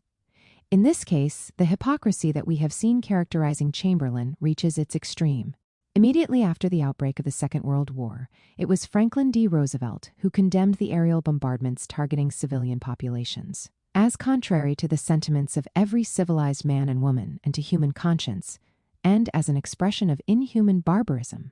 Subsequently, as proof of an even more inhuman barbarity, was the U.S. war machine, which proceeded to destroy Japanese cities in a systematic and terroristic manner and took an active part in the analogous operation against German cities. Nor should one underestimate the bombing of Italy, which was also aimed at striking at the population and undermining their morale. It was F.D. Roosevelt himself who pointed this out. "We will give the Italians a taste of some real bombing, and I am more than certain sure they will remain standing under this kind of pressure." The terrorist bombings campaign culminated, under the Truman administration, in the use of nuclear weapons against a country by then already at the end of its rope. A further gruesome detail should be added. It has been pointed out that the purpose of annihilating the civilian population of Hiroshima and Nagasaki was not to push Japan closer to capitulation, but instead aimed more at the Soviet Union, to which a dire warning was being issued. So, we are in the presence of two acts of terrorism of the highest scale that are, moreover, across the board. Tens and tens of thousands of defenseless civilians of the old enemy, or rather of the former enemy that is in the process of being transformed into an ally, are massacred in order to terrorize the ally, already targeted as a new enemy, and as a new target of the genocidal practices that had just been tested. But the war in Asia lends itself to further considerations. It is now widely accepted in the United States that the Pearl Harbor attack was foreseen well in advance, and in fact was provoked by an oil embargo that left Japan little alternative. But once the attack was consummated, the war was conducted by Washington under the banner of a moral indignation that was certainly hypocritical in light of what we now know, but then all the more deadly. It was not just the destruction of cities. One should think of the mutilation of corpses, and even of the mutilation of the enemy in the last flickers of life, so as to obtain souvenirs, often quietly or proudly displayed. Above all, the ideology behind these practices is significant. The Japanese were branded as subhuman, with recourse to a category that was central to Nazi discourse. And to this discourse, we are led again when we see F.D. Roosevelt entertain the idea of inflicting castration on the Germans. The latter, once the war was over, were imprisoned in concentration camps where, out of sheer sadism or out of a spirit of revenge, they were forced to suffer hunger, thirst, and all kinds of deprivation and humiliation, while the specter of death by starvation hovers over a thoroughly defeated people. To return to the topic of the statesman, who perhaps more than any other has been stylized as a champion of freedom, Roosevelt did not change the policy traditionally followed by Washington in Latin America, and in 1937 a bloodthirsty dictator, Anastasio Somoza, had come to power in Nicaragua, thanks to the National Guard trained by the USA. Domestically, the cities built under F.D. Roosevelt's administration continued explicitly to exclude African Americans. Actually, housing for defense workers, built or financed by the government during World War II, was deliberately subjected to stricter segregation than even that in place for housing in surrounding communities. Moreover, even the armed forces maintained strict segregation during the war. What is more, despite the urging of sections of the Republican Party, the president never pushed for an anti-lynching bill. Such acts continued to be staged in the South as a spectacle for the masses of men, women, and children who enjoyed the sight of the most sadistic humiliation and torture inflicted on a victim, a torture that was slow, prolonged as much as possible, in effect, unending. Finally, in January 1941, after F.D. Roosevelt championed the United States as the country that has continually and peacefully evolved without the concentration camp, immediately following the outbreak of war, he resorted to that same institutions by sovereignly and collectively depriving the Japanese American community of freedom, without distinction of age or sex. Nowadays, it is almost a truism to compare Stalin and Hitler, but it may be interesting to read the balance sheet of the strategic bombing of Germany that, starting particularly with the firestorm that devoured Dresden and its inhabitants, a German author writes, "The corpse's fate corresponded to the killing procedure. The victims of extermination do not have an individual grave or an individual death because their right to live is not recognized. The death 1,000 children under 10 years of age is not punishment." Bomber Harris, director of the air campaign on German cities, does not attribute them any guilt. Churchill merely claimed that they could not assert any rights from him. Maybe in World War I they would have had such rights, but not by World War II. Hitler, Churchill, and Roosevelt took their rights away. The juxtaposition of these three personalities is certainly a forceful polemic, which seems to reproduce a widespread state of mind in the Germany of the immediate post-war period, in a Germany destroyed, isolated by the ban on fraternization, and driven to the threshold of starvation by the liberal West. A conversation was reported from the American zone that took place between two exasperated German citizens. Yes, Hitler was bad, our war was wrong, but now they are doing the same wrong to us. They are all the same. There is no difference. They want to enslave Germany in exactly the same way as Hitler wanted to enslave the Poles. Now we are the Jews, the inferior race. If the first of the two texts cited above proceeds to a partial juxtaposition of Hitler, Churchill, and F.D. Roosevelt, the second goes as far as their total assimilation into one another. Today's dominant ideology instead equates Stalin with Hitler, but in doing so, it is just as cursory as the two German citizens exasperated by hunger and humiliation. There is no difference. Tragic conflicts and moral dilemmas. Even if one wants to concentrate on the strictly moral dimension, the comparison between the protagonists of the great anti-fascist alliance is certainly not without its contrasts. But how then to explain today's Manichaean opposition?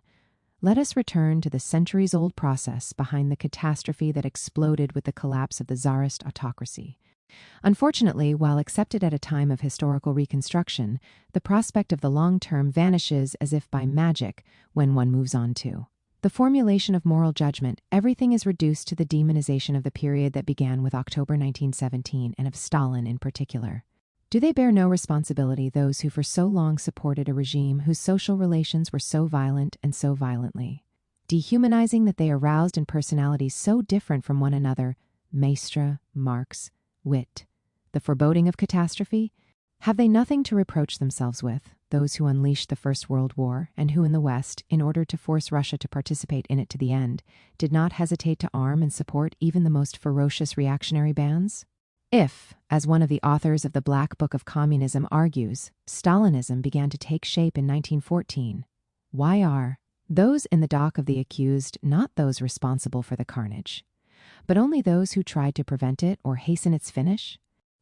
At least as far as the genesis and development of the Second World War, the problematic character of the moral judgment to be made on Western and liberal statesmen has not escaped the notice of the most alert authors.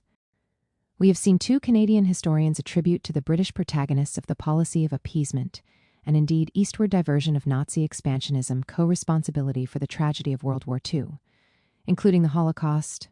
Then there is the problem of how the liberal West conducted the war once it broke out. Of course, here again the dominant ideology gets off lightly. A successful historian and journalist, whose articles are also hosted in the New York Times, has so little doubt about the wisdom or morality of using the atomic bomb against Japan that to decline to use the super bomb would have been illogical, indeed irresponsible. Certainly, there was a massacre of the innocent civilian population, but those who died in Hiroshima and Nagasaki were the victims not so much of Anglo-American technology as of a paralyzed system of government made possible by an evil ideology, which had expelled not only absolute moral values, but reason itself. These firm certainties rest on a very simple assumption. The responsibility for a horrible action is not necessarily to be attributed to the material author of that action. A similar argument has long been made by the leadership of the USSR. The horror that took place at crucial moments in the country's history was obviously acknowledged, but the responsibility for this was attributed to imperialist encirclement and the aggressive policy of the great capitalist powers. It must be noted, however, that the journalist historian hosted and paid homage to in the most authoritative media outlets applies the criterion he enunciates only to the liberal and Anglo-Saxon West. However, to make a criterion valid only for oneself and one's own side is the very definition of dogmatism on the theoretical level and hypocrisy on the moral level. Fortunately, on Dresden, Hiroshima, and Nagasaki, less reductive voices can be heard. A distinguished U.S. philosopher, Michael Walzer, observes that by resorting to the atomic bomb to kill and terrorize civilians, without even attempting real negotiations with the Japanese, the already victorious Americans were committing a double crime. Walzer came to a similar conclusion in regard to the destruction of Dresden and other German and Japanese cities, carried out when the war was virtually won. In a different way, the problem arose in the years in which the world seemed to be witnessing the triumph of the Third Reich, when Great Britain began its campaign of strategic bombing, which in Germany systematically and mercilessly struck the civilian population. It was a tragic moment, and the British rulers were faced with a terrible moral dilemma that can be formulated as follows. Can soldiers and statesmen override the rights of innocent people for the sake of their own political community? I am inclined to answer this question affirmatively, though not without hesitation and worry. What choice do they have? They might sacrifice themselves to uphold the moral law, but they cannot sacrifice their countrymen. Faced with an inescapable horror, their options are exhausted. They will do what they must to save their own people. The danger of the Third Reich's triumph, of evil personified in the world, demands a supreme emergency, a state of necessity. Well, it must be recognized that necessity knows no rules. Certainly, bombings aimed at killing and terrorizing the civilian population of the enemy country are a crime, and yet I dare to say that our history will be nullified and our future condemned unless I accept the burdens of criminality here and now? The young Lukács argued similarly when, driven by his horror at the carnage of the First World War, he made his revolutionary choice. In affirming the inescapability of guilt and in appealing to seriousness, conscience, and a sense of moral responsibility, he exclaimed with Hebel, "Even if God had placed sin between me and the deed enjoined upon me, who am I to be able to escape it?" Presumably, the Hungarian philosopher faced the years of Stalinist terror with this same frame of mind later, as the threat of the Third Reich loomed ever larger. We can now turn our gaze to the Soviet Union. It is worth noting that the thesis formulated at the time by Toynbee, that what made Stalingrad possible was the path taken by the Stalinist USSR from 1928 to 1941, is now confirmed by quite a few historians and scholars of military strategy. It is quite likely that without the abandonment of the NEP, the collectivization of agriculture, with the stabilization of the flow of food resources from the countryside to the city and to the front, and industrialization in 4 stages, with the development of the war industry and the emergence of new industrial centers in the eastern regions at a safe distance from the invading army, it would have been impossible to counter Hitler's aggression. Victoriously, Soviet Russia's unequaled and uncontested contribution to the defeat of Nazi Germany was closely bound up with Stalin's stubborn Second Revolution. Indeed, judging from Churchill, even the trial of Tukhachevsky and the Great Terror as a whole can be considered to have played a positive and very relevant role in the defeat of Operation Barbarossa. Should we then justify the concentrationary universe that made it possible to avoid an inescapable horror for the Soviet people and all humanity? Walzer rightly places strict restrictions on his principle. It can only be considered valid if, in addition to being unusual and horrifying, the danger is also imminent. It could be said that at least the second requirement was absent in the Soviet Union. Stalin initiated the forced collectivization of agriculture and industrialization in 4 stages, which ended up provoking a horrific expansion of the concentrationary universe when the danger of war was still remote and Hitler had not even come to power. It could be counter-argued, however, that Great Britain, too, promoted the plan to build an air fleet suitable for future strategic bombing at least 2 decades before the supreme emergency broke out. On the contrary, this plan had begun to take shape during the First World War, and had therefore been inspired by a competition for hegemony, which had been going on at least since the end of the 19th century. Quite different was the picture presented by the country that had emerged from the October Revolution. Widespread in Europe, the analysis made by General Foch, among others, shortly after the signing of the Treaty of Versailles, "This is not peace, it is an armistice for 20 years," was well known to Stalin, who felt the urgency of the task of remedying the backwardness revealed by Russia in the course of the First World Conflict. As far as the Eastern Front was concerned, this conflict had been repeatedly read by Wilhelm II as a racial war, in which the very existence of the warring peoples, whether the Germanic race is to be or not to be in Europe, was at stake. It was a clash that ruled out any reconciliation or mutual recognition. Peace is not at all possible between Slavs and Germans.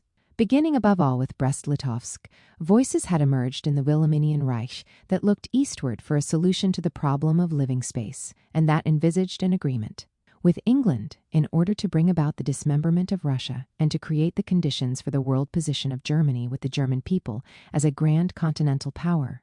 A few years later, in Mein Kampf, Hitler enunciated in no uncertain terms his program of building a continental German empire to be built primarily on the ruins of the Soviet Union. It is not difficult to identify the line leading from Brest-Litovsk to Operation Barbarossa, and this sufficiently explains Stalin's anxieties. In any case, the category of imminent danger was far from unambiguous. There was no determinate temporal magnitude to measure it. Imminent was a danger which, in order to be dealt with adequately, allowed no delay.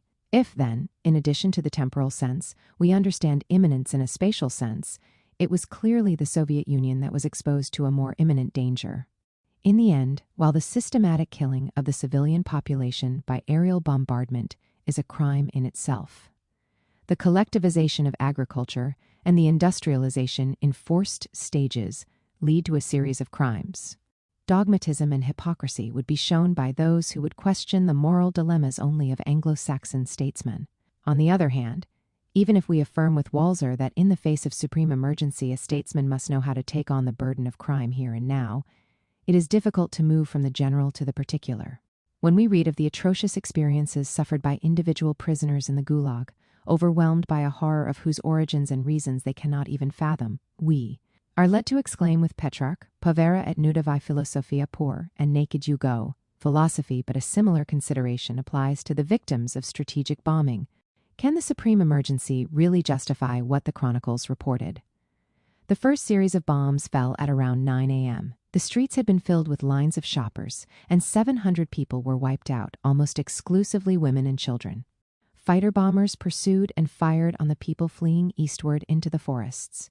And in other places, fighter bombers started firing their machine guns on random pedestrians, bicyclists, train passengers, and farmers in their fields. The funerals took place under strafer fire. Since there was a shortage of coffins, cloth was used. The bombs penetrated the apartment buildings and got caught in the ceilings between the stories. For days on end, they continued to explode day and night with a deafening bang, toppling walls and killing residents in their sleep. People had to flee through the flames and hurry to their deaths. It even happened that they took their own lives or pushed each other into the flames. Criminal actions carried out at the moment when the defeat of the Third Reich is already evident. Are they justifiable while supreme? Emergency looms. The difficulty of moving from the general to the particular becomes apparent. The Soviet Khaten and the American and South Korean Khaten, in contrast to the collectivization of agriculture and industrialization in 4 stages, the massacre of Polish officers decided by the Soviet leadership and carried out in Khaten in March-April 1940 was a crime in itself. The weight of the challenge with Finland was still being felt.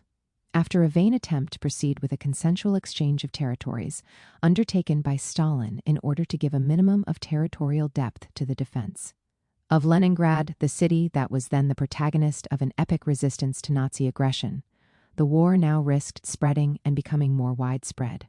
In such an eventuality, how would the Polish officers captured by the USSR react after the breakup of Poland? Moscow tried in vain to persuade them to abandon their anti-Soviet positions, a legacy of the conflict that had begun with the collapse of the Tsarist Empire and was thus tending to take on the brutal characteristics of a civil war. The situation had become very difficult. There was a danger that the USSR as such would be engulfed in war, and there was no lack of Western circles thinking of an overthrow of the Stalinist regime. It was this serious security problem that precipitated the horrendous decision, for which Stalin must later have bitterly regretted the subsequent embarrassment and complications. That is, even in the case of the Khaten executions, the moral dilemmas to which Walser draws attention are not absent. Nevertheless, it would be wrong to invoke the supreme emergency in this case as well, further stretching a criterion that already in itself runs the risk of being too loose. But even if it is unjustifiable, the crime we are now dealing with does not refer to the peculiar characteristics of Stalin's personality or of the regime he directed. One should recall the crime of which the American General Patton was guilty when, landing in Sicily, he ordered the killing of the Italian soldiers who surrendered after some tough resistance. Even if here we are dealing with a smaller infamy, it must be kept in mind that it is not a real concern for the security of the country that provoked it, but rather the spirit of revenge or, perhaps even racial contempt. That is to say, in this case, it is a crime for abject motives. And yet, if we are to seek a real analogy with Khaten, we must refer to other tragedies and other horrors. 10 years after the Soviet Khaten, what we might define as the U.S.-South Korean Khaten took place. The Korean War was underway. From the savagely bombarded north, a mass of refugees headed to the south. How were they received? The U.S. military had a policy of shooting approaching civilians in South Korea. The victims were mostly women and children, but it was feared that North Korean infiltrators were among them. However, investigating one of perhaps the most well-documented cases, the killings taking place at No-Gun Rai, no evidence emerged of enemy infiltrators. We are here in the presence not of the orders of a single, albeit brilliant and authoritative general or marshal as Patton was, but of the policy sanctioned by the highest U.S. military and political leadership. And this circumstance makes one think of Khaten, all the more so because in both cases security was at stake. To guarantee it, the U.S. and its allies did not just kill the refugees. They also considered it necessary to liquidate any potential fifth column. For example, in the town of Daejeon in July 1950, 1,700 Koreans, who were accused of being communists, were ordered by the police to dig their own graves, after which they were shot.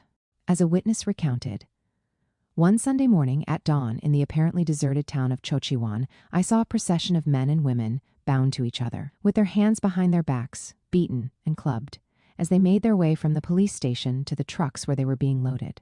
They were then put to the firing squad and left unburied a mile or two further away.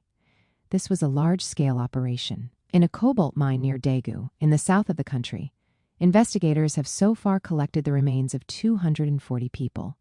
That is only a fraction of the estimated 3,500 prison inmates and communist suspects believed to have been whisked from homes and prison cells, then executed and thrown into the mine shaft between July and September 1950. Sometimes women and children were also the victims of summary executions. 97, it would appear that in such cases not even the suspected communist family was spared. The obsession with security affects not only the rear, but also the newly conquered or reconquered cities. Here is what happens in one of them. They told us to light our cigarettes. Then they began shooting their rifles and machine guns. After a while, an officer called out, "Any of you who are still alive can stand up and go home now." Those who did were shot again. How many victims in total of the two practices, the killing of refugees and the liquidation of those suspected of communism? In fact, the extent of what the victims' families call Korea's killing fields is not yet fully measured. A provisional tally can be made for now. Investigators have so far identified 1,222 probable cases of mass killings. The cases include 215 incidents in which survivors say American planes and ground troops killed unarmed refugees. The U.S. and South Korean Karen does not seem to be of smaller proportions than the Soviet one, and in any case, it shows an extra degree of recklessness. For a war conducted thousands of kilometers from their own country, the Washington leaders could not have invoked even the shadow of a supreme emergency. But here it is not a question of establishing a hierarchy between two crimes that are both unjustifiable. It is instead a question of noting the inadequacy of the moral Manichaean approach to understanding Stalin and the country he led. The inevitability and complexity of moral judgment. While in a sense it is inevitable, moral judgment would be superficial and hypocritical if it were formulated by abstraction from the historical context, hence its complexity and problems.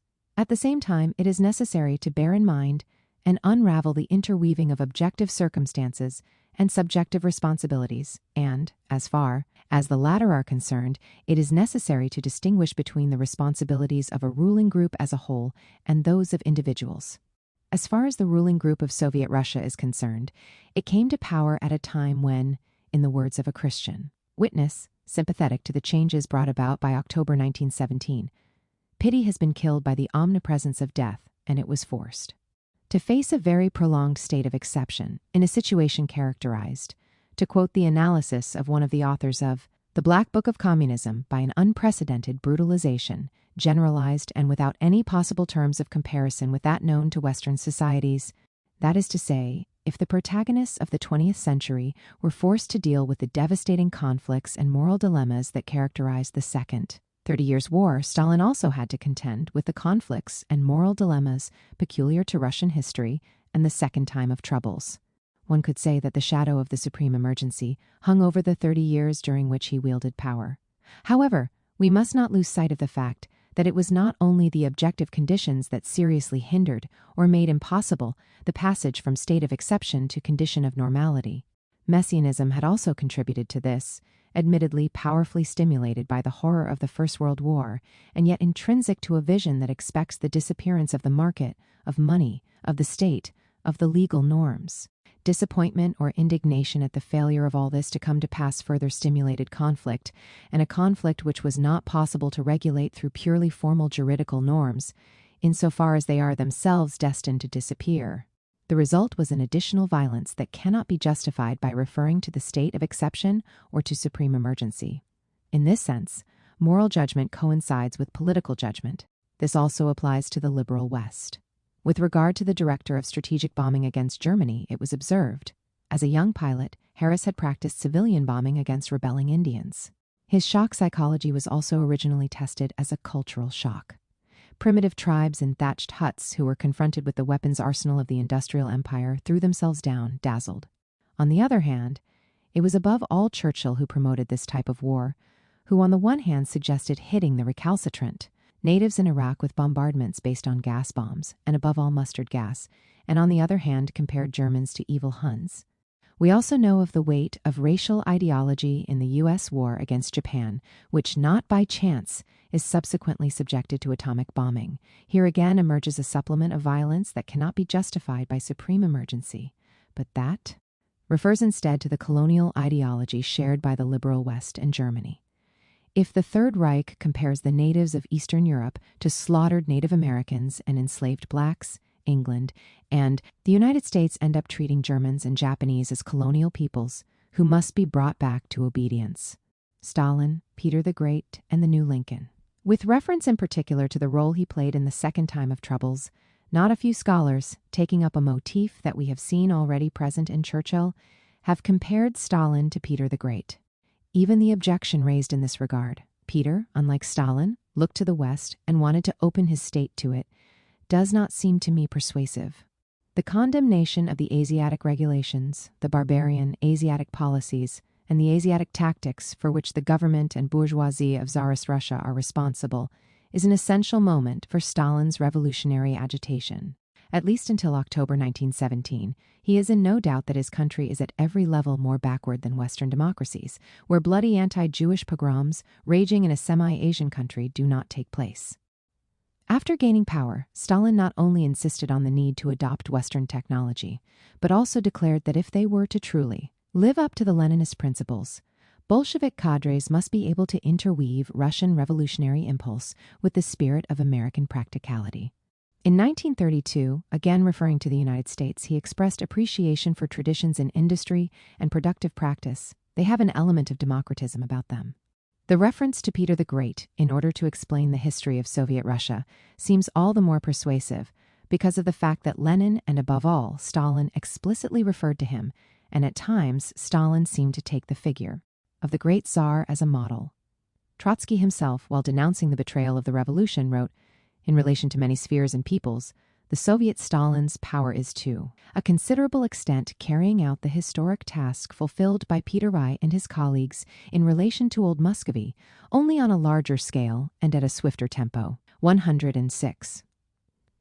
It is also interesting to note that, at the conclusion of his trip to the Soviet Union in 1927, as great a philosopher as Benjamin referred with sympathetic interest to the thesis of some literati who see in Bolshevism the crowning achievement of Peter the Great, finally, one could go backwards and recall a prediction of Marx's. After hinting at the upheavals of unprecedented violence that would be caused by the age-old contradictions of Tsarist Russia, he concluded that the Russian 1793 will be the second turning point in Russian history and finally place real and general civilization in the place of the false and deceptive civilization introduced by Peter the Great. And however, while it may serve partially to illuminate the relationship with the history of Russia and with the Second Time of Troubles, the comparison in question leaves in the shadows the Second 30 Years' War and the extraordinary influence exerted by Stalin at global level. His 1924 condemnation of the scandalous disparity between nations, theorized and imposed by imperialism, and his exhortation to tear down the wall between whites and blacks, peoples considered civilized and peoples excluded from this dignity. The inauguration of a profoundly internationalistic constitution, as Stalin stressed in presenting the project, and based on the proposition that all nations and races have equal rights, regardless of skin color, language, and degree of economic and military development, all. This could not fail to arouse a profound response not only in the colonies, but also in the colonized peoples located in the very heart of the West. In the U.S. South, where the white supremacy regime was still raging, a new climate was spreading. The Soviet Union and Stalin were looked upon with hope as the new Lincoln, the Lincoln who would have put an end, this time in a concrete and definitive way, to the enslavement of blacks, to the oppression, degradation, humiliation, and lynchings that they continued to suffer. As it advanced toward autocracy, Stalin's USSR powerfully influenced the struggle of African Americans and colonized peoples against racist despotism. In the U.S. South, a new and worrying phenomenon was being witnessed from the point of view of the ruling caste. It is the growing impudence of young blacks. These, thanks to the communists, were in fact beginning to receive what the powers that be had stubbornly denied them, a culture. That goes far beyond the elementary education traditionally given to those destined to provide semi-servile work in the service of the master race. Now, on the other hand, In schools organized by the Communist Party in the North or in Moscow schools, in Stalin's USSR, black citizens were busy studying economics, politics, world history. They questioned these disciplines so as to understand the reasons for the harsh fate reserved for them in a country which also claims to be the champion of freedom. A profound change took place in those who attend these schools. The impudence reproached to them by the white supremacy regime was in reality the self-esteem that had hitherto been hindered and trampled upon. A black woman, delegate to the International Congress of Women Against War and Fascism, held in Paris in 1934, was extraordinarily impressed by the relationships of equality and fraternity, despite the differences of language and race, that were established among the participants in that initiative promoted by the communists. It was heaven on earth. Those who came to Moscow, observed a contemporary American historian, experienced a sense of freedom that was unheard of in the South. A black man could fall in love with a white Soviet woman and marry her, even though, on his return home, he could not take her with him, knowing full well the fate that awaited those guilty of miscegenation and racial bastardization. The hopes African Americans placed in the new Lincoln were not as naive as they might seem. Let us reflect on the timing and manner that characterized the end of the white supremacist regime. In December 1952, the U.S. Secretary of Justice sent an eloquent letter to the Supreme Court, which was busy debating the question of integration in public schools, racial discrimination furnishes, grist for the communist propaganda mills, and it raises doubt even among friendly nations as to the intensity of our devotion to the democratic faith.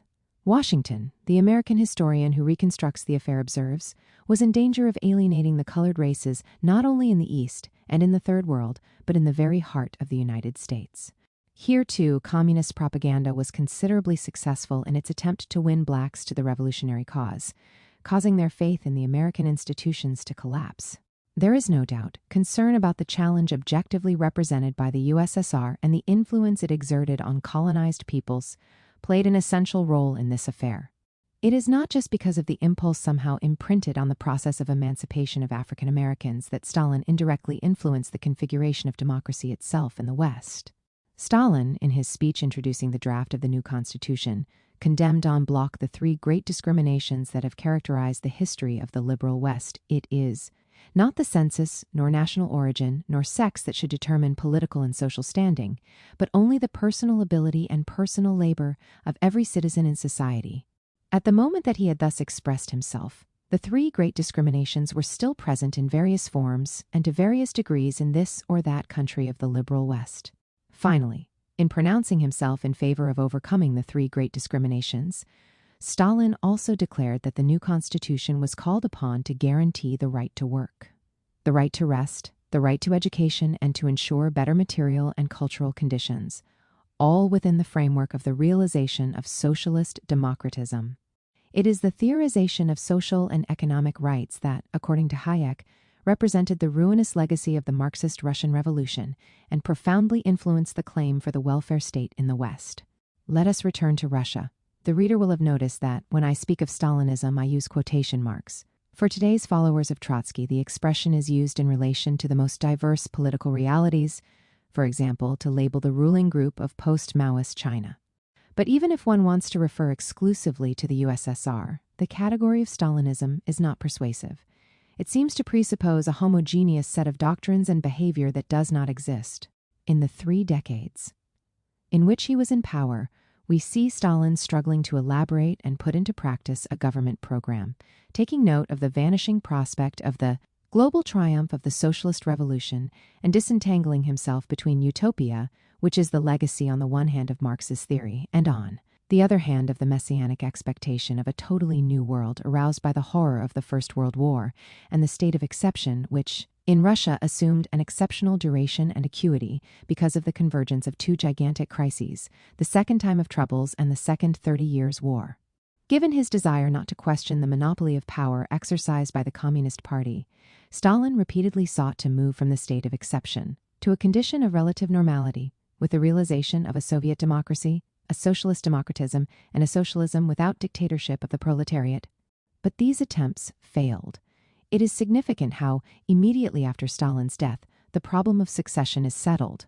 The liquidation of Beria is a sort of mafia-style settling of accounts, a private violence making no reference whatsoever either to the state's legal framework or to party statute. The comparison between Stalin and Peter the Great appears then in its problematic nature. On closer inspection, the second time of troubles does not even end with the advent of autocracy. The advent of autocracy coincided with the opening of a new and prolonged state of exception, which saw the outbreak first of a new and frightening world conflict, and then of a Cold War that could turn at any moment into a nuclear apocalypse. It could be said that the second time of troubles actually ended with the collapse of the USSR. As in the case of the Jacobins, the Bolsheviks were unable to adapt to the disappearance or fading away of the state of exception, and thus ended up appearing obsolete and superfluous to the majority of the population. After having achieved the overcoming of the crisis of the whole Russian nation, the Bolsheviks were ultimately overwhelmed by the advent of that relative normality, which had also been the result of their action. It is at the international level, however, that the influence of the October Revolution and of the man who ran Soviet Russia for 3 decades proved most solid. One can be ironic about the magniloquence of a constitution that was never actualized, but it must be borne in mind that even purely abstract declarations of principle have historical efficacy. One can recoil in horror from a context that witnesses democracy with a collapse of racist and colonial, despotism and of the 3 great discriminations, and even more so social democracy advancing in the wake of a challenge coming from a dictatorial and terror-prone regime. But to indulge in such reaction is ultimately to shy away from the complexity of historical process. Those who would prefer to have a simpler picture before them would do well to reflect on an observation by Marx. It is the bad side that produces the movement that makes history. 7. The image of Stalin between history and mythology. The various historical sources of today's image of Stalin. And nevertheless, today's historiography finds it difficult to distance itself from the image of Stalin as a huge, grim, whimsical, morbid, human monster, who, moreover, is so lacking in intellectual and political capacity as to be laughable. Even for a myth, there needs to be a search for historical origins. It is appropriate to start from the scholar Deutscher, to whom I have just referred, who in another circumstance and in a different period of time observed, unlike the Jacobins, the Bolsheviks did not execute their Girondists, that is, the Mensheviks, who were authorized and even encouraged to leave Russia and establish their political center abroad. From here there developed a strong campaign against the country that had been first headed by Lenin and then, for a much longer period of time, by Stalin. Deutscher thus continued. It is certain that Stalin did ponder over the horrifying French precedent, and that for some years this deterred him from resorting to the most drastic means of repression. Stalin expressed himself thus more than once. In 1929, he made up his mind to exile Trotsky from Russia. It was still inconceivable that Trotsky should be imprisoned, let alone put before a firing squad. With the arrival of the leader of the opposition in Istanbul, a new and more committed political center had formed, this time dedicated exclusively to the unmasking and denunciation of every aspect of Stalin's personality and activity. In this same context, one can place defectors like General Orlov, who, having landed in the West, devoted himself to the revelations of the secrets of the Kremlin, earning an enormous honorarium and, presumably, an honorarium all the greater, the more sensational the secrets brought to light. Eagerly accepted in the Soviet Union itself from the Gorbachev period onwards, and still today one of the most important sources of Western Sovietology, these revelations are nevertheless studded with lies.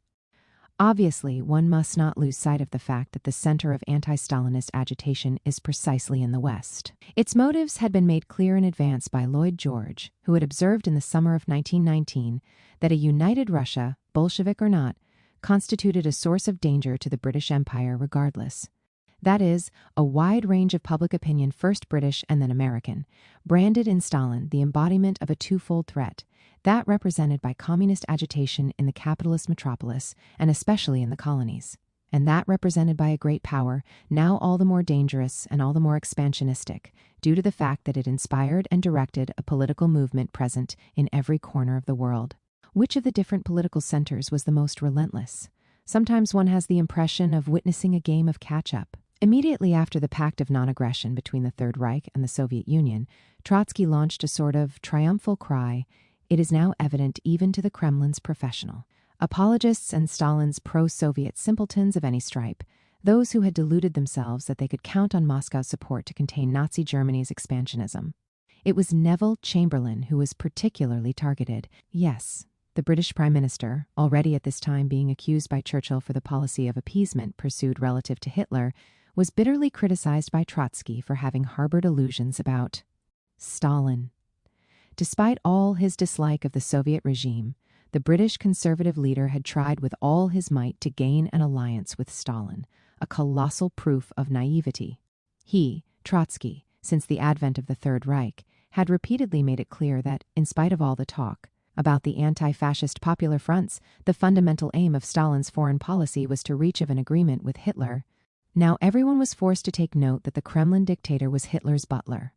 Put in serious difficulties by the Soviet Union's epic resistance against the Third Reich, this game of brinkmanship resumed with force after the 20th CPSU Congress and the secret speech.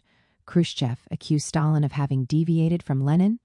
In reality, as Orlov immediately raised the tone by publishing in Life an article that already in its title announced a sensational secret, the Soviet Union had been run for 3 decades by an agent of the Tsarist secret police, obviously ready to do anything to liquidate the wretches who had become aware of his unmentionable past. A Russian scholar, Rogowin, an ardent follower of Trotsky, still seems to adhere to this revelation. The brinkmanship game can take the most peculiar forms. In 1965, Deutscher reflected on the evolution of the Menshevik leader Dan, who, dazzled patriotically by the image of a Russia emerging triumphantly from Armageddon, with the Third Reich prostrate at its feet, had ended up recognizing the historical reasons of the October Revolution, but also, unfortunately, of Stalinism. With all its ideological prevarication and violence, there is only one mitigating factor for this indulgence for a degenerate and depraved Bolshevism. The fact is that when Dan was writing some of these pages, the wartime tide of pro-Stalinism ran high in Allied countries, especially in the United States.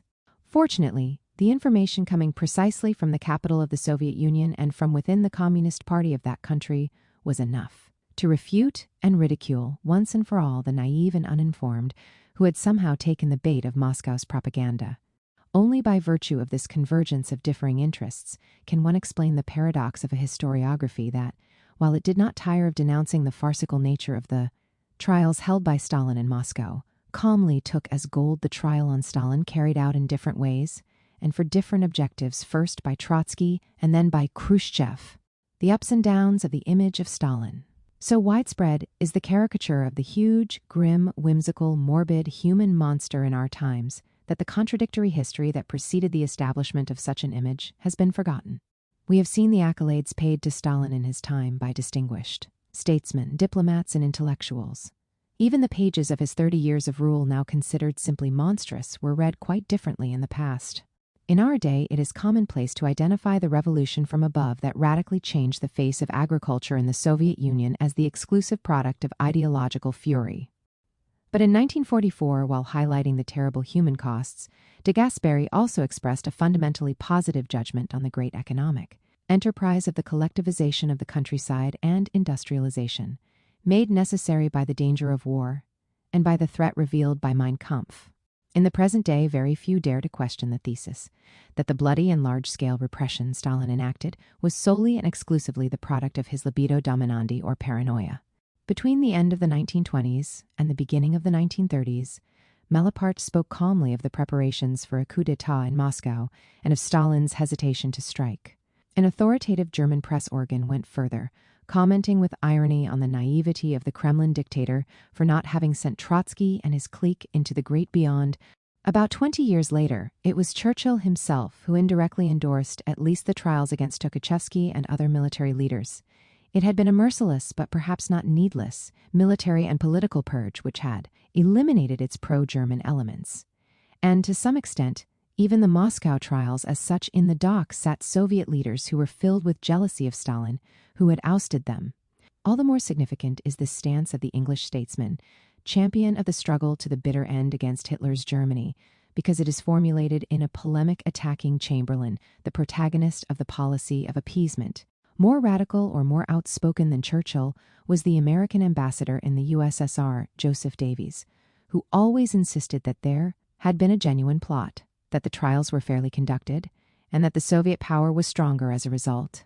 Presumably in this vein, in Italy in 1944, de Gasperi also stressed that the reliability of the accusations against the anti-Stalin opposition was confirmed by objective American information.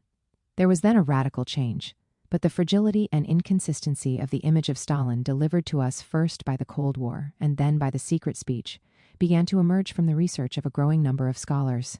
In some respects, there is even a resounding reversal. Take the Great Terror.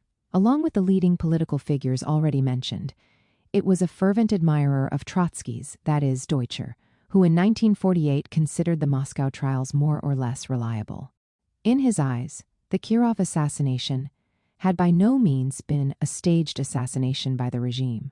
The long tradition in Tsarist Russia that had attacked autocracy with bombs and revolvers, and this had resumed its influence on the young communists, was not Lenin's brother among the conspirators who attempted to kill Tsar Alexander III. The textbooks surrounded those martyrs and heroes with a romantic halo, and so the sacred shadows of the past seemed now to press bombs and revolvers into the hands of some. Impatient anti-Stalinist Komsomoltsi ideas of revolutionary terrorism had expanded to become fairly widespread among the young and had influenced Kirov's murderer. Also in 1948, Deutscher recognized a certain psychological truth to the Moscow trials in general and a factual truth regarding the execution of Tukhachevsky in particular. Regarding the latter affair, if certain sources speak of Hitler's intelligence services machinations, numerous anti-Stalinist versions instead claim that the generals did indeed plan a coup d'état in either case. Stalin's paranoia or libido dominandi had played no role. It should be added that a few years later, without allowing himself to be impressed by the revelations of the secret speech, an American historian not devoid of sympathies for the anti-Stalinist opposition, which he defined as the conscience of the revolution, wrote, "The selectivity of Bukharin's admissions and what is independently known of the affair make much of the trial evidence plausible, despite the suspicion which the nature of the trials evokes. Nowadays it is the same scholars of Trotskyist orientation who draw attention to the civil war that broke out within the Soviet leadership and claim the merits of the opposition for having promoted by every means the overthrow of the Thermidorian regime imposed by the traitors of the revolution. It is significant that the shift also involved the camp of the followers of Trotsky, the man who in his time was perhaps more committed than any other to denouncing the Moscow trials as a pure and simple farce. In relation to the leadership of the USSR on the eve of and in the course of the Second World War, Deutscher's personal evolution was particularly painful and significant. We are already aware of the very flattering picture he drew in 1948 of Stalin as a wartime leader. In 1956, writing under the immediate impression of the secret speech, Deutscher had no difficulty in lending faith to the revelations, according to which in the days immediately following the unleashing of Operation Barbarossa, Stalin had withdrawn, inert and gloomy and sullen in his dacha, only to return to run the country and to conduct the war by taking a globe and tracing the front line on it after yielding to the solicitations and entreaties of his collaborators. Deutscher's only criticism of Khrushchev and his circle was that they had not followed the recommendation made by Trotsky as early as 1927. Namely of not having felt the duty of party leaders to overthrow Stalin in order to wage war more efficiently and to a victorious conclusion. 10 years later, returning to this subject, Deutscher wrote, "Nor do I take all of Khrushchev's revelations at their face value, I do not accept in particular his assertion that Stalin's role in the Second World War and the victory over the Third Reich was virtually insignificant. It is hardly necessary to say that more recent historical research goes far beyond this partial and timid rethinking. As for the oppression of nations thesis, we already know the radical and positive novelty of the affirmative action implemented in the USSR in favor of national minorities. But now it is worth reading the balance recently traced by another American historian. A new consensus is emerging that, far from being the nation killer familiar from earlier Western and nationalist historiographies, the Soviet government undertook an ambitious, complex, and prolonged effort to build ethnically based nations within the context of a politically and economically unitary state.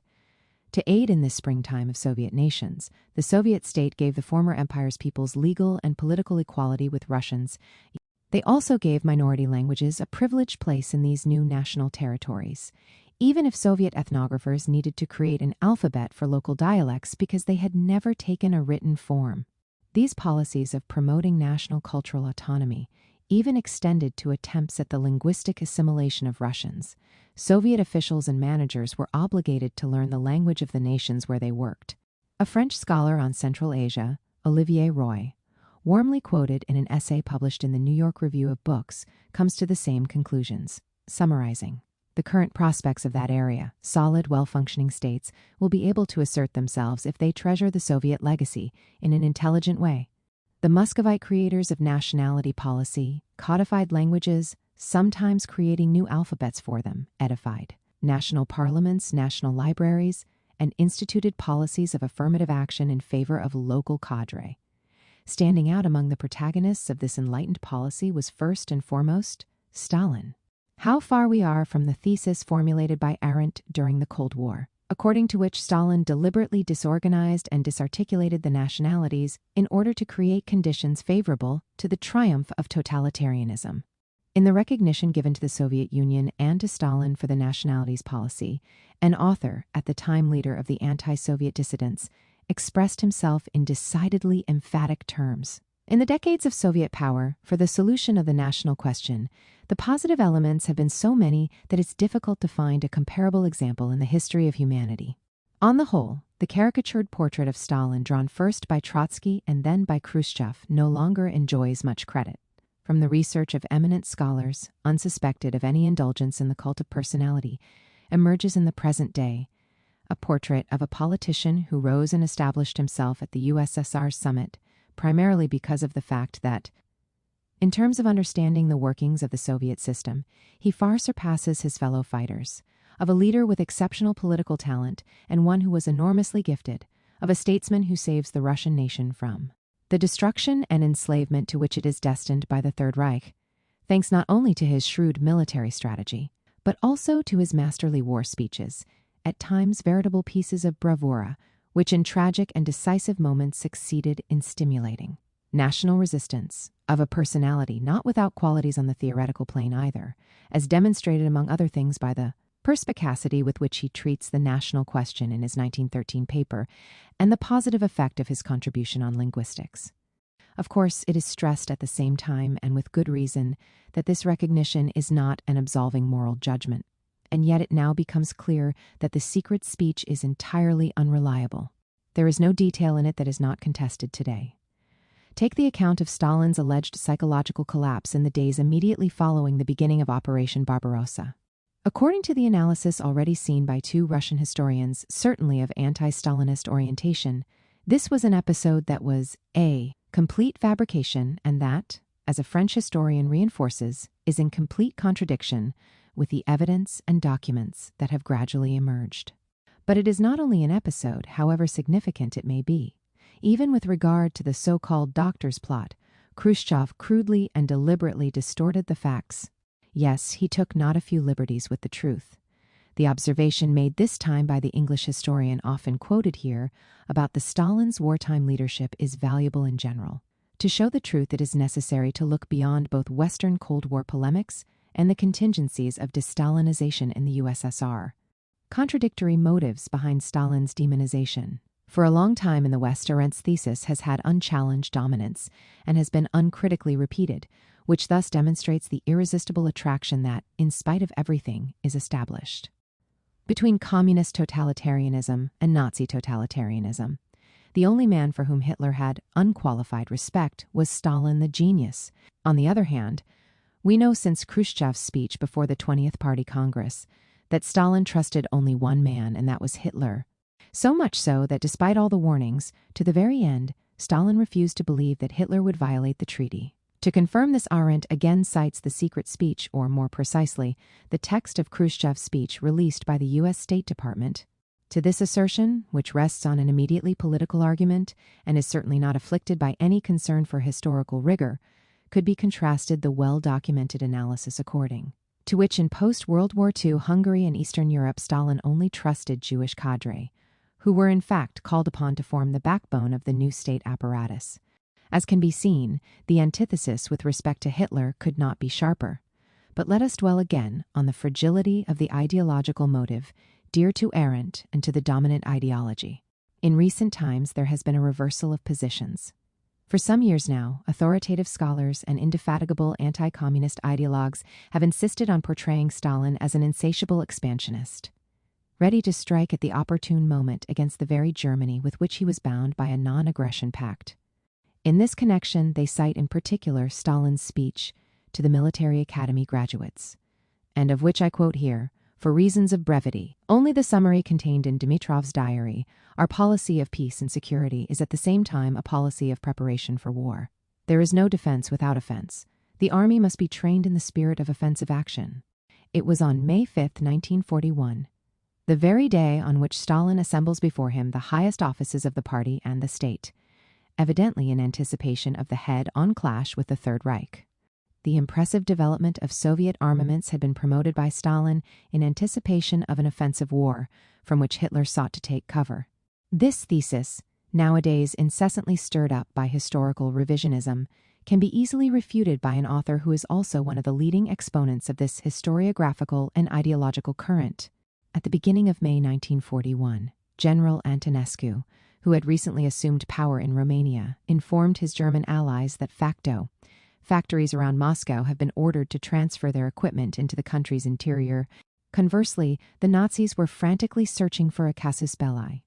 The chief of espionage, Admiral Canaris, noted in his diary, "General Jodl disclosed to me that they are greatly worried about the Russians' soft and indulgent attitude toward us," and he added half in jest, "If these chaps," meaning the Soviet Russians, "keep on being so accommodating and take offense at nothing, then you will have to stage an incident to start the war." Meanwhile, dislodging revisionist historians from their new warhorse, these testimonies make it unmistakably clear who the aggressor is. Secondly, they clarify that what unnerved the Third Reich was precisely the attitude Khrushchev reproached Stalin with. The fact remains that the new accusations against Stalin immediately found consecration in the mass media, which, in order to corroborate them further, did not hesitate to exhume the speech of August 19, 1939, commented with knowing indignation by a distinguished Slavic studies expert. Thus, while preparing to send the loyal Molotov to Berlin to conclude the non-aggression pact, Stalin had already worked out, with repugnant cynicism, a plan for the aggression and Sovietization at the appropriate time of the whole of Europe, including Germany. In fact, this is a gross historical fallacy. But this is not the most important point. The revelation of Stalin's new infamy could have been the occasion to discuss again the thesis developed by Arendt, thanks also to the Khrushchev report of the tenacious relationship between the two highest incarnations of totalitarianism. And yet none of this. Historians of the concentrationary universe rightly denounce the further crackdowns experienced in the Gulag and the super-exploitation of the prisoners, which reached its horrible peak after the dizzying growth of economic plans in 1940-41. Therefore, in the months of the non-aggression pact, when the Soviet leadership, in anticipation of the war, had trampled all other considerations in order to accelerate to the maximum the realization of plans of great strategic and economic importance, such as the construction of airports, airplane factories, and industries essential for the war effort. In light of this ever more grotesque indictment, there is a commonplace endorsed by Arendt that nevertheless continues to be obsessively hammered home. It still needs to be shown that Stalin trusted Hitler blindly. The dominant ideology, therefore, easily asserts the most contradictory allegations and accusations. The important thing is that they be defamatory. The tendency is clear of slippage from history to political mythology. The need for demonization, however motivated, manifests itself in other fields as well. The black legend of Stalin's anti-Semitism is uncontested these days. But there is no lack of diametrically opposed views. Here is the research of a journalist, American and Jewish, reporting on Stalin's fondness for Jews, to whom he entrusted the management of concentration camps from which imprisoned Germans were destined to be expelled from Poland. And so, those who had escaped from the final solution could take terrible revenge and become the executioners of their executioners, all thanks to the cunning and perfidy of the Soviet dictator. The latter is accused, in a book written by an author close to German Federal Republic military circles, of having circulated war propaganda about the gas chambers and the plan for the total extermination of the Jewish population by the Third Reich in order to discredit his enemies. The contrast with the vision of an anti-Semitic Stalin is evident and total, and nevertheless continues to enjoy great popularity. It is also worth noting how the theme of Stalin's paranoia is often asserted in contradictory ways. Standing out in the self-assurance with which he diagnoses this illness is a historian who at the same time emphasizes the role Beria is said to have played in the death of the Soviet leader.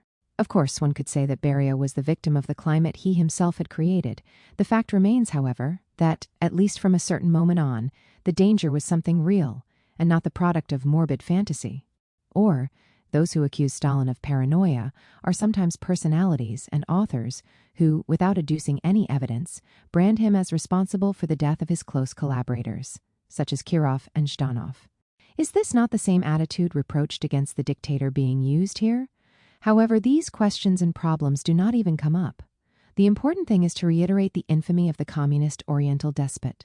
Political struggle and mythology between the French Revolution and October Revolution. In June 1956, under the immediate impression of reading the Khrushchev report, Deutscher observed, communists had lain prostrate over a quarter of a century before a monstrous tyrant who was both morally and intellectually repugnant. Well, how could this have happened? Continuing along this line, he could have added, what had induced illustrious Western philosophers and statesmen to pay this monster declarations of esteem and respect, and in some cases even admiration?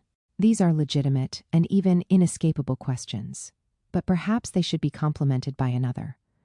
How could it have happened that Deutscher himself had allowed himself to be infected by that disposition, which he so bitterly denounced in 1956? Yes, after the end of the Second World War and on the occasion of Stalin's death, he had paid tribute to the statesmen who had contributed decisively to the defeat of the Third Reich and had built socialism in the USSR. At that time, the monster of abjection and imbecility had not yet appeared on the scene, and so the question had not yet arisen as to the enormous credit he had long enjoyed, despite everything. But perhaps, in 1956, reading the Khrushchev report, Deutscher would have done better to ask himself a quite different question. Led by a generalissimo and such a laughable political leader, how could the Soviet Union have managed to defeat the terrible Nazi war machine that had rapidly subjugated the rest of continental Europe? And how could the Soviet Union, starting from a position of extreme weakness, have managed to become a military and industrial superpower? Yes, on a closer look, half a century after the death of Stalin and the sensational de-Stalinization, it is appropriate to take up the question again, as formulated by Deutscher, in order to invert it radically. How could such a grotesque and caricatured portrait as the one drawn by Khrushchev rise to the dignity of historiographical and political dogma?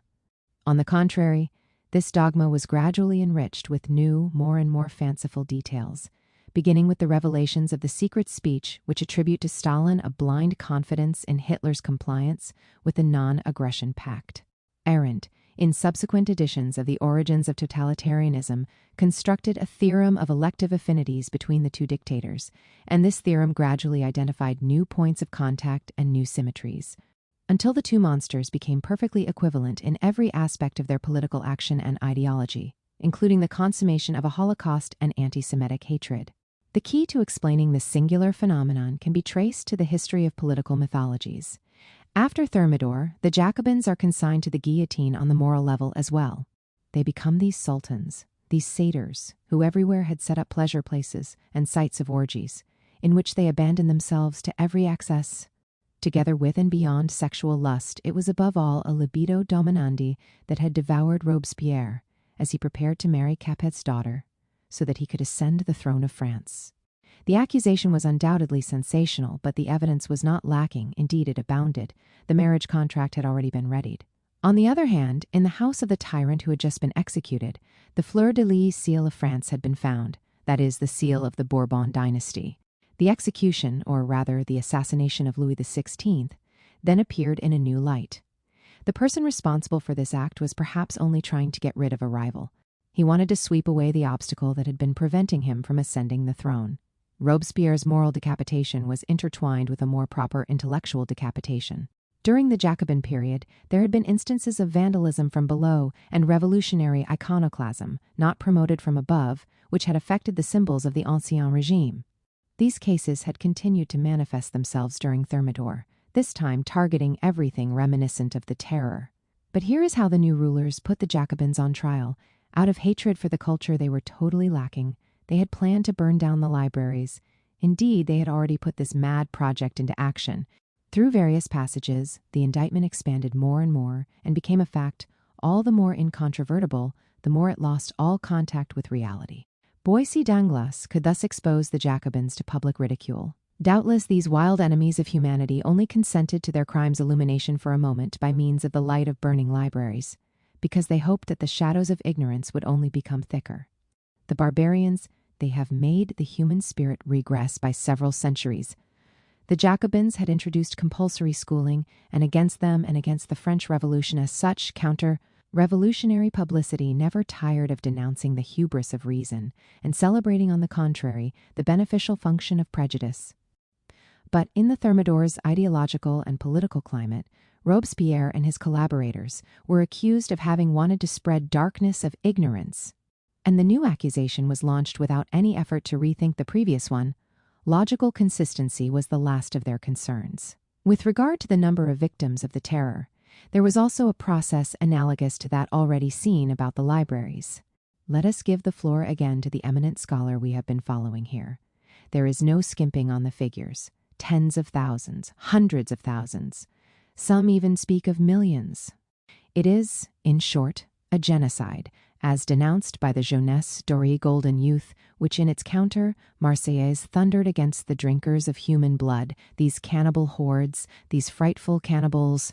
It was an accusation taken up and radicalized on the left. Immediately after Thermidor, Babeuf spoke of a depopulation system put in place in the Vendée by Robespierre, who even pursued a vile and unprecedented political goal, to weed out the human race. There was thus a convergence between the right and the extreme left of the political spectrum, both agreeing in drawing a portrait of Robespierre as a genocidal monster. However, this paradox was short-lived. Babeuf was quick to grasp the real meaning of Thermidor.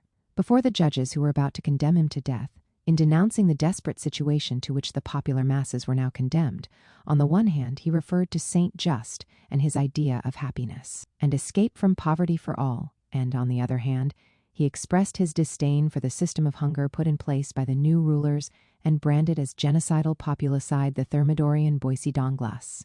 The accusation of genocide is thus radically reversed. It no longer strikes Robespierre, but his victorious enemies. Be interesting to make a comparative analysis of the mythologies that have emerged since the Great Revolutions. After October 1917, the Jacobin drinkers of human blood were succeeded by the Bolsheviks, who, as refugees from Soviet Russia reported in the U.S., had invented and frantically employed an electric guillotine capable of killing 500 men an hour. We have seen Jacobins branded as frequenters of pleasure places and organizers of orgies.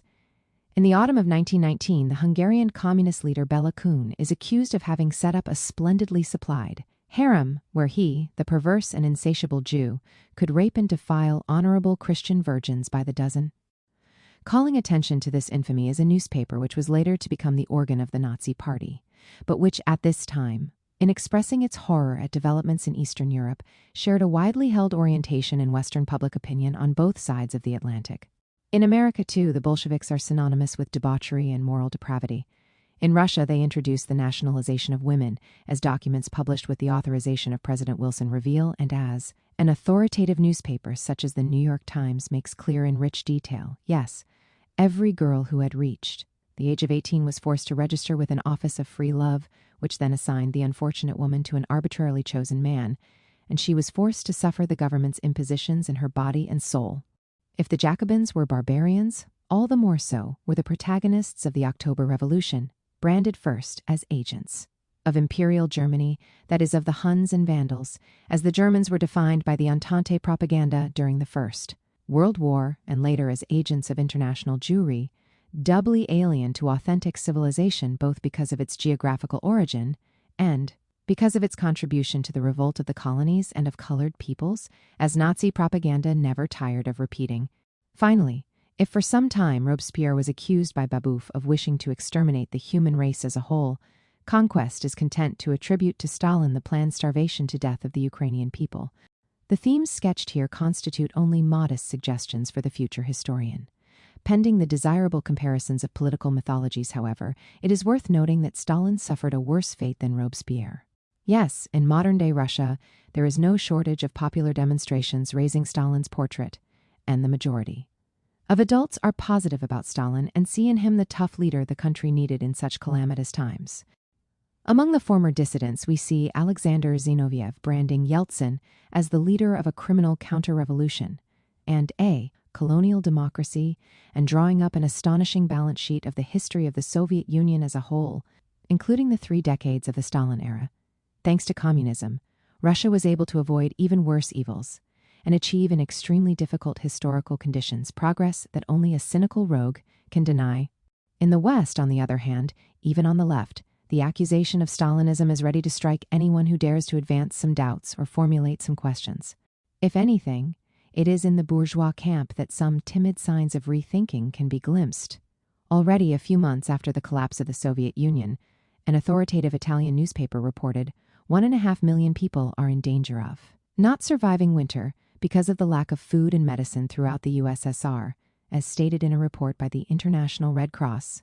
Sometime later, again analyzing Yeltsin's Russia, a distinguished political scientist, Maurice Duverger, pointed out the collapse in average life expectancy, the responsibility for which fell on the privileged few who had succeeded in accumulating enormous wealth through parasitical speculation, if not openly illegal, and denounced the veritable genocide of the elderly.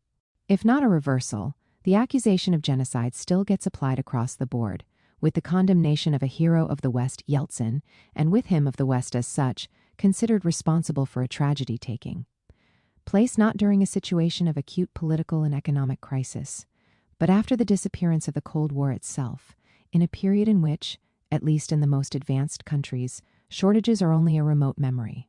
Edgar Quinet's assessment of the French Revolution comes to mind. The Terror had been the first calamity. The second, which destroyed the Republic, was the trial of the Terror. 8. Demonization and hagiography in the interpretation of the contemporary world. From the omission of Russia's second time of troubles to the omission of China's century of humiliation.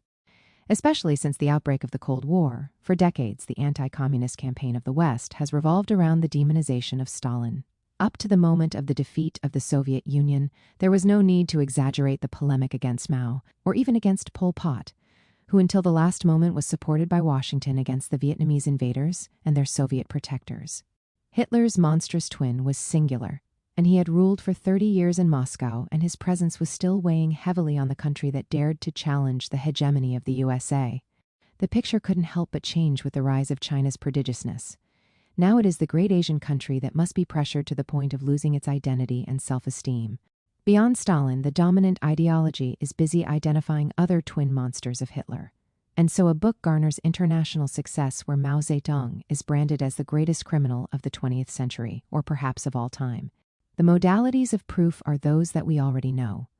The starting point is from the childhood of the monster, rather than from the history of China. We should then try to fill this gap with a long history behind it, which for centuries or for millennia had seen it in an eminent position in the development of human civilization. Even in 1820, China boasted 32.4% of the world's gross domestic product.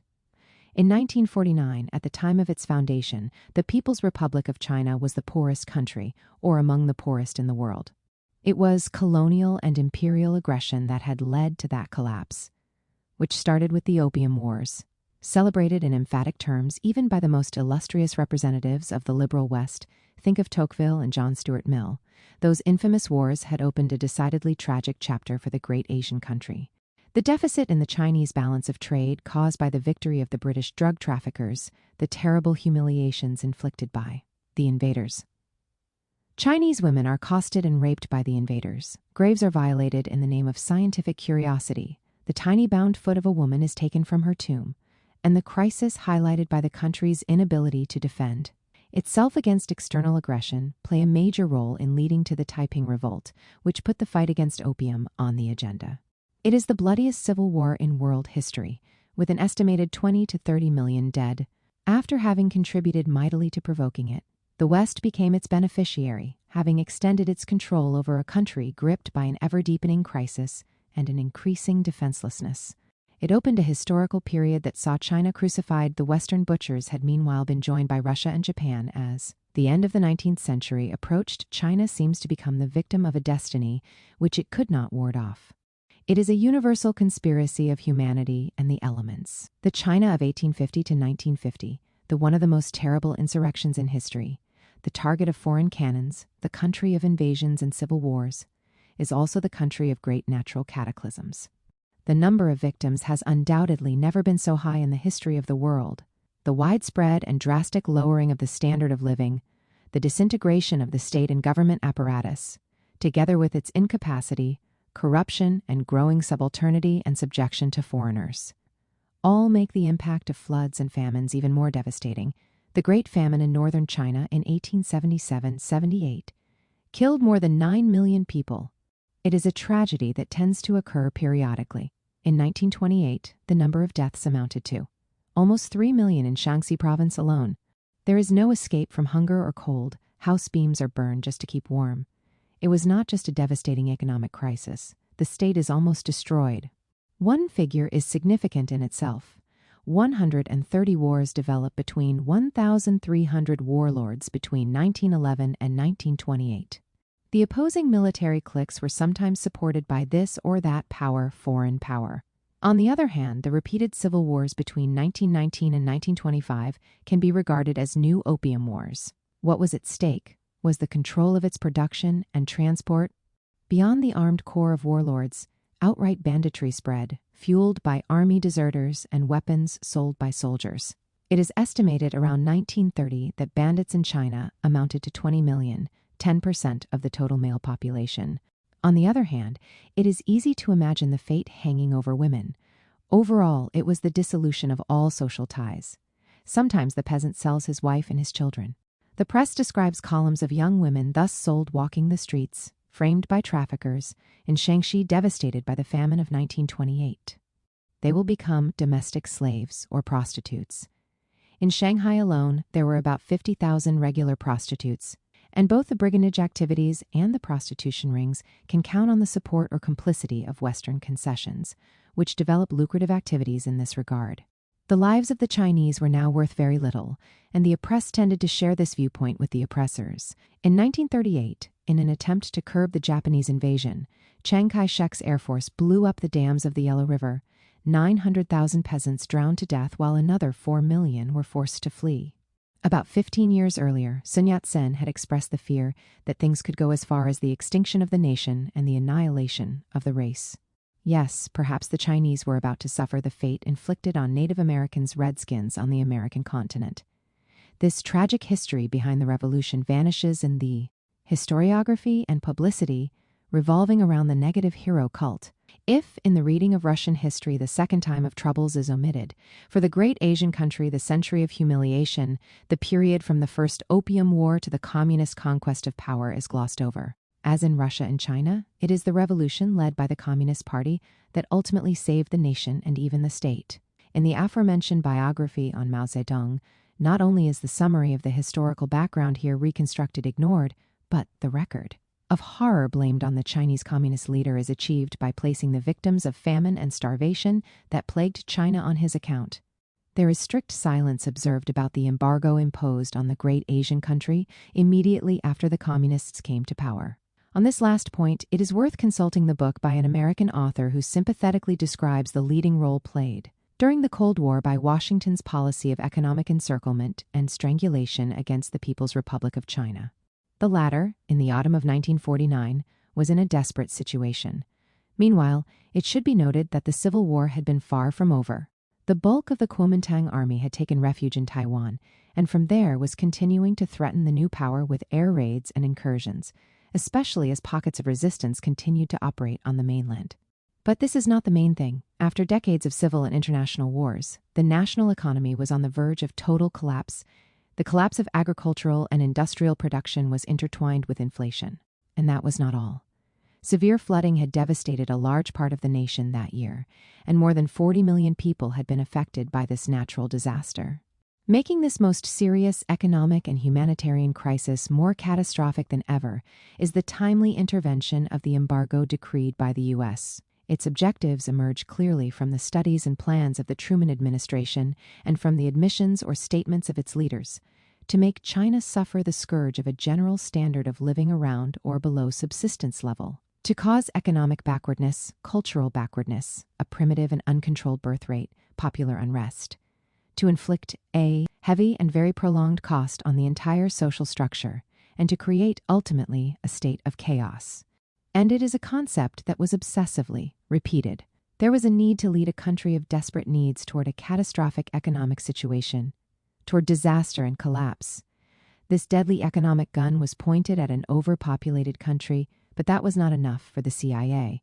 The situation caused by the economic warfare measures and the naval blockade could be further aggravated by an air and naval bombing campaign against selected ports, railroad hubs, industrial facilities, and warehouses.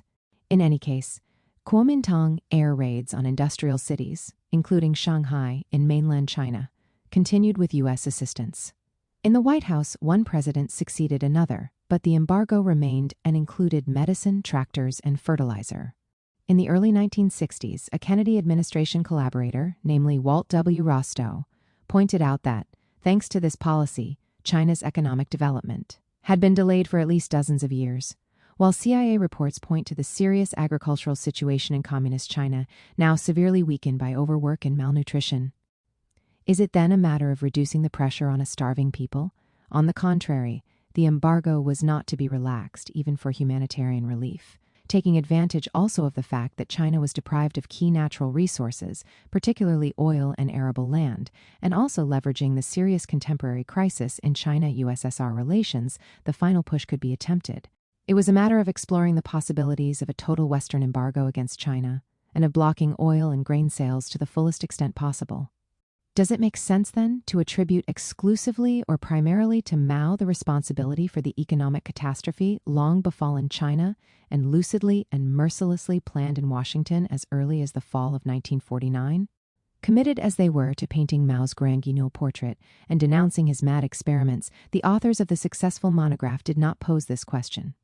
Yet it is the same U.S. leaders who, when imposing it, knew that the embargo will be even more devastating because of communist inexperience in the field of urban economics. It is no coincidence that we have seen them talk explicitly of economic warfare and economic guns, and it is a practice that does not dissipate even after the end of the Cold War. A few years before China's entry into the World Trade Organization, a U.S. journalist thus described Washington's behavior in 1996. American leaders unleash one of the heaviest weapons in their trade arsenal, ostentatiously targeting China, and then furiously debate whether or not to pull the trigger. Once enacted, the cancellation of normal trade relations they threatened would constitute, in dollar terms, the largest trade sanction in U.S. history, excluding the two world wars. It would be the trade equivalent of a nuclear strike. This was also the opinion of a distinguished U.S. political scientist, namely Edward Luttwak. With a metaphor, one could say that the Chinese import blockade is the nuclear weapon America keeps pointed at China. Waved as a threat in the 1990s, the economic nuclear weapon was systematically used throughout the Cold War against the great Asian country, while explicitly and repeatedly Washington reserved the right to resort to the actual nuclear weapon as well. At the time of winning power, Mao was well aware of the very difficult task of economic reconstruction awaiting him. Yes, it was necessary to learn work in the industrial and economic field and learn from every expert, whoever he may be. In this context, the Great Leap Forward appeared as a desperate and catastrophic attempt to cope with the embargo. This applied in part to the Cultural Revolution itself, characterized by the illusion that it could promote rapid economic development by appealing to mass mobilization, and the methods successfully employed in the military struggle. All, again, in the hope of ending once and for all the ravages of economic warfare, behind which lay the threat of even more total war. As for Mao's behavior as an Oriental despot, especially during the Cultural Revolution, the history of China, as well as the ideology and personality of those wielding power, certainly provide an explanation. The fact remains that we have never seen a country proceed on the road to democratization while savagely attacked economically, isolated diplomatically, and subjected to a terrible and constant military threat. This being so, it is doubly grotesque to put exclusively on Mao's account more than 70 million people who died in peacetime because of his misrule. Actually, the social achievements of the Mao era were extraordinary and saw a marked improvement in economic, social, and cultural conditions, and a sharp rise in the life expectancy of the Chinese people. Without these understandings, one cannot account for the prodigious economic development that subsequently freed hundreds of millions of people from starvation and even death by starvation. However, in the dominant ideology, there is a real reversal of responsibility.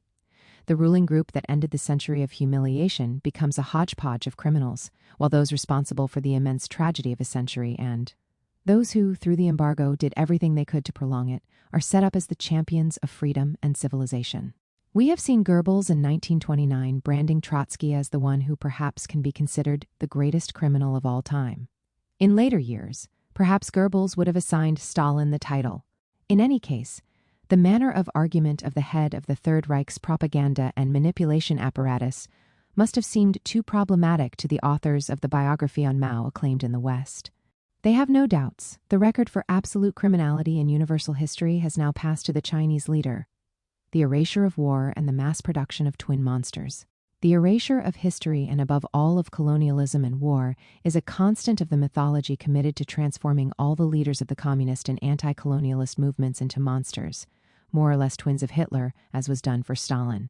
This is a fairly easy operation for Pol Pot, and it is precisely on him that we should dwell, certainly not in order to rehabilitate him or to scale down the horror for which he was responsible, but in order to better clarify the ways in which today's dominant mythology is constructed.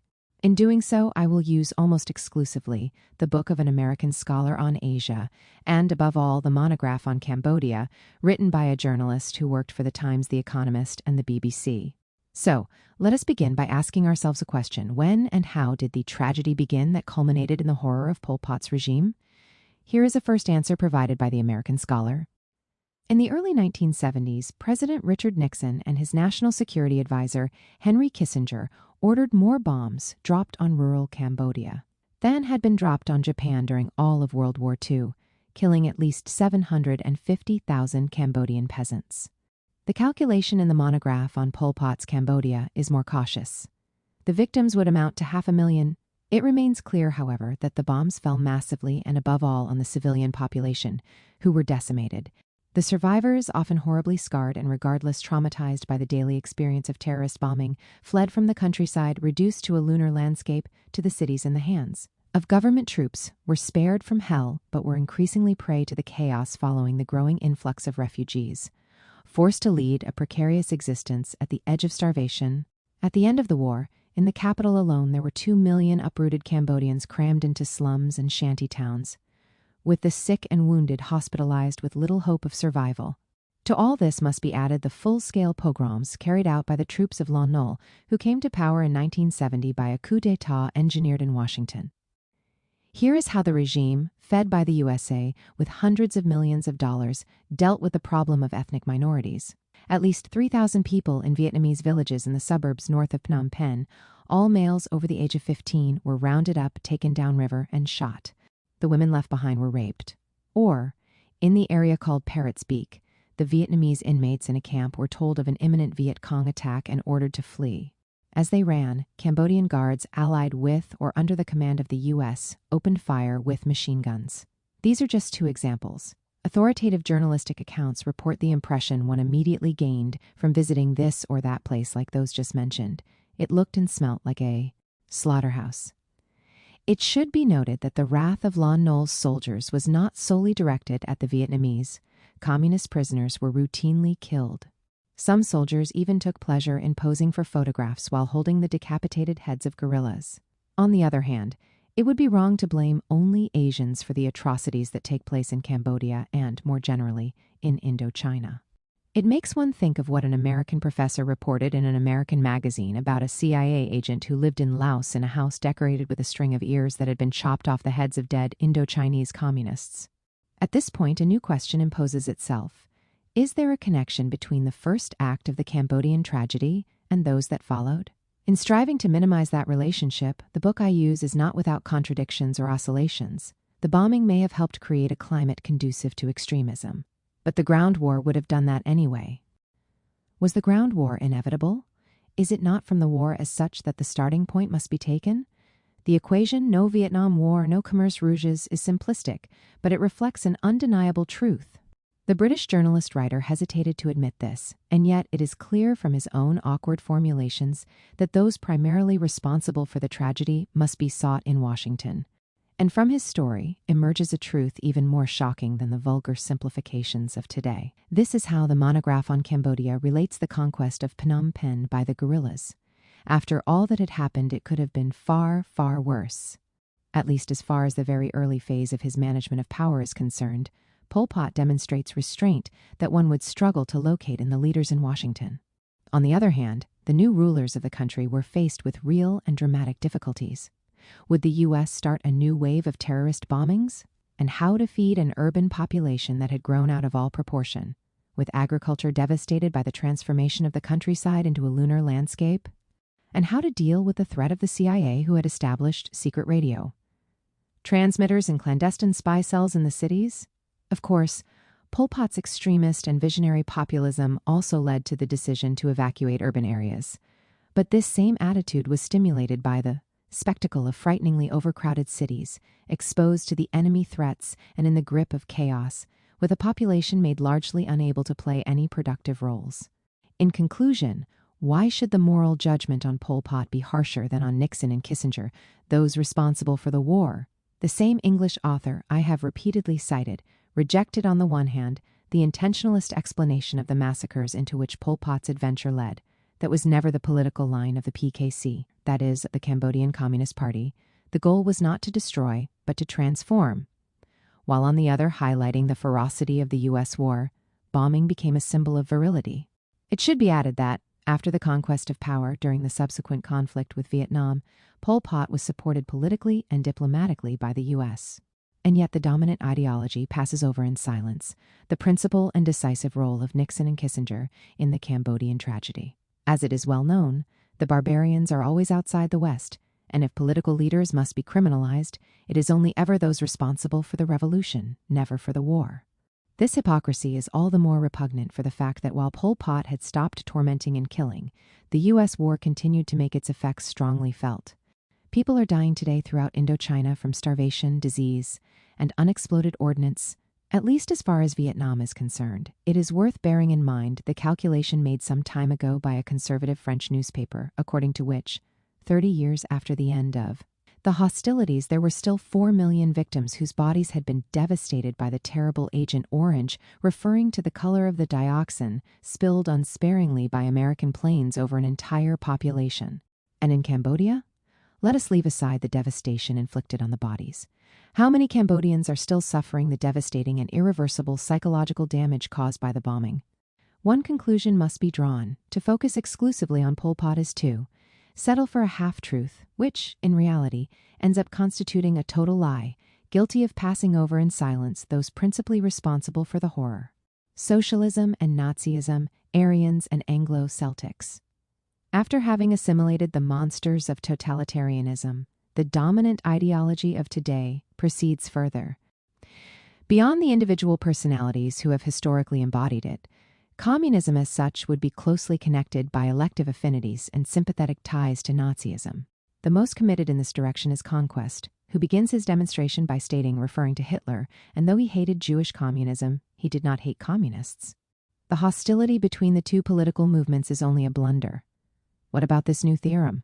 Immediately after coming to power, the Führer explained to the leadership of the armed forces that he intended primarily to liquidate the poison represented by pacifism, Marxism, Bolshevism. A few days later, Göring further clarified the new government's program of struggle against Marxism and Bolshevism. We shall not only annihilate this plague, we shall also tear the word Marxism out of every book. In 50 years in Germany, no man will be allowed to know what the word means. On the eve of Operation Barbarossa, Goebbels noted in his diary, "Bolshevism is dead, ist gewissen. In this way, we are fulfilling our true task before history. The Bolshevik poison must be expelled from Europe. Even Churchill or Roosevelt have little to object to this. Perhaps we can also convince the German episcopacy of both denominations to bless this war as God's will. Now we will truly annihilate what we have been fighting against all our lives." I speak of this with the Führer, and he is in complete agreement with me. These are not just words, as the systematic annihilation of communist cadres decided by Hitler on the eve of Operation Barbarossa shows. There is more. By the end of 1941, the Germans had captured 3 million Soviet prisoners. By February 1942, 2 million of those prisoners were dead, mainly from starvation, disease, and maltreatment. In addition, the Germans simply executed those prisoners they suspected were communists. That is, already in the very first months of Operation Barbarossa, the Nazis killed or caused the death of more than 2 million Soviet citizens, primarily targeting communists. And that is not all. While he is forced into hiding to escape the final solution, Klemperer, the eminent German intellectual of Jewish origins whom we have already met, wrote a diary entry on which it is worth reflecting. It was August 1942, and Zeiss Icon was using the forced labor of Polish, French, Danish, Jewish, and Russian workers. The situation of the latter was particularly harsh. They are so hungry that their Jewish workmates intervene to help them. It is forbidden, but people drop a slice of bread. After a while, the Russian woman bends down and disappears into the bathroom with it. Thus, according to this testimony, the condition of Russian or Soviet slaves was sometimes even worse than that of Jewish slaves. In his peremptory assertions, conquest does not stop halfway. It is about proving the theorem of the elective affinities between communism and Nazism, far beyond the personality of Stalin and the confines of the Soviet Union. And thus the long and formal mutual hostility between the totalitarian parties was a mere show. The reality is different and opposite. Gramsci, for example, was one of Mussolini's closest comrades.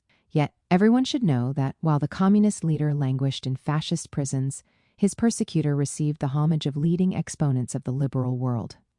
One thinks in particular of Churchill, who, speaking of the Duce in 1933, declared, "The Roman genius impersonated in Mussolini, the greatest lawgiver among living men, has shown to many nations how they can resist the pressures of socialism and has indicated the path that a nation can follow when courageously led."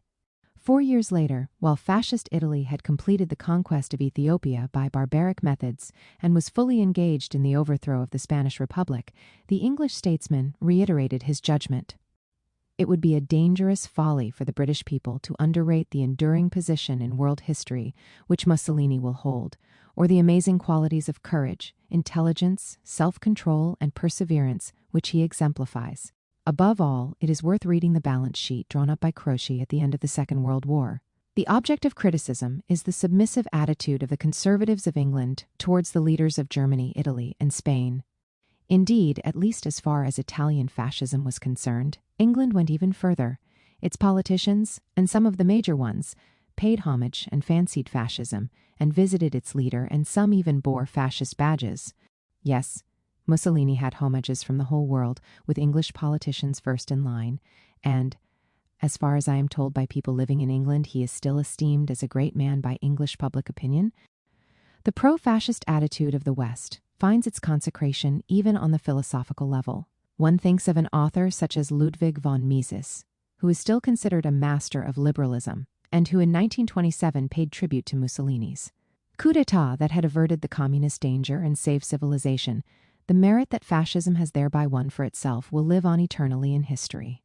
Hitler himself, in 1937, was portrayed in flattering terms by Churchill, who appreciated in him not only a extremely competent politician, but also his agreeable manner, disarming smile, and subtle personal magnetism from which it is difficult to escape.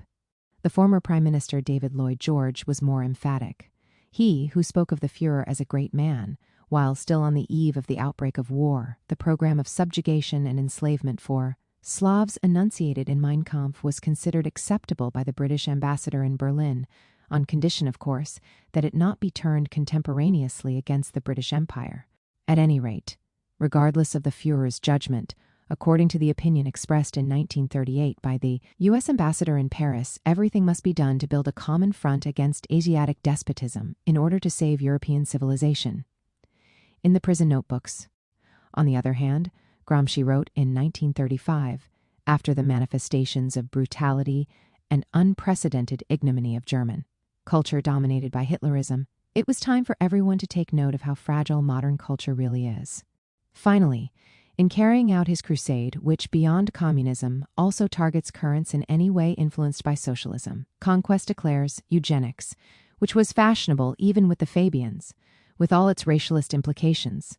At this point, the tour de force has come to its conclusion, and now all that is needed is some vague reformist ambitions with respect to existing capitalist society in order to be branded as Hitler's associate or twin. Of course, to argue in this way, one must not allow oneself to be hindered by empirical historical research. As a term, even before being a science, eugenics was born in liberal England and immediately became very popular in the United States. Austrian and German authors explicitly referred to the North American Republic And even before Hitler, they recommended racial hygiene. Seeing what happened on the other side of the Atlantic, they went about attempting to introduce in Austria and Germany too, rules prohibiting sexual and marital relations between different races and of differing worth.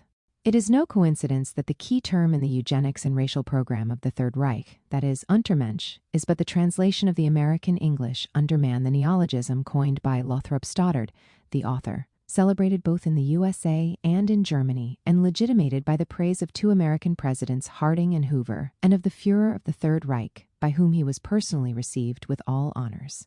It is worth noting that it was Antonio Gramsci, the communist theorist and leader particularly targeted by conquest, who criticized this eugenic current of thought, which is committed to celebrating white and Nordic supremacy.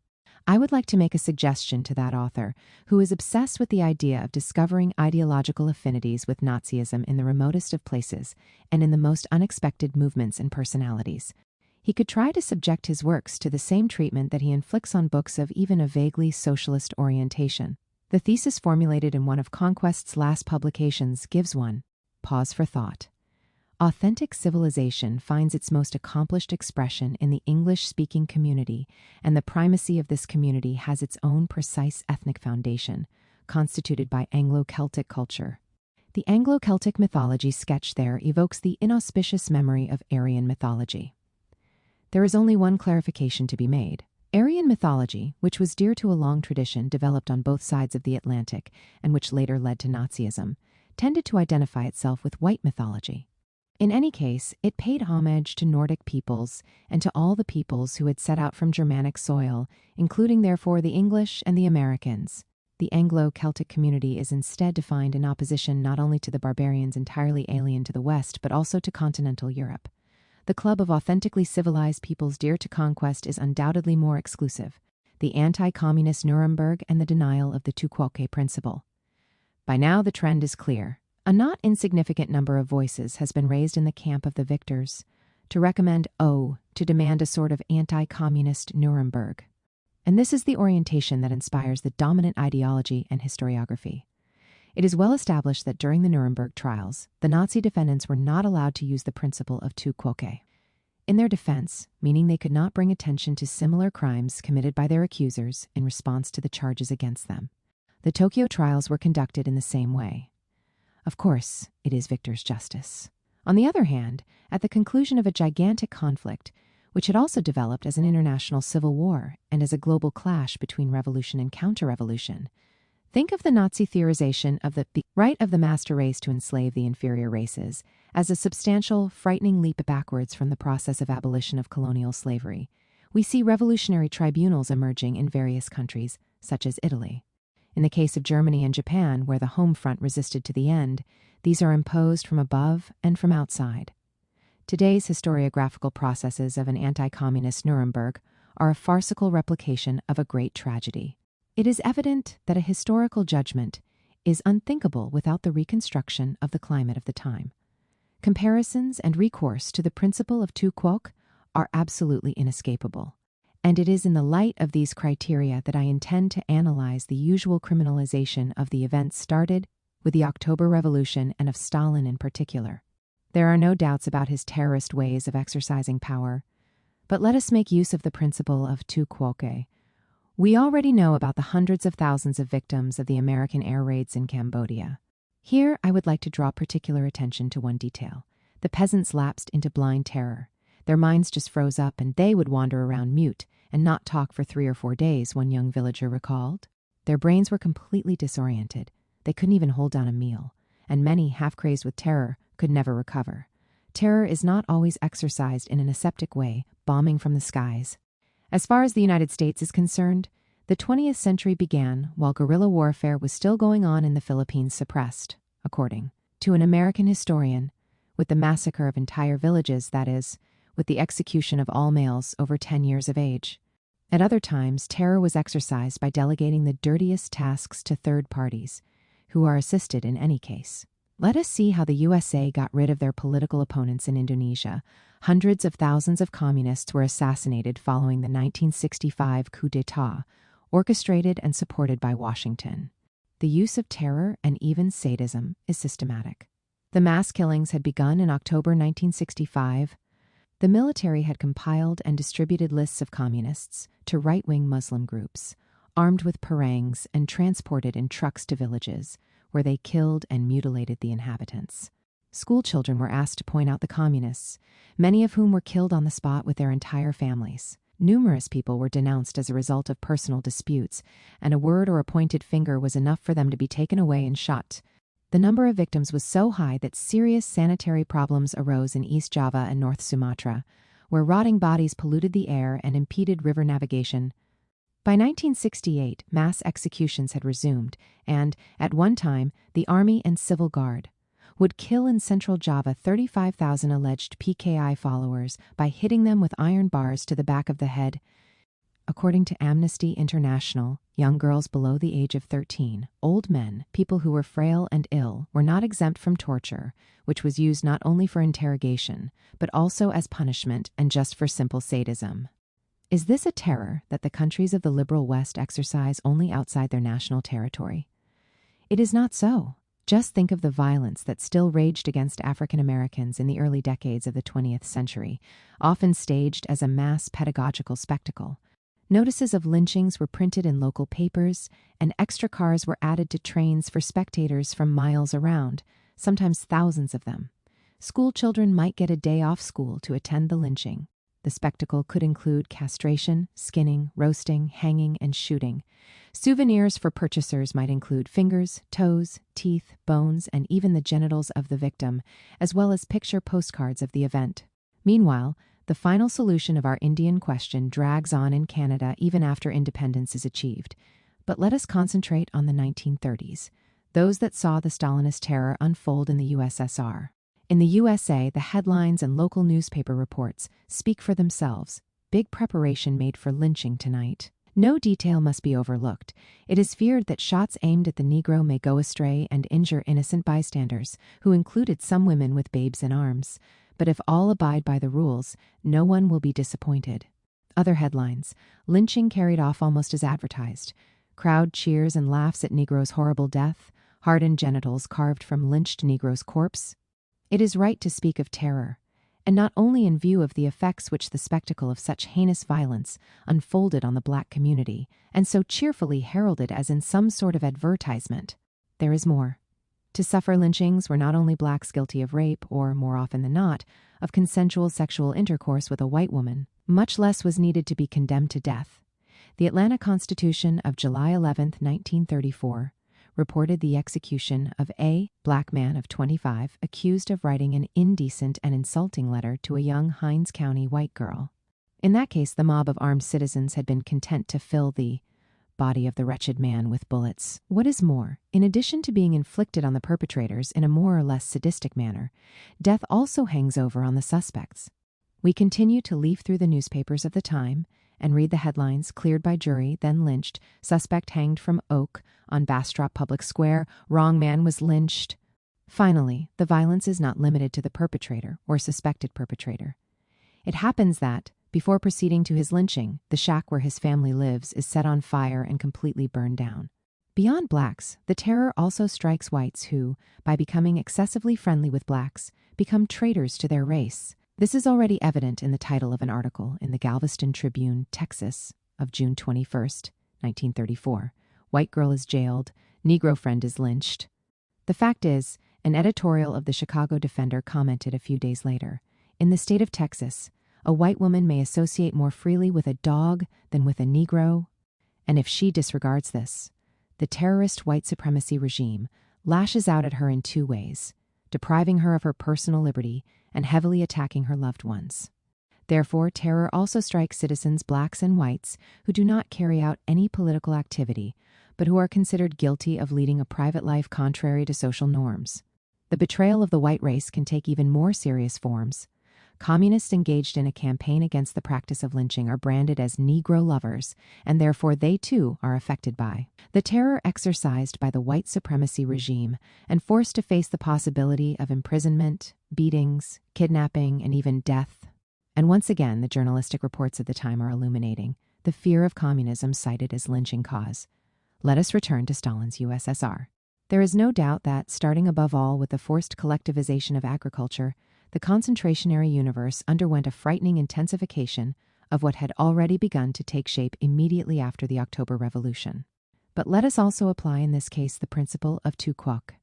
Leaving aside the concentration-era universe, which we already know, in force in the southern United States between the end of the 19th century and the beginning of the 20th century, let us see what happened in the middle of the last century. Between 1952 and 1959, the Mau Mau Revolt broke out in Kenya. This is how the government of London maintained order in its colony. In the Kamiti concentration camp, women were interrogated, whipped, starved, and subjected to hard labor, which included filling mass graves with corpses from other concentration camps. Several gave birth in Kamiti, but the mortality rate among the infants was overwhelming. Women buried their babies in piles of 6 at a time. Even with regard to genocidal practices, which are more nonchalant than ever, the prosecution does not enforce the principle of tu quoque. I do not know whether one can define the massacre of communists in Indonesia, promoted or encouraged by the CIA, as the second of the greatest holocausts of the 20th century. In any case, it was a massacre conducted without the industrial efficiency of the Nazis, and therefore carried out with an excess of sadism. However, it should be known to all that, even after the end of the Third Reich, the interventions of the liberal West in the colonies or semi-colonies resulted not only in the establishment of ferocious dictatorships, but also in the aid given to the perpetration of acts of genocide. This is pointed out in Guatemala by the Truth Commission, which refers to the fate of the Mayan Indians, guilty of having sympathized with the opponents of the regime dear to Washington. Finally, we have seen that Jacobins are hideous cannibals in the eyes of the Thermidorian bourgeoisie. Later, however, it would be the descendants of this bourgeoisie who would be hit by the Paris Commune's denunciation of the cannibal exploits of the Versailles bandits. As for the 20th century, as civil war rages on, the Bolsheviks call for a fight against bourgeois cannibalism. Later, as we know, it was Stalin himself who branded anti-Semitic racism as an expression of cannibalism. But nowadays, the tragedy and horror of the island of Nazino, with the occurrence of actual cases of cannibalism, is taken as a starting point to reduce to mere barbarism.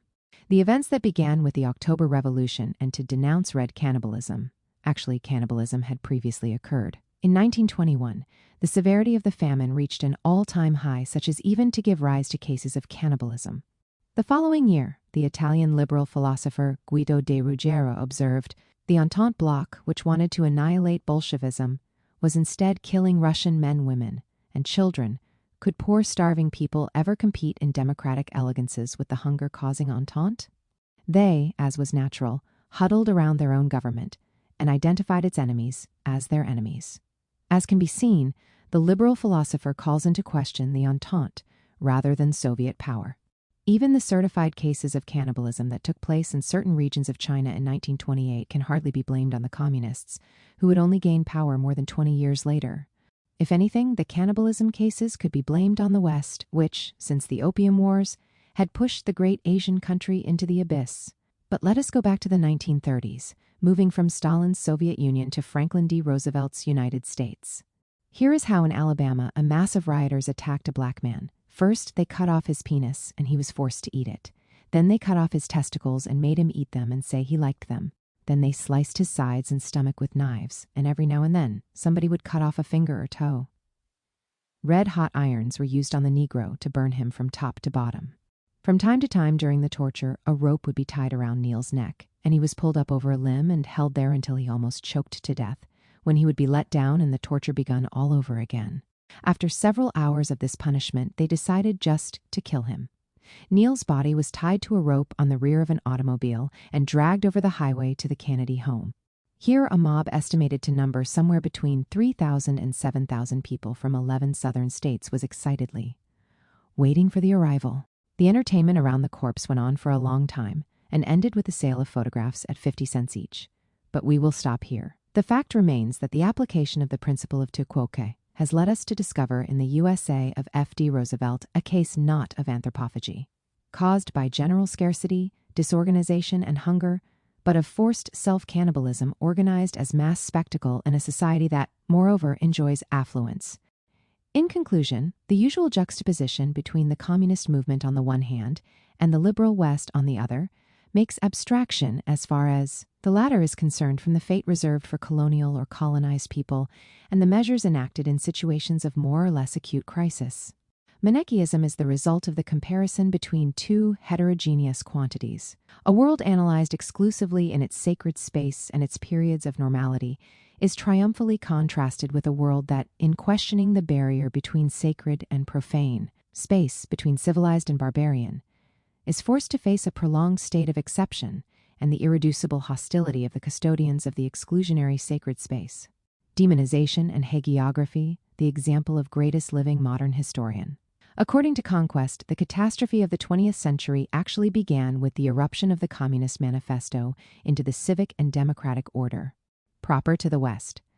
The ideas enunciated by Marx and Engels have been a major source of trouble in the world for over 5 generations. Let us therefore see what the situation was in the world in 1848, the year of publication of the fatal manifesto. Let us begin with Great Britain, which for Conquest is one of the 2 centers of the exclusive and superior Anglo-Celtic community, and therefore of authentic civilization. Well, in the mid-19th century, in Tocqueville's eyes, the industrial area of Manchester and the working-class districts appear as an infected labyrinth, a hell where miserable hovels are like the last refuge a man might find between poverty and death, and yet the wretched people reduced to living in them can still inspire jealousy in their fellow beings.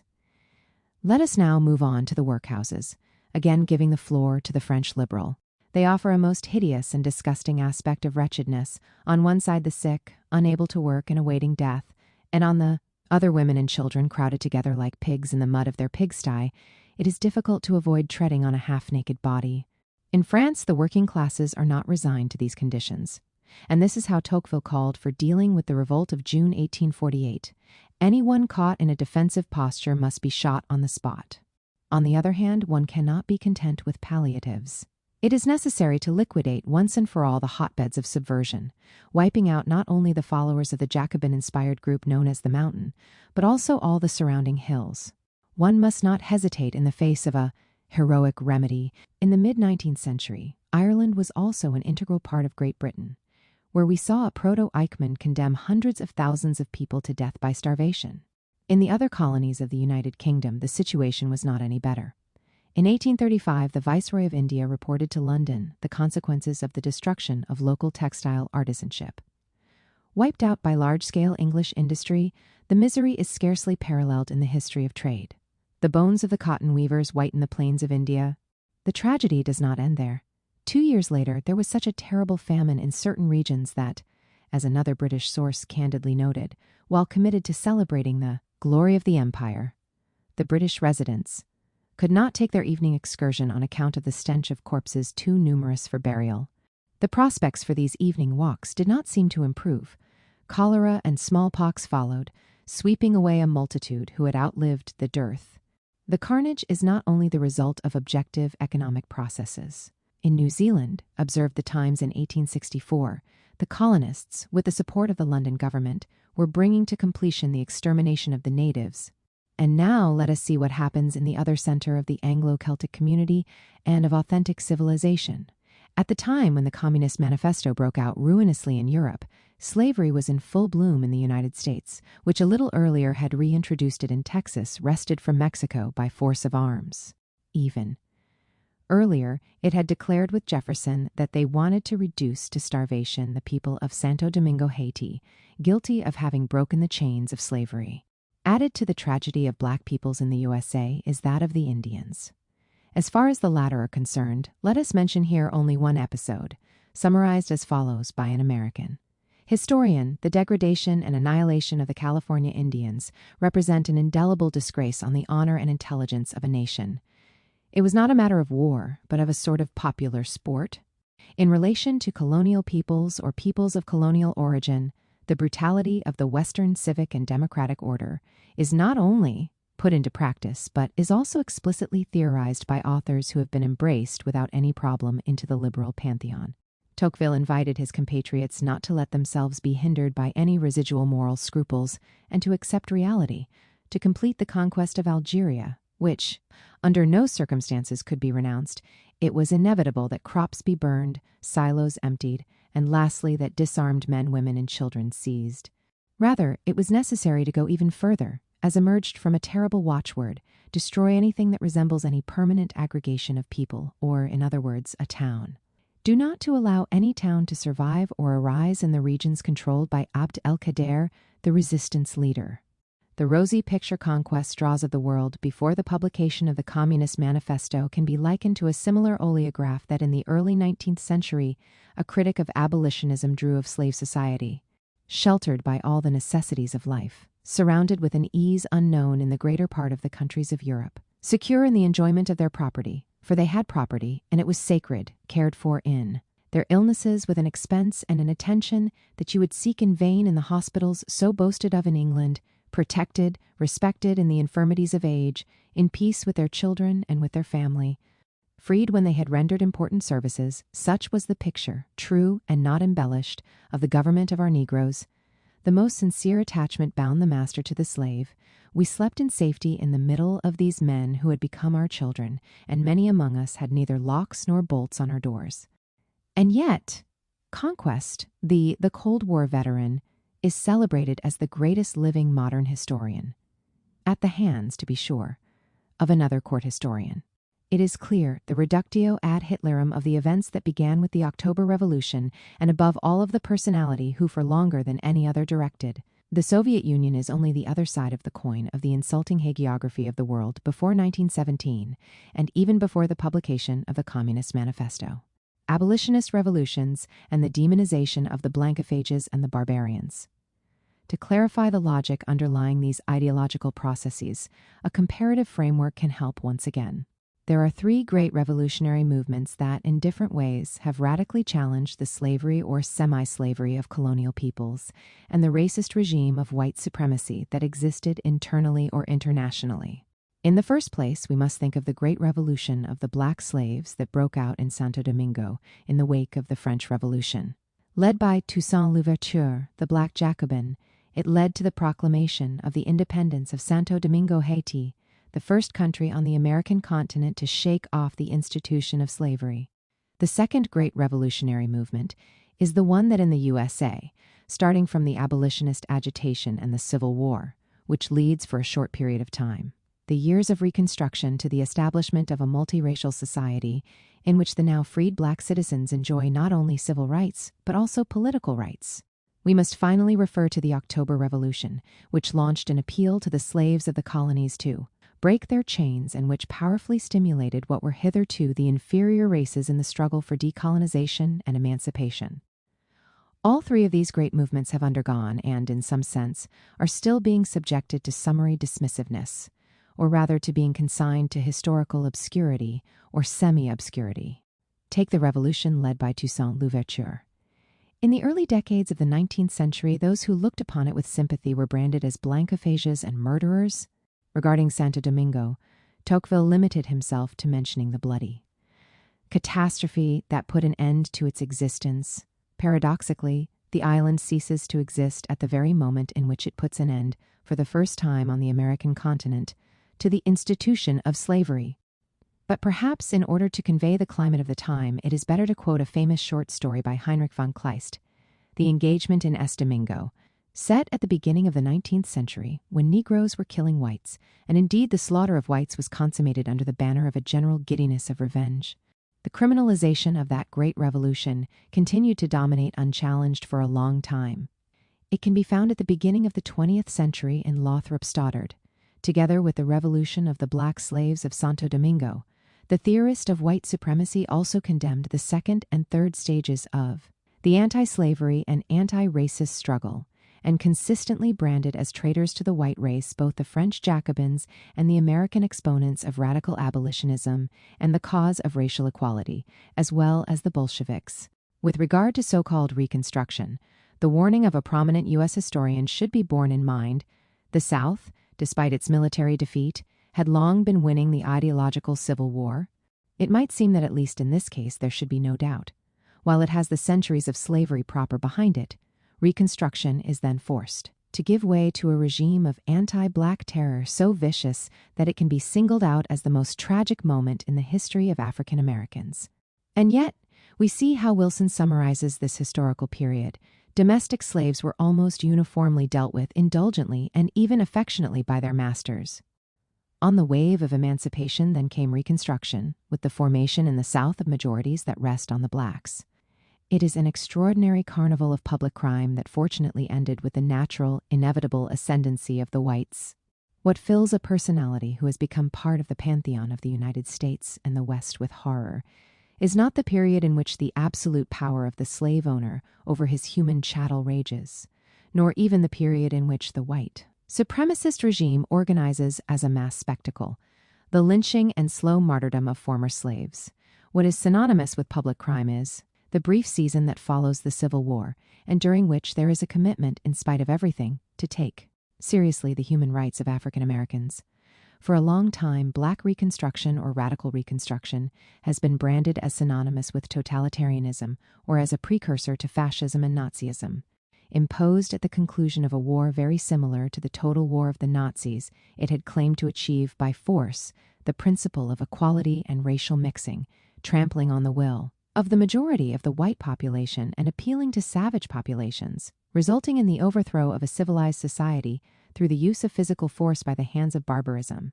Fortunately, to challenge or contain this horror were the unblemished and fearless knights of the Ku Klux Klan, the organization in which the chivalric order that had long characterized the U.S. South continued to operate. These are the motives put forward by a historiography that has continued to make its influence felt well after the collapse of the Third Reich. Finally, there is the matter of October 1917, which began with the appeal to the slaves in the colonies to break their chains and culminated in the advent of Stalin's autocracy.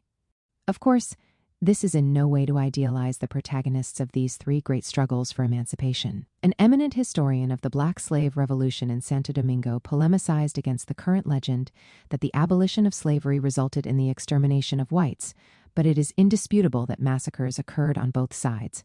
Nor is there any doubt about the hitherto unheard-of brutality with which the American Civil War was conducted by the North and in particular by Sherman, who explicitly set out to strike at the civilian populations and to make Georgia howl, and to whom, not by chance, Hitler seemed to have looked to as a model.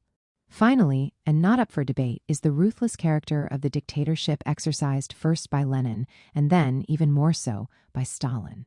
At least the second of the conflicts evoked here seems now to have been lost by the slaveholding South on the historical plane as well. It is no longer politically correct to regret the end of the institution of slavery or the white supremacy regime. Instead, it has become commonplace to refer to Stalinism and of the events that began with the October Revolution in a merely criminal key, and to equate Stalin to the one who, inheriting and radicalizing the colonial tradition, explicitly claimed the right of the master race to decimate and enslave the inferior races. It is a sign that the admirers of colonialism have not lost the battle either on a political or, even less, on the historical plane. Universal history as a grotesque tale of monsters and as teratology, condemned to damnatio memoriae, is the historical movement that more radically than any other has challenged the arrogance of the master race, which has raged for centuries, from the classical colonial tradition up to the attempt of the Third Reich to radicalize that classical colonial tradition and apply it in the very bosom of Europe. However, there is no historical movement that cannot be subjected to similar criminalization. Take liberalism, for example. If one ignores the lofty pages, it has written the affirmation of the need for the limitation of power and the rule of law, or the recognition of the powerful stimulus to the development of productive forces and social wealth that can be derived from the market, competition, and individual initiative, and instead focuses exclusively on the fate inflicted on colonial peoples, or peoples of colonial origin, for centuries subjected to enslavement, to more or less brutal forms of forced labor, and to genocidal practices and even holocausts, according to the expression often used by historians. Liberalism can also be regarded in a more or less criminal light. In today's climate of the War on Terror, there is certainly no shortage of books that, starting from the horrific suicide attacks in Beslan, Russia in 2004, when a blind and limitless violence even targeted children, reconstruct the expansion of Islam as the story of a bloody and ruthless conquest, which savagely lorded over the defeated and left behind only an immense trail of blood. Forgotten and omitted is the role of Islam in the creation of the great multi-ethnic and multicultural civilization that characterized Spain before the Christian Reconquista. In its radical questioning of the caste society in India, and more generally in its promotion of the struggle for the emancipation of colonial peoples since the 19th century.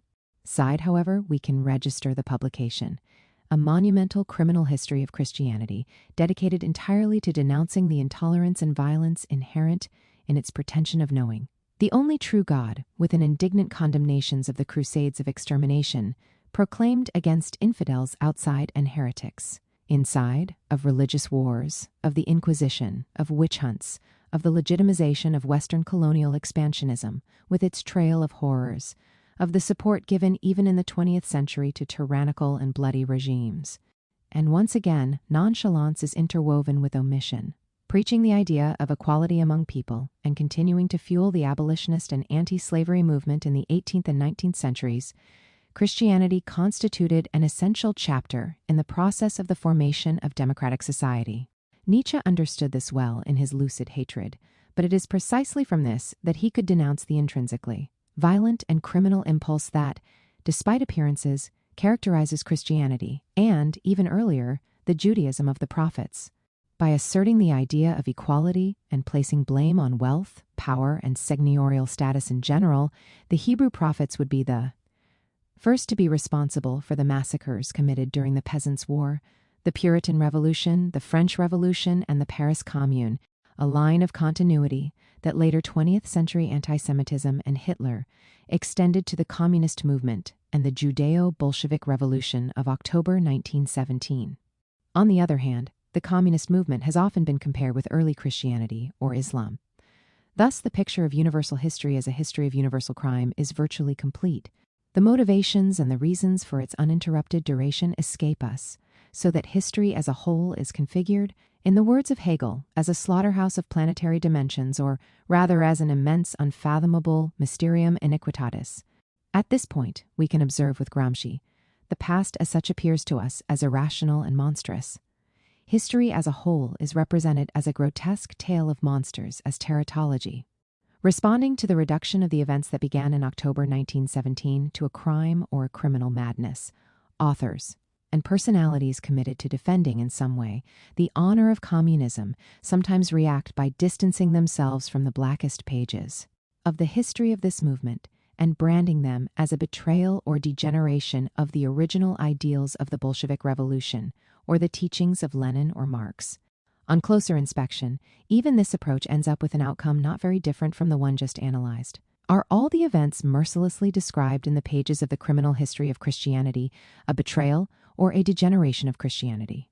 Are the regimes that then established themselves on the terrain of Protestantism a degeneration of the Reformation and of the principle of the freedom of the Christians solemnly proclaimed by Luther?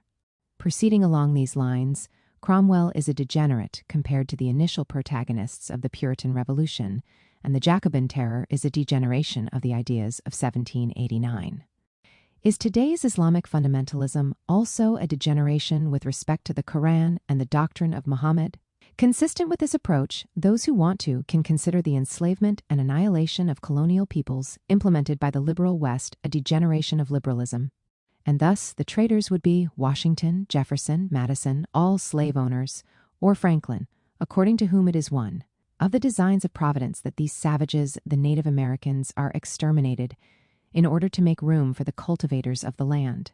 Likewise, Locke should also be branded as a traitor of liberalism, generally considered the father of this current of thought, and who nevertheless not only legitimizes the expropriation and deportation of Native Americans, but is also, as has been observed by an eminent scholar, David B. Davis, the last great philosopher to seek to justify absolute and perpetual slavery.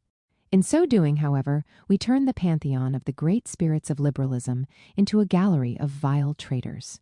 This way of arguing is all the more questionable if we reflect on the fact that, in the eyes of a great liberal theorist of slavery such as John C. Calhoun, it is precisely the abolitionists with their Jacobinism and anti-slavery fanaticism who betrayed the liberal ideals of tolerance and respect for property rights in all their forms. This approach is no more persuasive if we apply it to the history of Marxism and communism. Starting especially from the XXX Congress of the CPSU, it is Stalin who was the criminal and traitor par excellence. But we must not forget that according to the Chinese or Albanian Communist Party leaders, It was precisely the champions of de-Stalinization who were guilty of treason and revisionism. Nowadays, the process of criminalization also involves Lenin, Mao, Zedong, Tito, not to mention Pol Pot, and does not even spare Ho Chi Minh and Castro. If we use the category of treason, the result is quite miserable. The history of the communist movement as a crime, traced smugly by the dominant ideology, is simply renamed by those who find it difficult to recognize themselves in the dominant ideology as the history of the betrayal of the original ideals.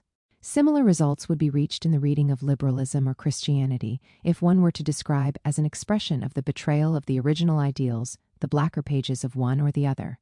In conclusion, the approach criticized here has the fault of disappearing real and profane history, which is replaced by the history of a wretched and mysterious corruption and distortion of doctrines raised a priori into the empyrean of purity and holiness. Theory, however, is never innocent. The reading of the history of Soviet Russia in terms of betrayal and degeneration of original noble ideals is for the most part disdainfully rejected by today's historiography, which is strongly committed not only to criminalizing the Bolsheviks as a whole, but also to denouncing the theoretical precursors of the Terror and the Gulag in the very authors who the Bolsheviks used as their point of reference. Even if it is necessary to avoid drawing firm lines of continuity and confusing very different responsibilities, it is nevertheless legitimate and even right to question the role indirect and mediated played by Marx and Engels, rejecting the myth of the innocence of the theory they elaborated and investigating the real history of its impacts and the reasons for them. But in a similar way, one must then proceed with all the great intellectuals, even those who stand within a different and opposed tradition of thought. Take Locke, for example. Is there a relationship between his refusal to extend toleration and even compassion to the Papists and the massacres suffered in Ireland by the Catholics?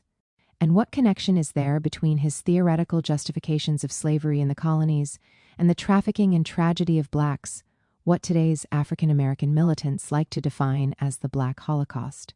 Or do we refer to the historical time of Marx and Engels, to a theorist like John Stuart Mill, champion of the West's despotism, over the junior races themselves held to absolute obedience, and of the beneficial character of slavery imposed on savage tribes intolerant of work and discipline? Is he to be held co-responsible of the terror and massacres that accompanied colonial expansion? No movement or personality can escape these questions. We have seen Nietzsche take his cue from the fiery tirades against power and wealth uttered by the Hebrew prophets and the fathers of the Church to explain the ruinous and bloody characteristics of the revolutionary cycle. On the opposite side, those who denounce the protagonists of the Crusades as traitors to Christianity would do well not to lose sight of a usually overlooked detail. An integral part of the sacred text of this religion is the Old Testament, which legitimizes and celebrates the Lord's wars even in their crudest forms. In this case as well, it is misleading to contrast the mediocrities or horrors of real history with the nobility of the original ideals. Having established theory's non-innocence, the matter is to differentiate degrees of responsibility. Between the 17th and the 18th century, on the bodies of not a few black slaves was stamped the RAC mark, the initials of the Royal African Company, the company that managed the slave trade, of which Locke was a shareholder. The least that can be said is that the authors of the Communist Manifesto did not benefit from the forced labor that, decades after their death, will characterize the Gulag. At any rate, Marx and Engels can be accused of having legitimized an advance of violence that will in any case be enacted after their death, and decades later. Mill, on the other hand, proceeded to legitimize practices contemporary to him. Similarly, in Tocqueville we can read the explicit recommendation of more or less genocidal colonial practices, the systematic destruction of urban centers located in the area controlled by the rebels that refer not to the future but to the immediate present. That is, for the infamies of colonialism, which take place under their own eyes and sometimes with their direct approval, the exponents of the liberal tradition mentioned here bear a far more direct responsibility than that attributed to Marx and Engels for the infamies of the Soviet regime and for Stalinism. If the path from Marx to Stalin and the Gulag is problematic, bumpy, and in any case mediated by completely unpredictable events, such as the World Wars and the permanent state of exception, the line connecting Locke to the slave trade or Mill and Tocqueville to forced labor imposed on the natives and colonial massacres, is immediately discernible. Like theory, utopia cannot lay claim to innocence. On this point, liberals are right, even if they unfortunately use this argument in a dogmatic way, making it valid only for their opponents and not for themselves. What terrible human and social costs has the utopia of a self-regulated market entailed, with the rejection of any state intervention, a utopia to which England remained faithful even? When, in the mid-19th century, a disease destroyed the potato harvest and led to a famine that cut down the lives of hundreds and hundreds of thousands of Irish people? Or, to point to a more recent example, how many catastrophes have been caused and continue to be caused by the utopia dear to Wilson even earlier than for Bush Jr., as well as to illustrious contemporary philosophers such as Popper, of a perpetual peace to be realized through the global diffusion of democracy at the barrel of a gun? To avoid falling precisely into dogmatism, a similar question should be formulated in relation to the history of the Soviet Union. There is no lack of those who read the history of the country born from the October Revolution by lamenting the progressive betrayal of the ideas elaborated by Marx and Engels. In reality, in some ways it is precisely these original ideas, the messianic expectation of a society without state and legal norms, without national borders, without market relations, and without money, deprived in the last analysis of any real conflict, which have played a nefarious role, hindering the transition to a condition of normality and prolonging and exacerbating the state of exception provoked by the crisis of the ancien regime, the wars, and subsequent aggressions. Although they differ from each other, the two approaches criticized here, which rely respectively on the category of crime or criminal, insanity or betrayal, have a common feature: they tend to focus on the criminal or traitorous nature of single individuals. In fact, they refrain from understanding the actual historical development and historical efficacy of social, political, and religious movements that have exerted a global power of attraction and whose influence is spread over a very long period of time. This way of proceeding is inconclusive and misleading also regarding the Third Reich, which lasted barely 12 years and succeeded in exercising attraction only within the sphere of the master race. It is too convenient to put the infamies of Nazism on Hitler alone, removing the fact that he took from the world that existed before him, radicalizing what he found, the two central elements of his ideology: the celebration of the colonizing mission of the white race in the West, now called upon to extend their dominion into Eastern Europe as well, and the reading of the October Revolution as a Judeo-Bolshevik conspiracy which, by stimulating the revolt of the colonial peoples and undermining the natural hierarchy of races and, more generally, by infecting like a pathogen the organism of society, constituted a frightening threat to civilization to be confronted by all means, including the final solution. That is to say, in order to understand the genesis of the horror of the Third Reich, it is not a question of reconstructing Hitler's childhood or adolescence, just as it makes no sense to start from Stalin's beginnings in order to analyze an institution, the Gulag, deeply rooted in the history of Tsarist Russia, and to which, in different ways, the countries of the liberal West also resorted, both during their colonial expansion and during the state of exception provoked by the Second 30 Years' War. Similarly, it would be misleading to want to explain the enslavement, decimation, and extermination of Native Americans as originating primarily from the individual characteristics of the founding fathers of the USA, or to want to deduce the strategic and atomic bombings that were inflicted upon German and Japanese cities by referring to the perverse nature of Churchill, F.D. Roosevelt, and Truman as it would also be foolish to try to explain the horror of Guantanamo and Abu Ghraib from the adolescence or childhood of Bush Jr. But back to Stalin. Is it a case of moral indifference to rethink the approach that interprets everything in terms of crime or criminal madness, or a betrayal of original ideals? Today's historians are still discussing personalities and events that go back almost 2 millennia. Are we to subscribe without hesitation to the very gloomy picture that the senatorial aristocracy on the one hand and the Christians on the other helped to paint of Nero? In particular, are we to take for granted the Christian propaganda that accused the Roman emperor of having set fire to Rome in order to blame and persecute the innocent followers of the new religion? Or instead, as some scholars suggest, were there really apocalyptic and fundamentalist currents within early Christianity that aspired to see the locus of superstition and sin reduced to ashes and to hasten the fulfillment of their eschatological expectations? Let us jump forward a couple of centuries. Regarding the great anti-Christian persecution unleashed by Diocletian, historians continue to wonder, was it only the result of an inexplicable theological hatred foreign to Roman traditions, or did real concerns for the fate of the state, whose military strength was undermined by Christian pacifist agitation, play an important role, precisely at a time when the peril of barbarian invasions was becoming more threatening? Historians asking themselves these questions are hardly accused of wanting to minimize the persecutions suffered by Christians or of wanting to consign them to the beasts and the most atrocious torments. Regrettably, analyzing the sacred history of Christianity critically is easier than formulating doubts about the aura of sacredness that tends to surround the history of the West and its leading country. Because of the far greater temporal distance and the smaller impact on the interests and passions of the present, it is easier to understand the motives of those who were overtaken by Christianity than to try to elucidate the motives of those whose defeat has paved the way for the triumph of the American century. And this explains the weight that demonization and hagiography continue to exert in the interpretation of the 20th century and the persistent popularity enjoyed by the negative cult of heroes.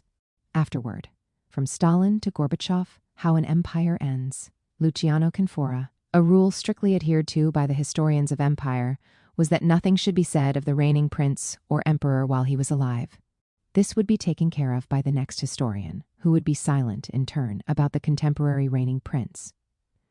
Justinian had, in this respect, a somewhat different but very symptomatic fate. It was, in fact, the same historian, Procopius of Caesarea, who put into circulation, while Justinian was still alive, numerous books of history that exalted his greatness, wisdom, victorious wars, etc., but who at the same time kept in store, destined for circulation after the death of the prince, a secret history in which Justinian is literally torn to pieces and appears as the receptacle of all wickedness, weakness, and useless cruelty, as well as vanity in attributing himself merits due to others. The secret history was written around 558 CE. Justinian died on 14 November 565 at the age of 83. When he died, the secret history demolished the victor of the Goths, the reconqueror of Italy, and restorer of the unity of the empire. Modern figures can freely oscillate between the two extremes, as between the two portraits of Stalin written by Nikita Khrushchev. On the one hand, the report to the 6th Congress of the CPSU, in which all the credit for the economic, military, and social strength of the USSR is attributed to our beloved leader and master comrade Stalin. On the other, the secret speech read in closed session at the XX CPSU Congress, about 3 years after the death of Stalin. Here, as in Procopius's secret history, the beloved master is present, Ed as a ridiculous, cowardly, and bloodthirsty tyrant, so much so as to make it almost incomprehensible how he could have ruled for so long and with the support of an infinite number of Khrushchevs. Tolstoy's vision, aimed at nullifying the greatness of the great personalities of history, is undoubtedly a good antidote to heroic historiography. It fails, however, to account for the intertwining of individual meanness and political efficacy that makes some personalities find themselves at the epicenter of epochal events and transformations, which posterity will continue to consider such, despite all the possible secret stories. Santo Mazzarino, one of Italy's greatest historians, used to liken Stalin to Justinian for being both great builders, great despots, and great intolerants. Between 565, the year of Justinian's death, and the brief and catastrophic reign of Phocas, the great Justinian construction came undone. The reconquest of the West, and in particular of Italy, came to nothing. During his short reign, Phocas proved incapable of facing insurrections, external attacks, and the spread of a growing anarchy, until Heraclius, son of the governor of the province of Africa, conquered Constantinople in a coup d'état in 610 and founded a new dynasty. The comparison, admittedly only partly apt, as are all historiographical comparisons, is between Justinian and Stalin on the one hand, and Phocas and Gorbachev on the other. Simplifications are not always beneficial, but can give an idea. In my opinion, it is not good that people often still refrain from talking about Stalin with a clear head, as is now done for Robespierre or other bloodthirsty proponents of revolution. One snaps, instead of weighing the pros and cons. Moreover, if Time in 1944 proclaimed Stalin Man of the Year, there must be a reason. If during the years of Nazi-fascist danger, European anti-fascism paid him frank words of appreciation and recognition, there must be a reason. What some people stubbornly want, on the other hand, is to equate Stalin's work to the uniquely nefarious and destructive work of Hitler. After all, it is not by chance that Nazism led the world to war and catastrophe and the USSR did not. In the end, it dissolved. It did not drag its adversaries and the world into the abyss. Stalin's policy was to keep out of the conflict, up to the point of blindness in not heeding the warnings that were reaching him from many quarters in June 1941. In a few lines, I will not be able to summarize the results that many scholars have provided in the past decades about the management of power in the USSR. I will only say that the questions are two. A. Which models of people power, democracy, to be precise, have emerged from the 1917 revolution? B. What actual practices were instead established in the USSR and in the satellite countries? I think it is legitimate to speak on the first point. It is enough to think of the studies of the codifications of constitutional law in the USSR. It is at the same time necessary to compare these texts and those efforts with the hard lessons of reality and with actual practice. I wrote in my book on democracy that in the last period of Stalin's rule, the premises were laid for the ruin of the system. In fact, that is what it had been since the break with Trotsky and the outlawing of the opposition within the Communist Party, an uninterrupted civil war that had been waged with ferocity and with no holds barred should have been exhausted or lessened after the victory of 1945. To have perpetuated its instruments was ruinous. On this concept of civil war, referring to the entire period from 1927 to the eve of World War II, I like to remember the pages of Feuchtwanger, the Jewish writer exiled to the U.S., where he lived until his death. What has been said so far has only one presupposition, that we discuss history. But in order to discuss history, one must know the meaning of words. It amuses me a little to observe what misunderstandings have arisen from the expression I used about creating a myth around the partition of Poland. Someone thought I was saying that Poland had not been partitioned. In Italian, on the contrary, that phrase means that an indisputable fact is being mythologized. That is, it occupies the whole scene. It becomes the fact par excellence. This was one of the aspects of the Pact of August 1939. The other aspects were the desire to destroy sooner or later the USSR that was well rooted in Hitler's mind, as Kershaw has documented in his fine books, as well as the Anglo-French unwillingness to really come to an anti-German pact together with Stalin. Churchill writes well about it in his The Gathering Storm. Not to mention Polish hostility to allowing Soviet troops to pass through its territory in the event of a conflict with Germany, and not to mention Polish participation during the preceding year in the partition of Czechoslovakia.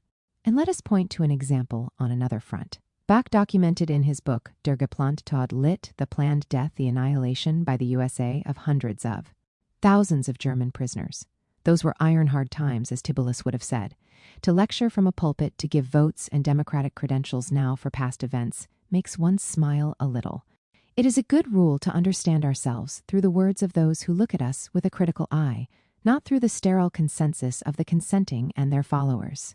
The most pertinent portrait of Julius Caesar, dead and no longer fearsome, was outlined by Cicero, who certainly had never loved him, in a well-chiseled passage of the Second Philippic, which wisely balances the merits and limits of the dictator whom he himself had praised in life. In the case of Stalin, it can be said, without fear of being mistaken, that both when he was alive and when he was dead, laudatory and demonizing literature were not in short supply. For figures who, in a given historical moment, have summed up in their own person the very meaning and symbol of the movement they led, the cult of their person is a phenomenon not only well attested, but, it seems, difficult to avoid. Many names could be mentioned, but the most familiar and obvious are certainly Caesar and Napoleon. The need, on the part of the followers, to mythologize the leader, to whom corresponds the intuition, on the part of the leader, of the indispensable function of such a mythologizing mechanism, is a well-documented phenomenon. It stands out all the more and reveals itself to be a mechanism that goes beyond the choices of the individual, when the person concerned would be, due to their style and culture, alien to such a quasi-religious relationship, and yet, when it occurs, adapts to it. This is the case of the incorruptible, who was the exact opposite of the demagogue thirsting for the cheering crowd, or even, in times closer to us, of Antonio Gramsci. Gramsci recounts, amused in a letter from prison, of the disappointment felt by a comrade met during one of his stays in prison, who had imagined the leader of the communists to have a very different, imposing stature. In this category, however unusual it may be to say it, one can also include Stalin, who for not an insignificant stretch of his long career wanted to keep himself in the role of the ideal. Second, of a mere faithful executor of the work designed by another, one much greater, and who even in death should have continued to be perceived as the leader, that is, Lenin. And so Stalin dedicated to him a mausoleum of a pharaonic Hellenistic Byzantine type. because on him, the only living leader, although dead and therefore embalmed, the need for charisma of the Soviet masses would continue to converge. By the same dynamic, Augustus presented himself for a long time as Caesar's heir, executor, continuator, vindicator, and devoted a cult to him, making him one with the gods. It is therefore more necessary than ever, when faced with historical figures whose myth was an essential part of their actions and of their being perceived by others, to refer to the judgment, limiting but unclouded, of non-followers, of thinking and distant people, and also of adversaries.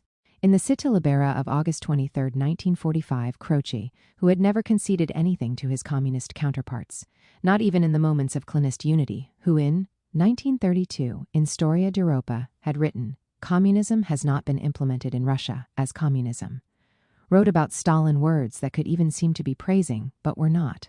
"What has been implemented in Russia," he wrote, "is the government of a class, or of a group of classes, bureaucrats, military, intellectuals, in which no longer hereditary emperors, but men of gifted political genius, Lenin, Stalin, lead."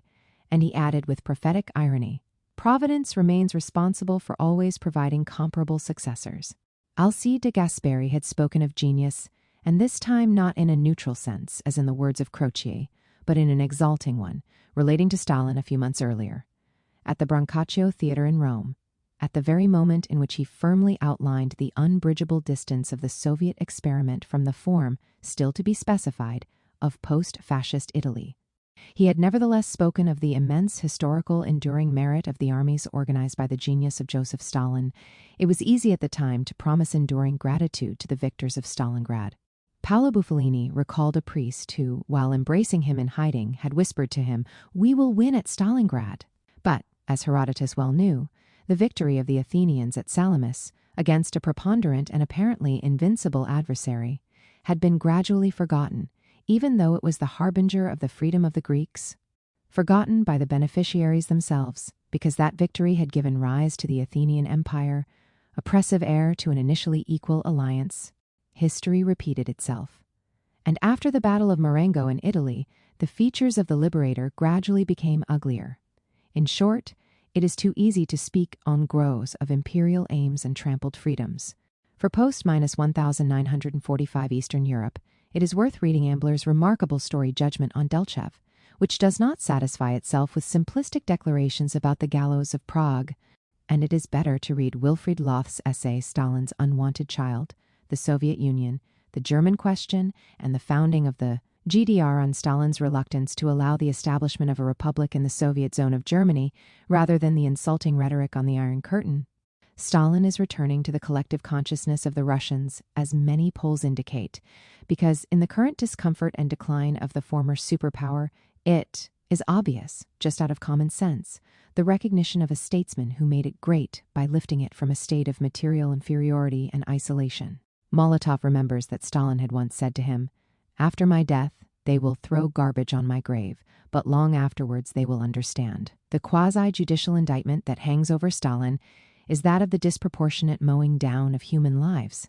This yardstick of evaluation, which already throughout the 19th century accompanied and distorted the comings and goings, very similar to the present of historiography on the French Revolution, has recently been polluted by the monstrosity of the Sceaux, called Black Book of Communism by Courtois and Companions, a book that includes among the victims of Stalin even the millions of deaths of the Second World War, or among the victims of communism the untold victims of UNITA in Angola.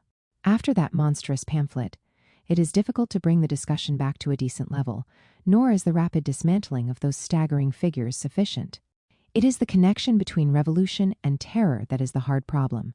It began with Robespierre, not with Lenin, and it is still open. But he sent legions of communists to their death, is the other judicial charge. Wajda's Danton, after all, meant precisely this and denounced it. A great Jewish writer, Lion Feuchtwanger, who gave Stalin the merit of having been the first to give a state to the Jews in Birobidzhan within the USSR, remarked, with regard to the great trials, a crucial factor. Most of the accused were first and foremost conspirators and revolutionaries. All their lives they had been subversives and opponents. They were born for this. It was the same observation that de Gasperi was to make years later in the already mentioned speech at the Brancaccio. We believe that the trials were false, the testimonies invented, the confessions extorted. Now, objective American information assures us that it was not a matter of a fake, and that the saboteurs were not vulgar swindlers. They were old idealistic conspirators who faced death rather than adapt themselves to what for them was a betrayal of original communism.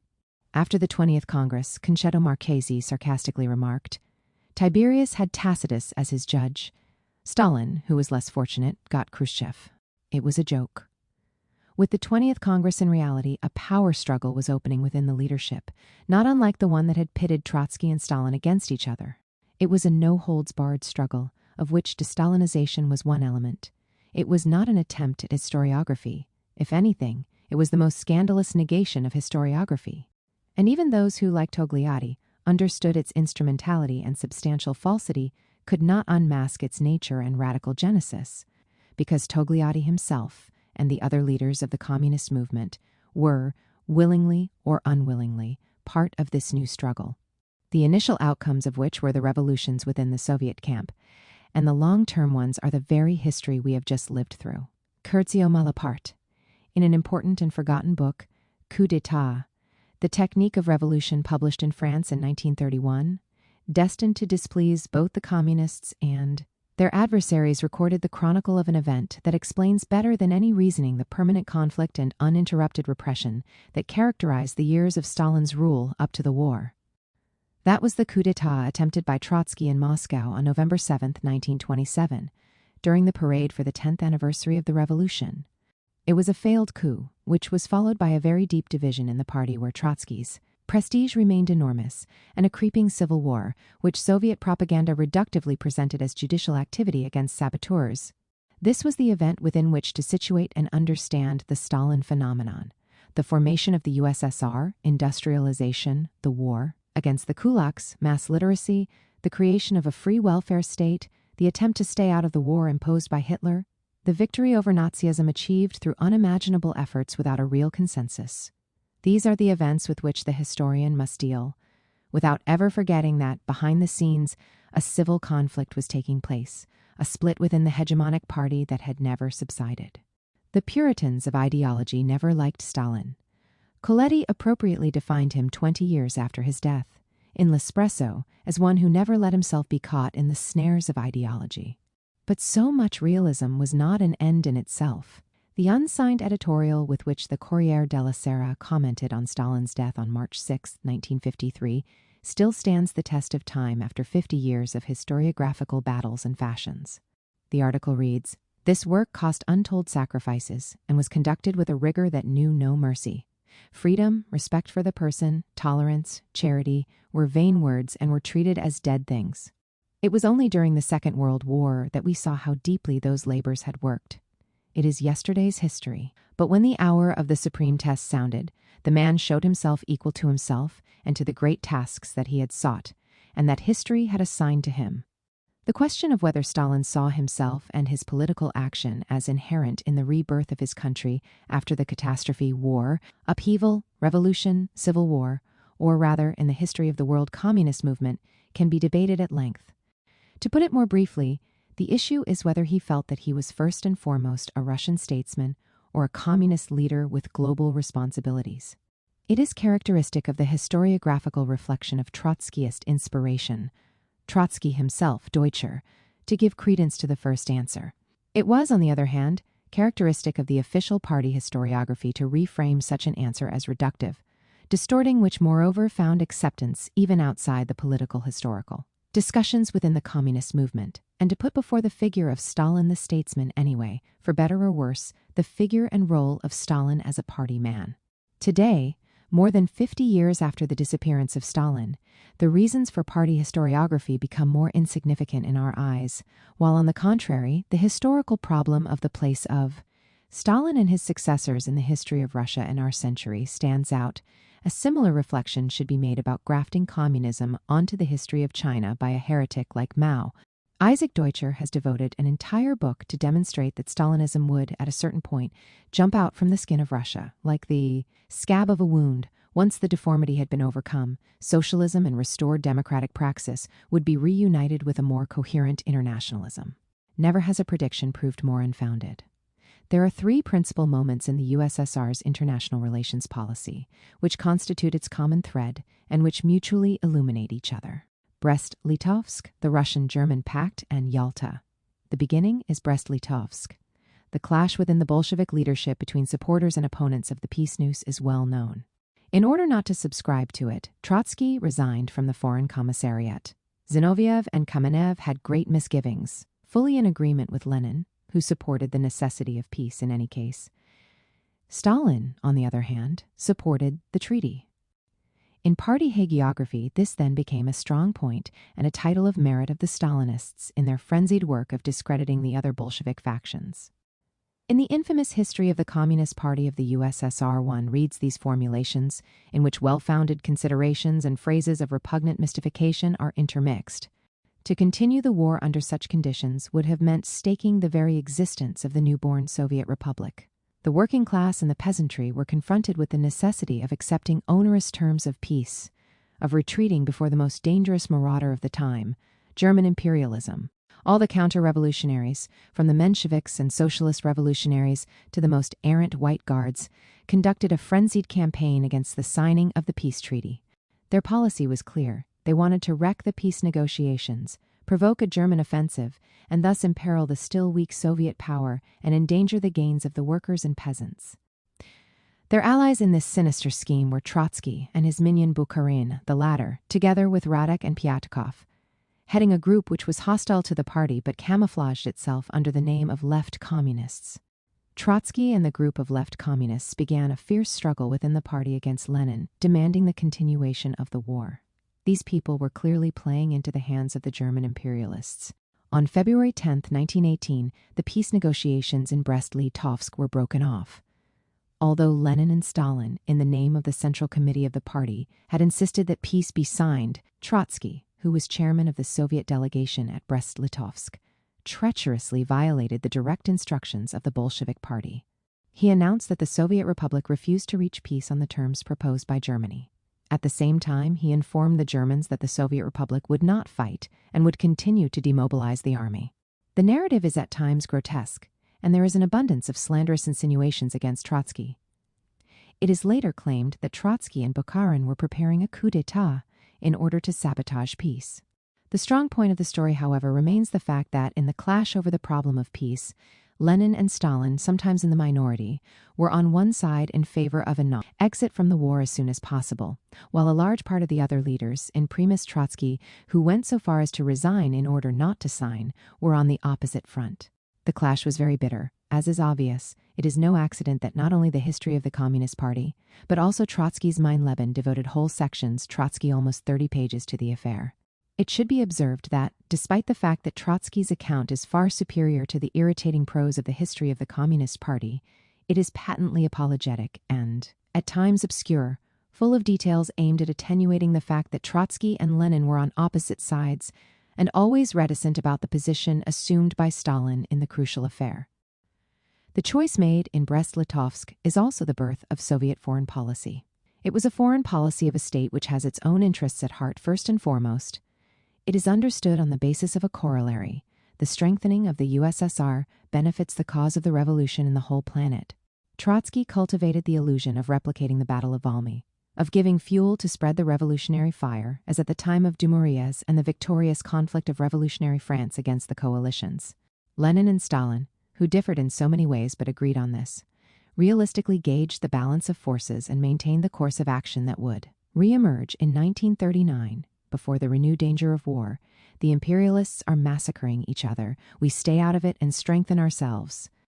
Deutscher once wrote, "In one fundamental respect, Stalin did, of course, continue Lenin's work. He strove to preserve the state founded by Lenin and to increase its might. Then if Lenin had survived, he would have ended up carrying out Stalin's policies. As Deutscher observes, in fact, only one road was open to the state, the one leading towards autocracy. The Bolshevik regime could not revert to its democratic origin because it could not hope for enough democratic support to guarantee its survival." 10. Guarantee its survival. This was the lodestar of Stalin's foreign policy. If some illusions of vast fronts and possible alliances were still being cultivated by some, foreign intervention in the Civil War, the cordon sanitaire, and the lengthy exclusions from international bodies were enough to make clear the effective relationship with the outside world. Hence the dominant feature of Soviet foreign policy from the beginning, to negotiate with anyone. The agenda put to the vote by Lenin on February 22, 1918, at a meeting of the Central Committee, in a phase soon to be revealed as transitory of the Brest-Litovsk negotiations. Comrade Trotsky is given full powers to accept the help of the French imperialist brigands against the German brigands, is very illuminating and connotes well this line of conduct and its presuppositions. Thus, in the aftermath of the peace news, it happened that Ludendorff's Germany was the only country with which Bolshevik Russia managed to have relations, at least for a few months. And the rather calm and understanding tone with which the bulletin of the German High Command Deutsche Kriegsnachrichten spoke of Russia and Lenin fits perfectly into this apparently unnatural collaboration. Collaboration resumed with the center-right Weimar governments, beginning with the Treaty of Rapallo, precisely from this point of view, according to which there was no illusion of being able to see any difference between French brigands and German brigands, and the possibility of greater collaboration with the Germans arose from the fact that they too were victims of the order imposed in Versailles by the winners, that is, by the great and democratic Western imperialist powers. The failure of the revolutionary wave of 1919-20, the occupation of the factories in Italy, the Bavarian Republic of the Councils, Bella Kun's Hungary, the military defeat in the conflict with Poland, definitively confirmed to the Soviet leadership the rightness of its foreign policy choices. From similar assumptions follows the choice of the Pact of 1939.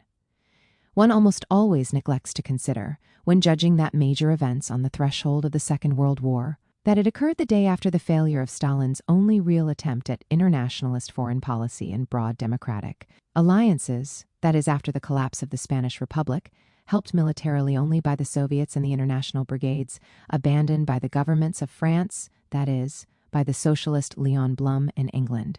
The fall of Madrid preceded by a few months the Molotov-Ribbentrop Pact, August, which came about, as is well known, as a result of Anglo-French disinterest in an effective anti-German, anti-Nazi agreement with the USSR. The choice of reaching an agreement with Germany to stay out of the war while the brigands destroyed each other was but the continuation of a situation favorable to the German interlocutor, in exchange for the great benefit of assuring peace on the Eastern Front. The reasons given afterwards, according to which the pact had been made to prepare better, to win time with respect to a later German attack, are probably reasons constructed post-eventum. It is not at all clear that Stalin really believed a German attack against the USSR was inevitable, and indeed, the state of unpreparedness in which Operation Barbarossa found the Soviet lines would lead one to think the contrary. It is not superfluous to bring to bear, finally, an analogy between the situation of 1918 and that of 1939 was highlighted by Mikhail Gorbachev in his report to the Central Committee of the Communist Party of November 7, 1987, on the occasion of the 70th anniversary of the revolution. The question, Gorbachev said at the time, was posed in more or less the same terms in which it had been posed at the time of the Peace of Brest. The fate of the independence of our country and the very existence of socialism on earth were being decided. And he added, from the documents, it is known that the date of the German aggression against Poland, no later than September 1, was already fixed on April 3, 1939, that is, long before the conclusion of the pact between the USSR and Germany.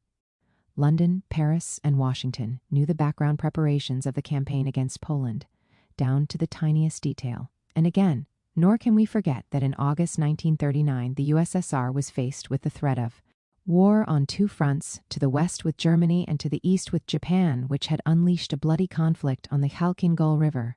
As at the time of Brest-Litovsk, so concluded Gorbachev, life and death, sweeping away myths, became the only criterion of reality. Dragged into an unwanted war, Stalin took his country to victory, through the hardest trials, reminiscent in many ways of those faced by Alexander I and Kutuzov against the French aggression of 1812. And he won by uniting the country around the slogan of the Great Patriotic War, recovering, among other things, a positive relationship with the Orthodox Church. American military aid had its importance. Averell Harriman has sometimes recalled the phrase detailed by Stalin, according to whom without American industrial power, the war could not have been won. To tell the truth, however, it must be said that, if that aid was precious, the exasperating delay in the opening of the Second Front meant that, up to the Normandy landings, the whole burden of the war in Europe was borne by the Soviets. In this sense, it is correct to say that Hitler lost the war at Stalingrad. The landing in Sicily did not constitute a second front, or did so only marginally. The Allied landing, in the spring of 1943, in the extreme south of Italy, was such as to allow the Germans to keep the Anglo-Americans in check with a minimum of forces, and for a very long time, as they were laboriously forced to move up the entire peninsula.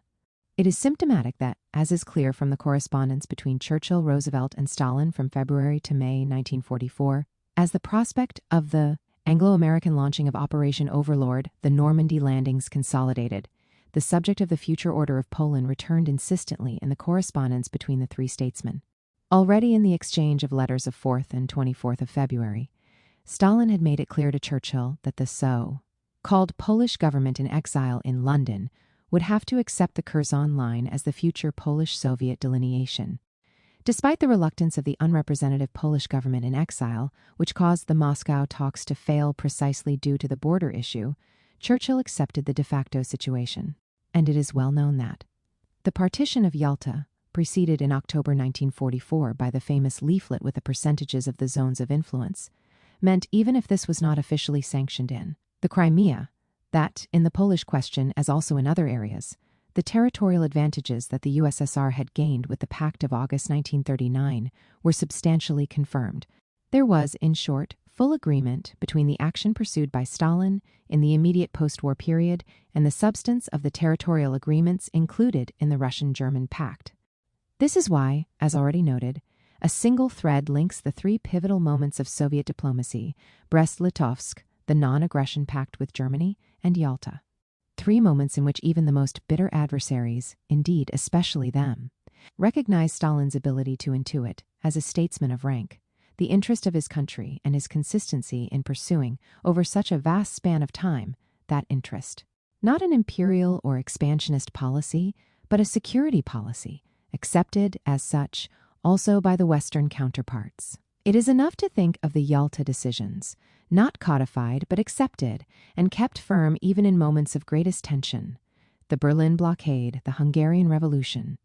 It was a security policy that had its formal definition in the new borders. It is interesting in this regard to note that, on the occasion of the reprinting of the 1941-45 war correspondence of the leaders of the anti-Nazi coalition, an introduction by Gromyko begins the volume essentially with a hymn to the deliberations confirmed in Helsinki on August 1, 1975, writing that, "Today the inviolability of the borders of Europe has been recognized by all European states, as well as the US and Canada, who have signed in Helsinki on August 1st the final act of the Conference on Security and Shio to Operation in Europe. This agreement is of historical significance and is a great contribution to the cause of peace." Gromyko, who was a member of the Soviet delegation at Yalta, grasps with these words the meaning recognized, moreover, by all the parties agreed of the CSCE, the formal recognition, that is, the frontiers that emerged from the Second World War. It was the formal coronation of a policy inaugurated with the great act of realism that consisted in accepting, way back in February 1918, the regulatory clauses of the Peace of Brest. This is why, at the moment of the rapid, tumultuous Gorbachev-Vian dismantling of the USSR, the Western powers remained, at first, perplexed. They hesitated to extend their protection to initiatives, such as that, for example, of Landsbergis and his followers in Lithuania, aimed at questioning what they had sanctioned and reaffirmed in Yalta and Helsinki over a period of 30 years. That is why Gorbachev's foreign policy, which consisted in spontaneously dismantling the strong points of the state of which he was, leader, awaits and perhaps will continue to wait for a long time its historian, and before that, its interpreter. At times one has the impression of having in front of one's eyes two different personalities, struggling against each other, enclosed in the same person. The leader who still, in November 1987, vindicated the rightness of the choices of the August 1939 Pact is the same person who wrote in La Stampa on March 3, 1992. Today we can say that everything that has happened in Eastern Europe in these last few years would not have been possible without the presence of this Pope, without the great role, including in a political sense, that he has been able to play.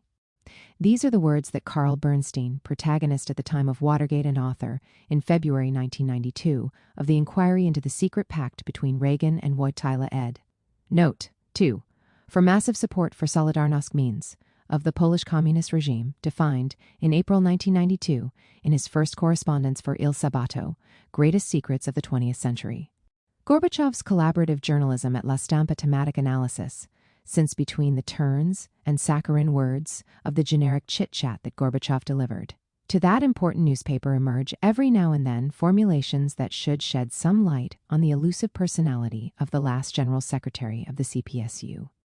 An example is the one that appears towards the end of the long essay of November 26, 1992, Yeltsin, Carrot, and Stick.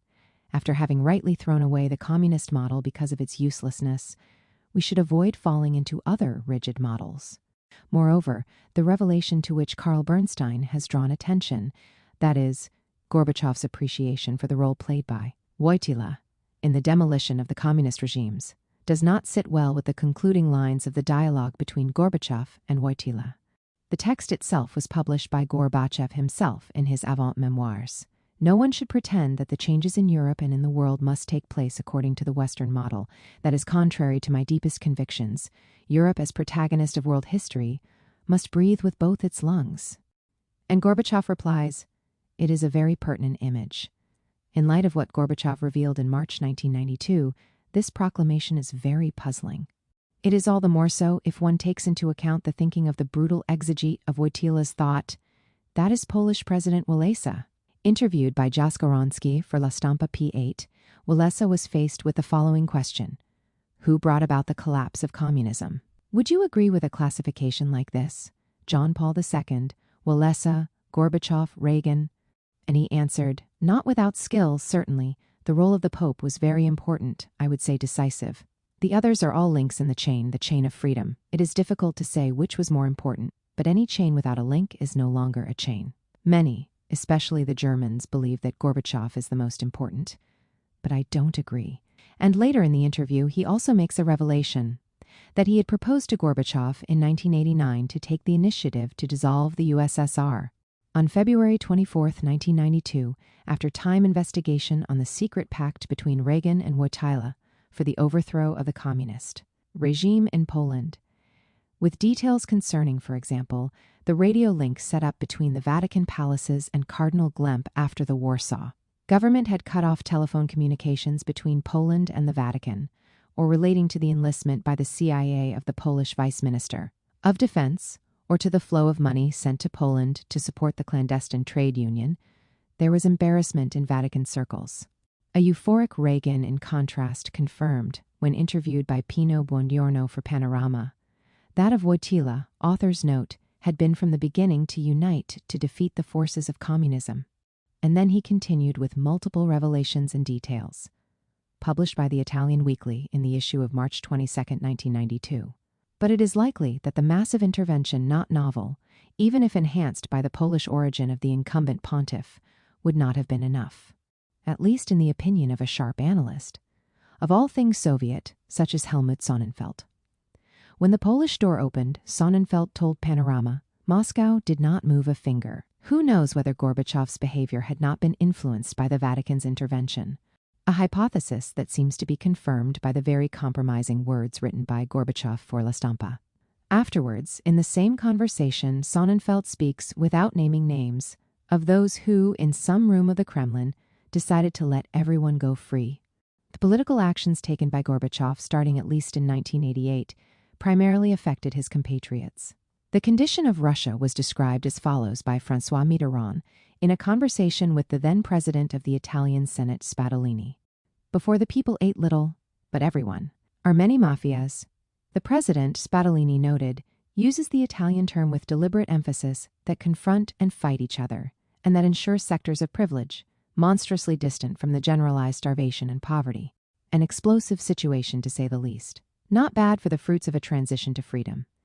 No wonder that Gorbachev is one of the most detested people in his country and less pampered by his friends abroad. One can expect anything from a scholar of history, except that of believing in the naivety that led Gorbachev to make mistake after mistake, capitulation after capitulation. Marcus Wolf, the great artificer of the GDR's security services, recalled, during an interview with the daily La Repubblica, that all three of the architects of the collapse of the USSR, Gorbachev, Shevardnadze, Yeltsin, had worked for the KGB. To the Athenians, tired of the conflict with Sparta, Pericles, speaking to the assembly, taught a great geopolitical truth: it is not possible for you to give up this empire. And with the conceptual rawness from which he was not alien, he added that the empire is tyranny, that it may seem unfair to defend it, but it is certainly highly risky to lose it. In the end, the empire, which lasted little more than 70 years, was lost thanks to those strategists. One was called Adiamantus, who in the decisive battle of Aegospotami betrayed, as they set at, the time, the fleet. 19. By a curious historical combination, the Soviet Empire also lasted 70 years. The juxtaposition of Stalin and Pericles may give rise to some uneasiness, even though non-bigoted scholars, such as Mikhail Heller and Sergio Romano, insist on the greatness of the Georgian statesman. It is perhaps easier, even in the recklessness of analogies, to recognize in Gorbachev the mediocre and vituperated role of Adiamantus. Domenico Losurdo, 1941–2018, was a prominent Italian theorist, educator, and revolutionary authoring aristocratic rebel. Historical revisionism, liberalism, a counterhistory, Western Marxism, and other works over the course of his life.